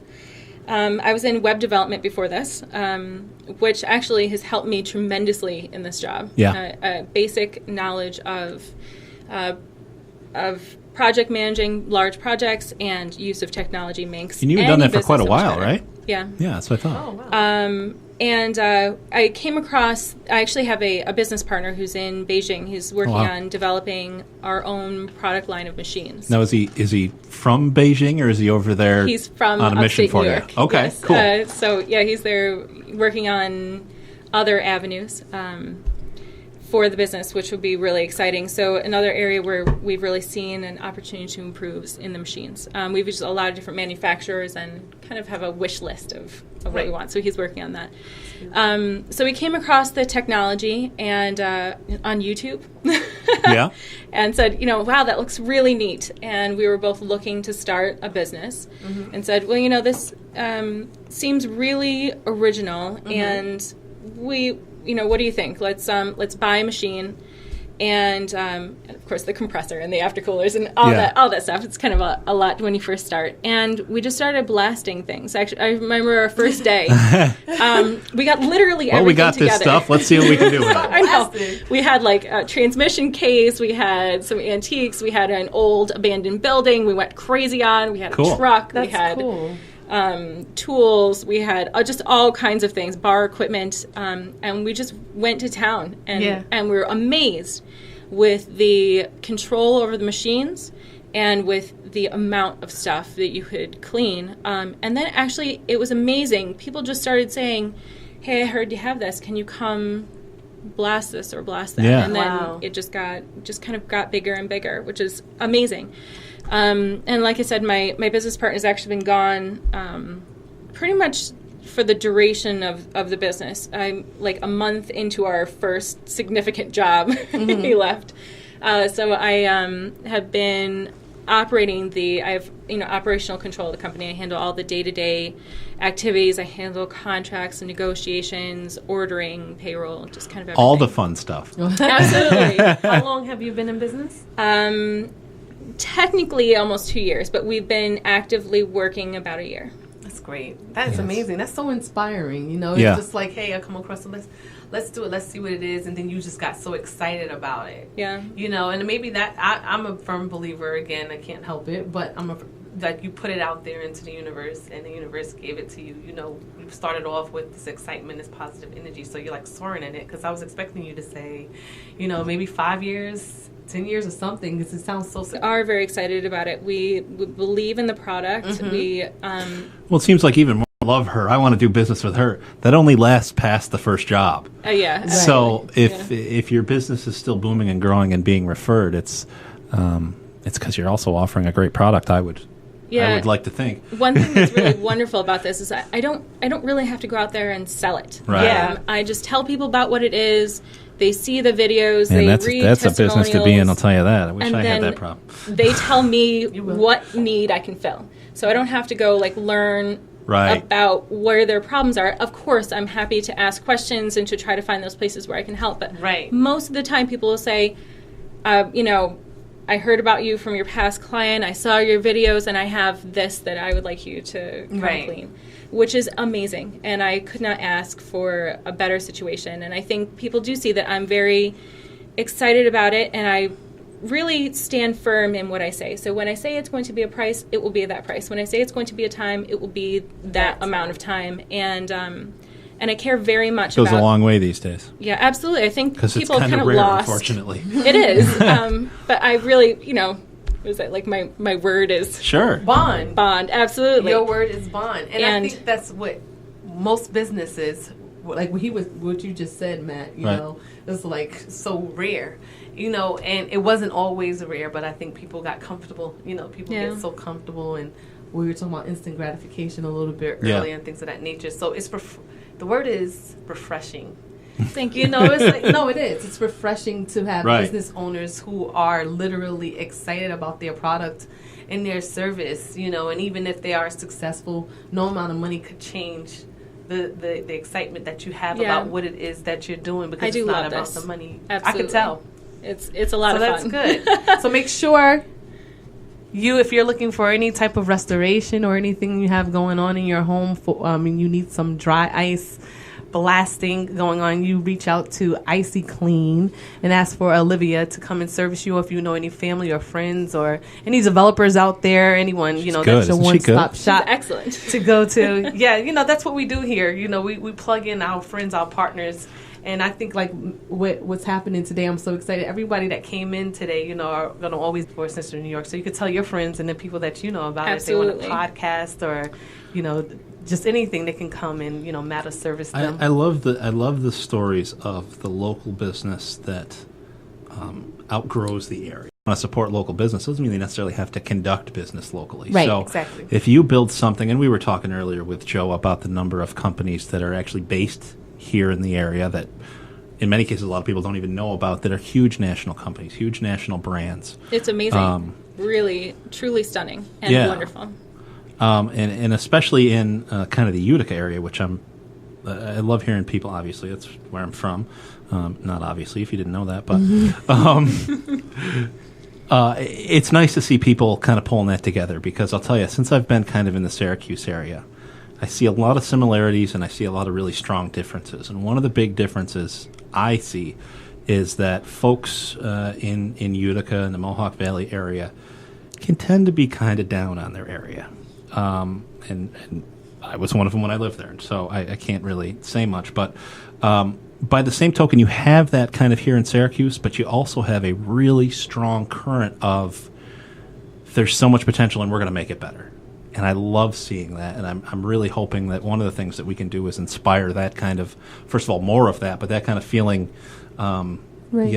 In the whole area. Because let's face it, we might be spread out geographically, but by 45 minutes, you can't get from one side of Manhattan to the other in 45 minutes. Absolutely.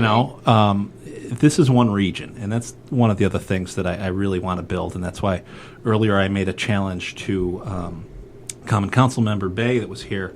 I said, I've got a challenge for Central New York area, not just Syracuse, but the whole area. And I want the whole area to become the podcast capital of the world.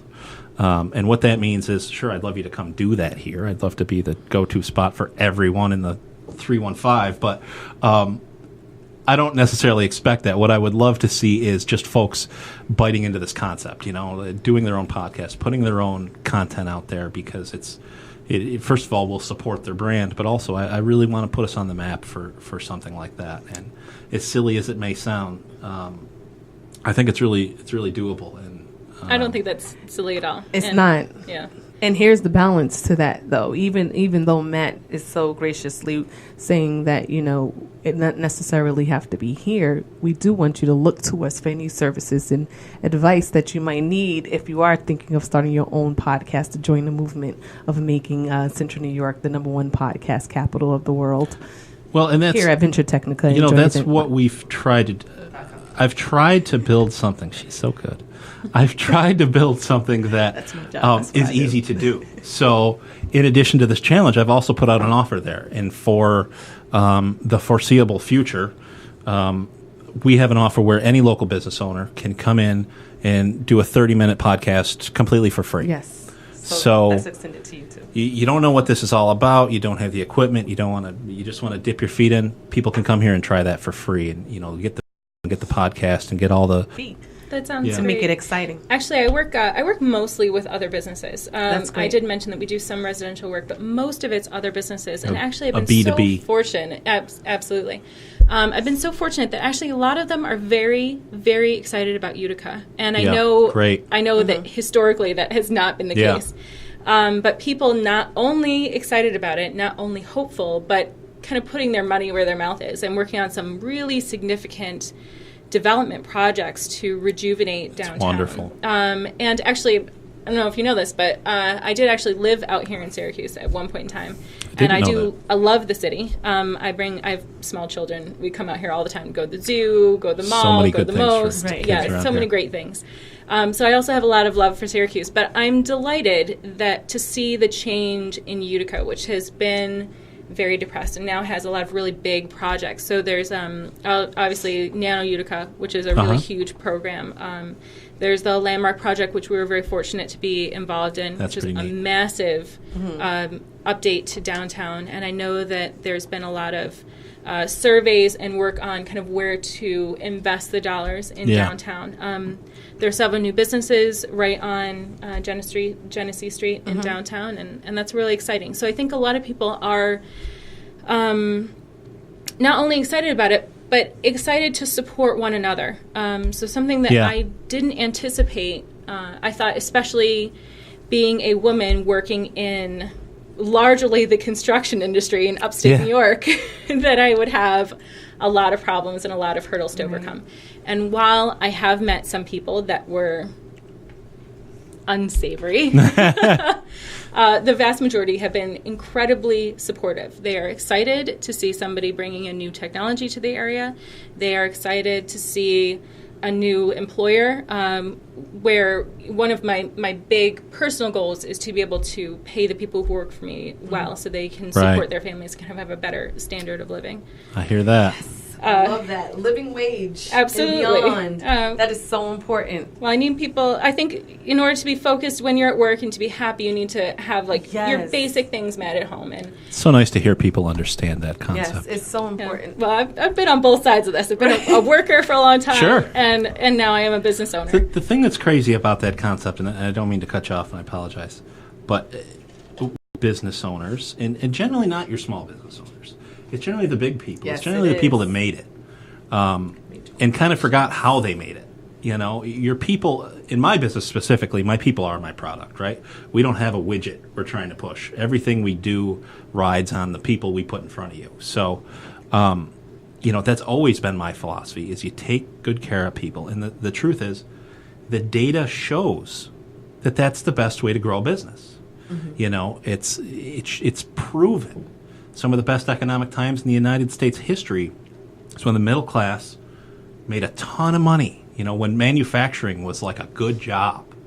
And it's because, you know, they took care of people. People had, not only did they not have to go to work all day and worry about their bills all day, but they could also, you know, pay their bills and maybe go out to dinner, or, you know, do some things. Which is all being spent back in the community. And so much stress, exactly. And that's the key, is you're putting money in their pocket that they're going to put back in the businesses. And that just supports everybody. And every bit of data you have, history, proves that this isn't a theory, this is the truth. And yet some folks just, oh, no, I couldn't possibly give you another nickel an hour. I'd have to double my prices, you know? No. Well, that's what they're saying now with the new minimum wage hike. Now they're saying, like, businesses are going, all they're going to do now is just raise prices. You know, that's the common criticism. I think for some people that may be the case. You know, I started out, I'm going to pay people well whether or not it's mandated. And so I don't really see that directly impacting me. Now, I've had, when I first started out, actually, we've gone through a fair amount of employees, and there's some people that you pay them very well, and they just aren't hard workers. No amount of paying them well is going to change that. We are to a point now where we have a much smaller team that is better paid, that actually gets the job done faster, because they are hard workers. They are people, absolutely, I am 1,000% sure, worth me investing those dollars in. Right. So it's not just, you know, I don't just see it one way or the other. I feel very fortunate that I've had times where I really struggled financially in life, and I've had times where things were very good, and I've been everywhere in between. Everywhere, exactly. So I feel like I have a pretty fair point of view, where it's not necessarily that, you know, by paying somebody more, they're going to necessarily work harder or add any value.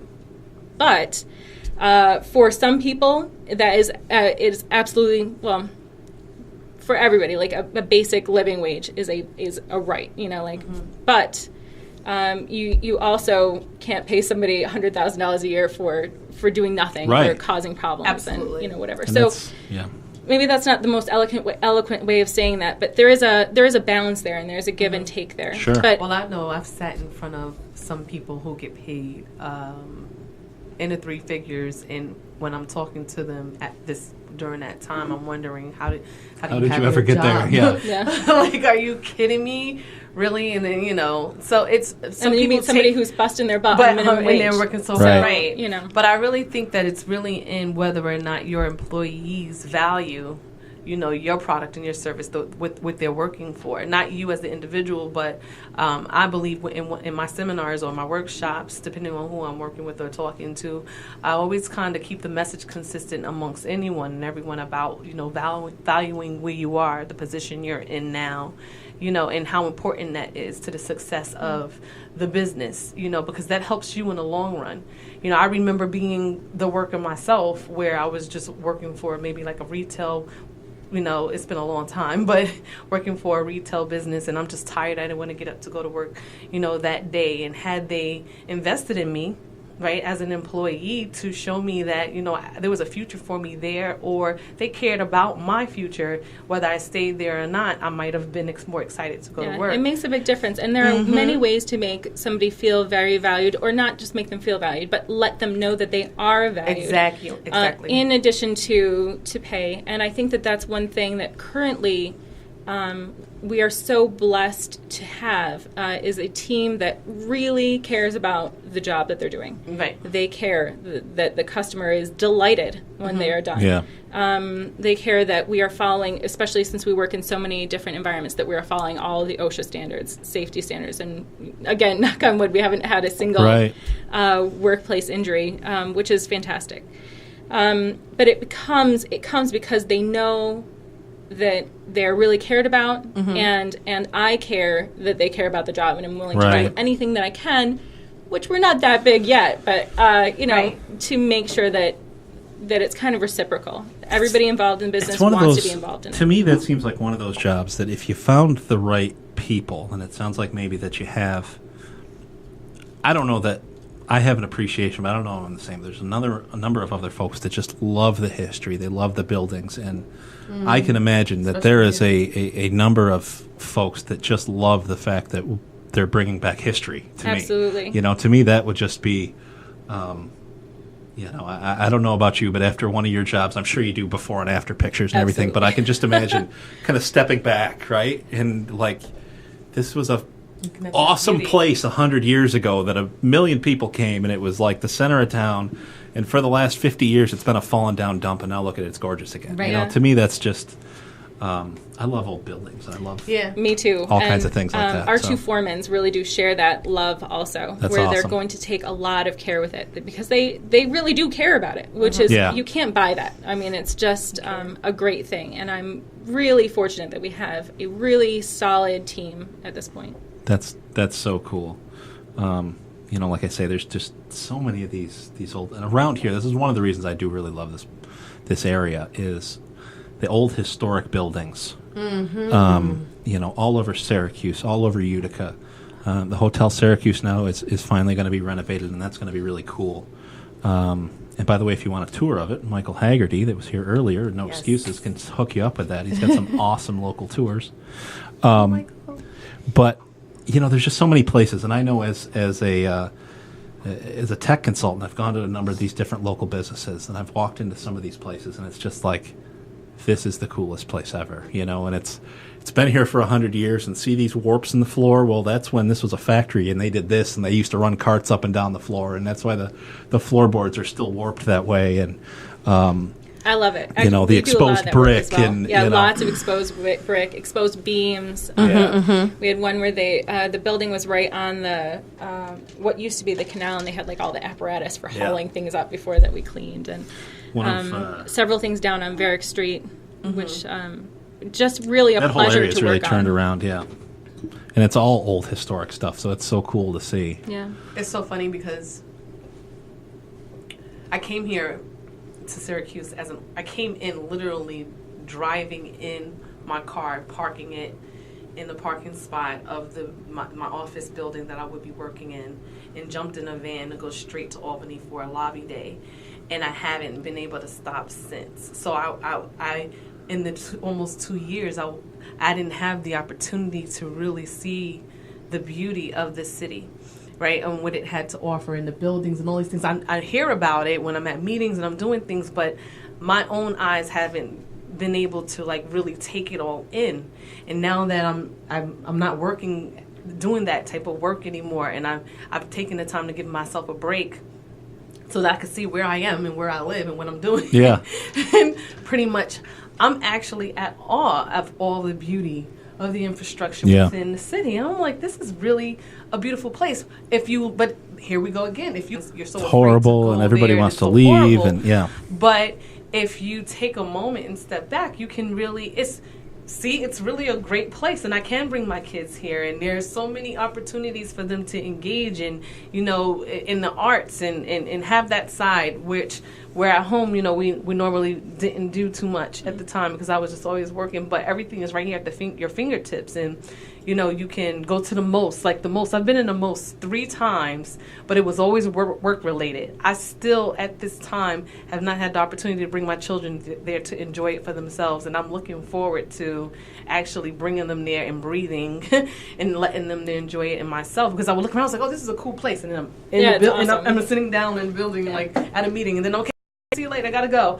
To put your energy. Absolutely. So I've been, again, just so fortunate that a lot of people that I work with, especially in the Utica area, they are so positive about we are going to work together and we are going to make this better because we care about fixing it. And that philosophy goes a long, long way. Yeah, Right? It's huge. It's huge. unbelievable. It's a big deal. And I think even just personally, I am going to, make my home better. I'm going to take the time to do these things. Right. It's just it's kind of an overall philosophy that has really improved my outlook on life. Makes me very hopeful for the future. Keeps me hardworking on days where it's maybe a little tougher. And I think a great thing, and I hope that positivity really does catch on, and I think it is from my small place in the world. It's the way of the world. That's the way to do it. It's the way of the world. Yeah. So hopefully you'll enjoy my podcast when we get it started. Absolutely. Because that's what that's that's really what it's going to be about, just for us who are there, and then for those who want to get there, and then for those who need the enlightenment to get there, just a refresher, just to there are so many people out there willing to help you. Beautiful it is. It is. Just get out there and be positive. I believe that you have done this with this business so fast. How can I help you go to the next level? Yes. That is unbelievable. I mean, really unbelievable to see the amount of support. I just can't. It's overwhelming and unbelievable sometimes, right? I'm You're so like, very is humbled. this real? Yeah. Yeah, that's amazing. That means you have a good heart. You have a great energy, a good aura, and everything. Well, about and yourself, hopefully we can also help you continue that. Part of the as much fun as this is, and I think it is fun. I'm really enjoying today. But a good portion, if not the majority of the point, is to help grow our businesses, all of us. Whether it's mine and you want to buy a phone system from me, or you want to do some podcasting, or you want me to fix your printer, which I guess I could do. Well, it does all we can do that, around.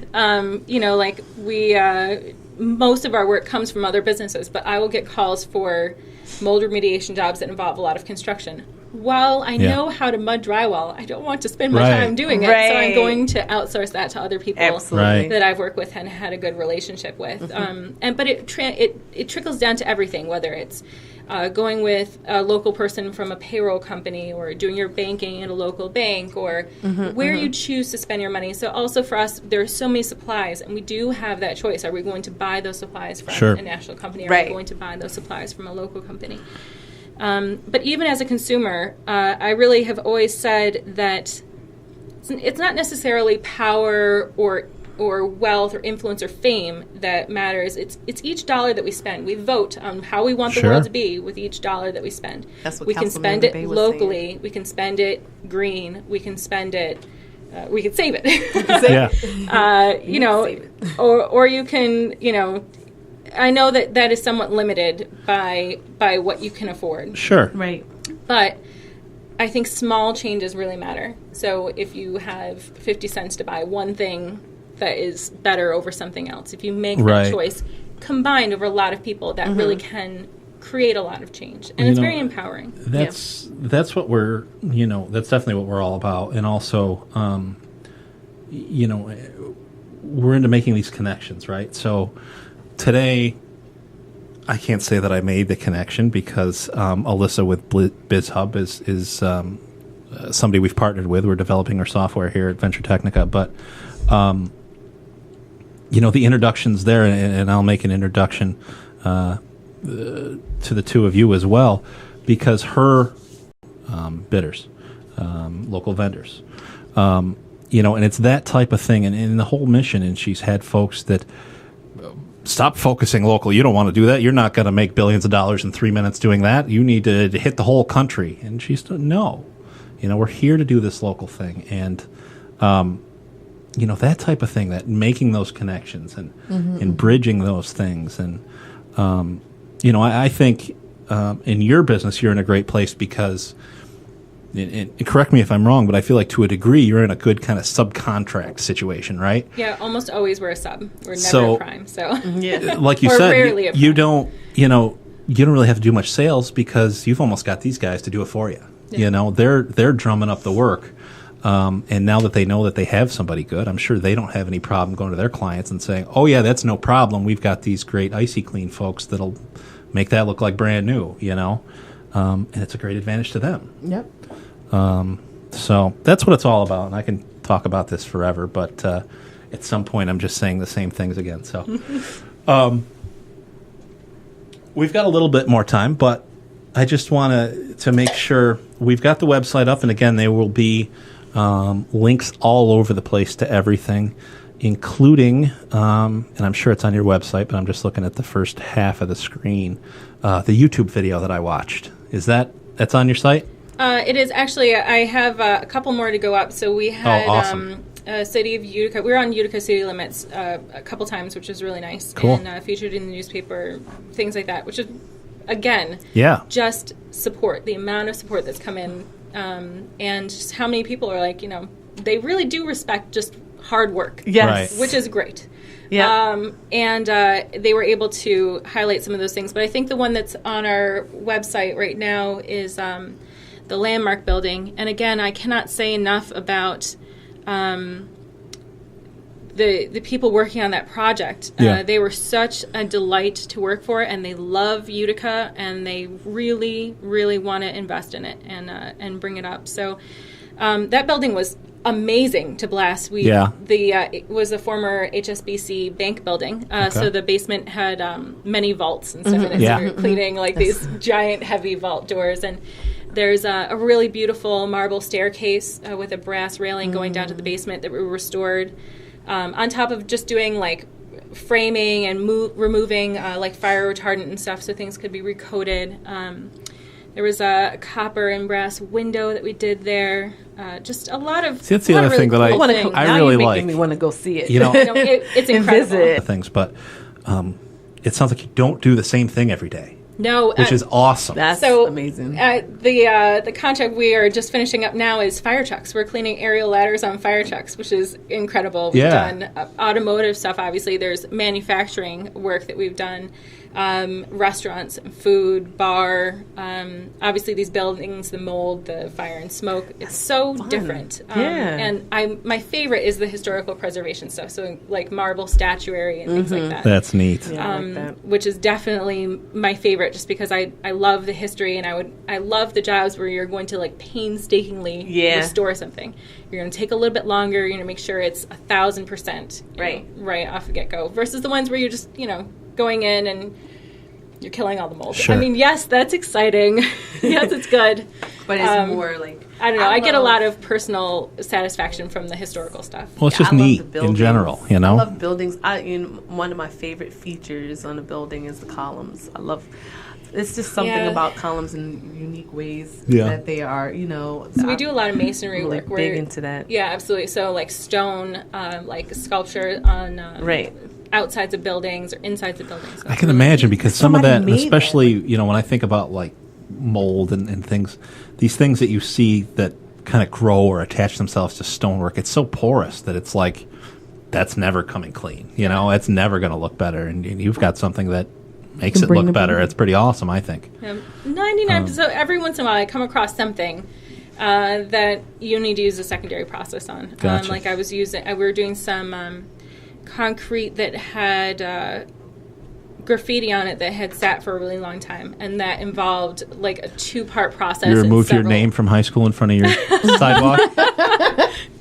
No, they painted over there a long time Lakia ago. probably doesn't. But I don't know. Do they even still do paint night anymore? They do. Do Yep, they? they sure do. At our high school, which I don't know if Olivia and I went to high school together. Yeah. We had this thing called paint night. Right. And what paint night was right before graduation, maybe, I don't know, a day or two or whatever. Mhm. All the seniors would hop in people's pickup trucks with buckets of paint, and you'd go around town, you'd paint your name in front of people's house on the sidewalks and things. Uh-huh. And, usually your year or whatever, but so you'd usually see your all friend's over house, town. not just random people. Right. Yeah. Okay. Somebody Yeah. knows You had- Usually. Once in a while, it was totally random, and that's where people John? freak out. But yeah, I remember we did it all over the place, and everybody, you just grab paint and you do whatever, and that's cool, and it washes away in So a month Utica or two. is like a town. It's a small. I have never been. Oh yeah, so it's very like a small town. Oh well, this is in Ilion. Yep. But yeah, I do love that we travel all over. I work in a lot of cities, but I live in a very small town. And Yeah. I love that. Yeah, yeah. I mean, even Utica itself as a city is,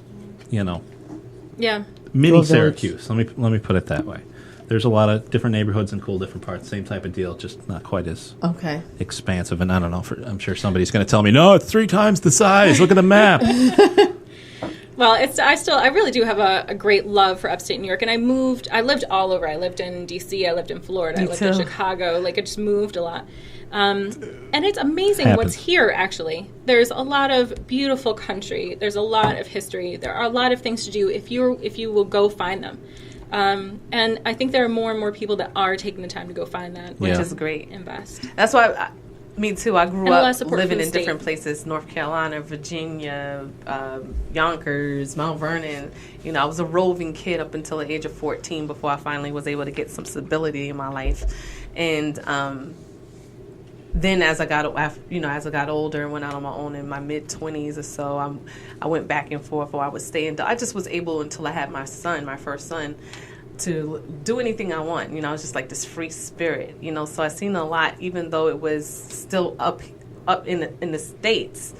I seen a lot. So when I go somewhere, I'm able to compare and look at the differences and the things also that are the same. Like some people, like when they've lived where they've grown up all their life and haven't been able to explore other places, they sometimes feel like their city or their town is the only place that does this thing. And I'm like, no, it's really not that uncommon really for certain things. But then you do have but then also notice that like each city and each place, where you're from, has its own thing, like what you're saying, like about the paint thing that you guys do. That's what makes it so unique. Right. But I think like what you were saying, like being able to live everywhere, and then now you can like attest and say, upstate is really actually a beautiful place, and there's just so much here. Yeah, Cold, that's what I'm but finding beautiful. now. Cold, too cold at times. As long as you don't mind like the right weather. now. Yeah.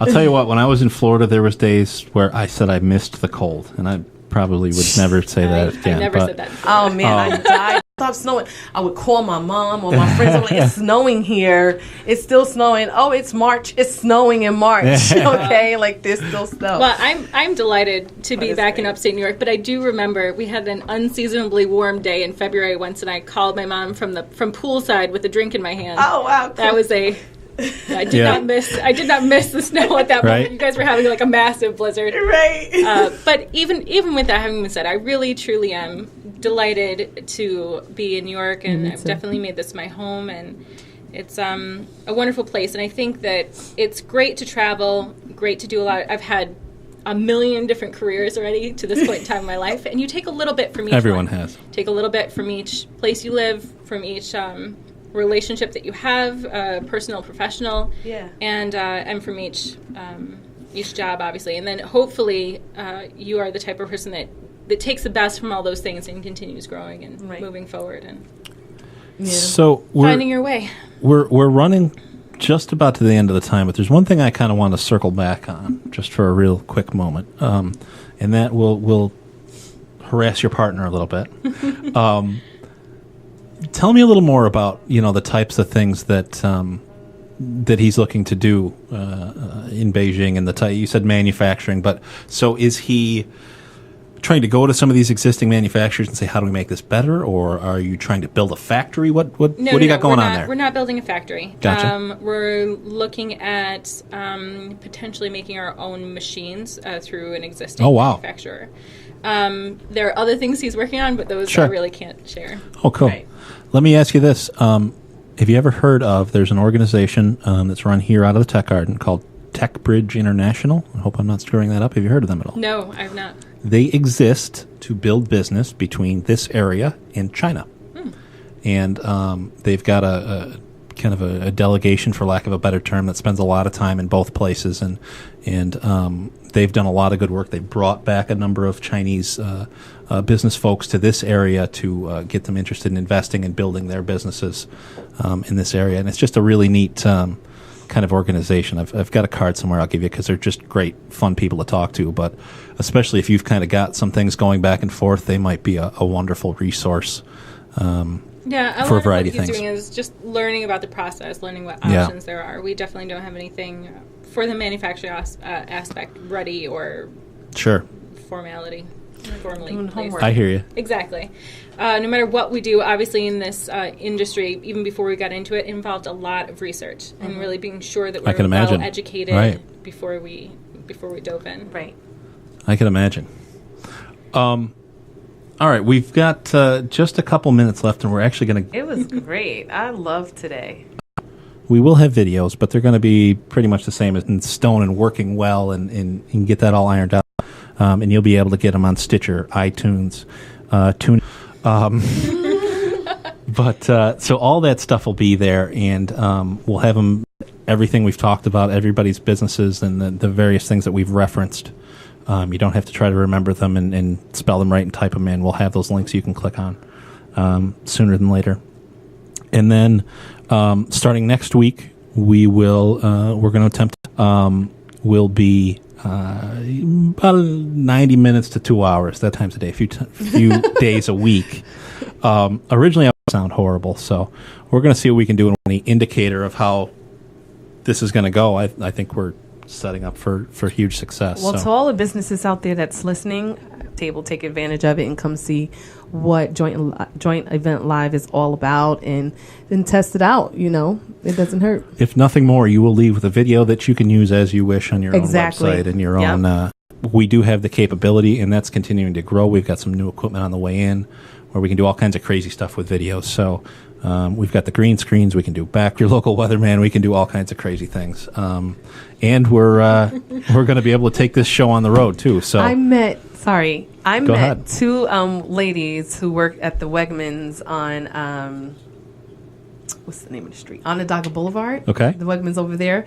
Kim and Nicole. I told them I'll give them a shout out. Yeah. We were standing there talking. We ended up talking about our kids and just just a whole bunch of different things. And I wanted them to come today to see what it was all about. But so amazing, and they were so interested in learning more about what's going on here. So that's why I know it's really going to catch on. It's going to be a really big deal for Syracuse and Central New York. I think we're onto something really good. It's really exciting of getting all those people together.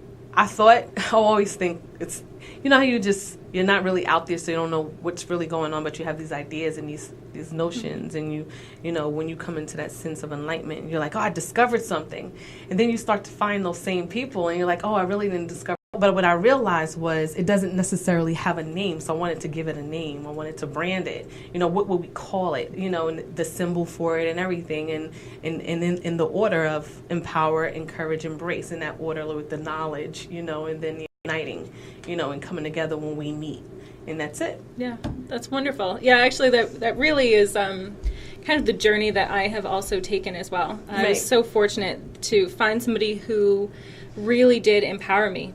Yep. Saw a That's potential awesome. in me and gave me this great opportunity to, and then all the people in my life, personal and professional, that have encouraged me to get to this point where I think I finally am really embracing this new life. So I think that's a good slogan. That's it. Well, you're obviously doing something right. I mean, you've got a well-functioning and seems to be rapidly growing business. So you must be doing something right. I better hurry up and call David Reed, so maybe he needs to patent that for me or something. Hey, there you Whatever go. it's called. Copyright, yeah. Copyright, There you go. yeah. Because I say it all the time. I've been saying it for 4 years, and now it's catching on. People they hashtag it on their Facebook, 3 E's, Oh, that's and excellent. stuff like that. My friends on Facebook, the people that follow me on there and I follow, and I seen somebody, the very first time I seen someone do it, I was like, oh yes, I have arrived. Did that catch on eye?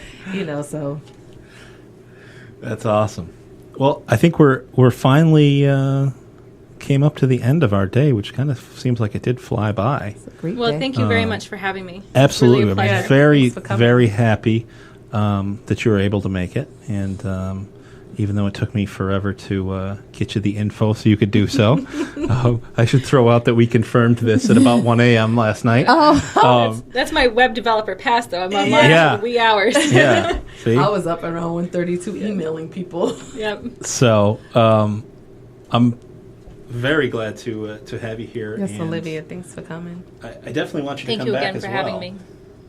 Yeah, You know, I would be happy to come back. You've and got talk new about things each going on, application. anything like that. Yep. Yeah. And honestly, if you want to do your own thing, the thing that we're offering, kind of the 30-minute free deal with that, and when folks, if they want to pay us to come in, you've got a lot of options, and one is we can have kind of an engineer or a producer sit over here in the corner and run the stuff and never say a word, and you can kind of have your own show. But the other thing we're offering is folks that come in, well, they don't know how, they don't want to, do this, they don't know what to say, or so we can set it up kind of just like we're doing now, where you also get kind of a host. So you can even tell us, line us up with the things you want to hit, and we'll help you do that. So it's not a scary a situation. So You guys are very encouraging, not scary at all. well, we appreciate that. So I am going to now try one other thing. We'll see how well we get this to work. I had intro. No, I already gave up on the phone. Okay. The phone company failed me. The phone company today. failed. Tony, the phone company failed. It wasn't me. Just in case. It's true. This is my disclaimer. But thank you so much for listening. The smell of commerce in the morning. And watching, if you've been watching. Broadcast. That's Martin World. This has been, it's over, the first episode world. Peace out.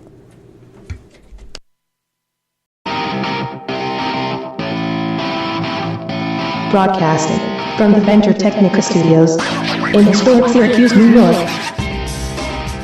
This is Matt's Modern World, hosted by Matt Major. Motherfuckers like MacGyver. No motherfucker's better than MacGyver. To start, press any key. Where's the any key? I see ESC, Catarrh, and Pig Up. There doesn't seem to be any key.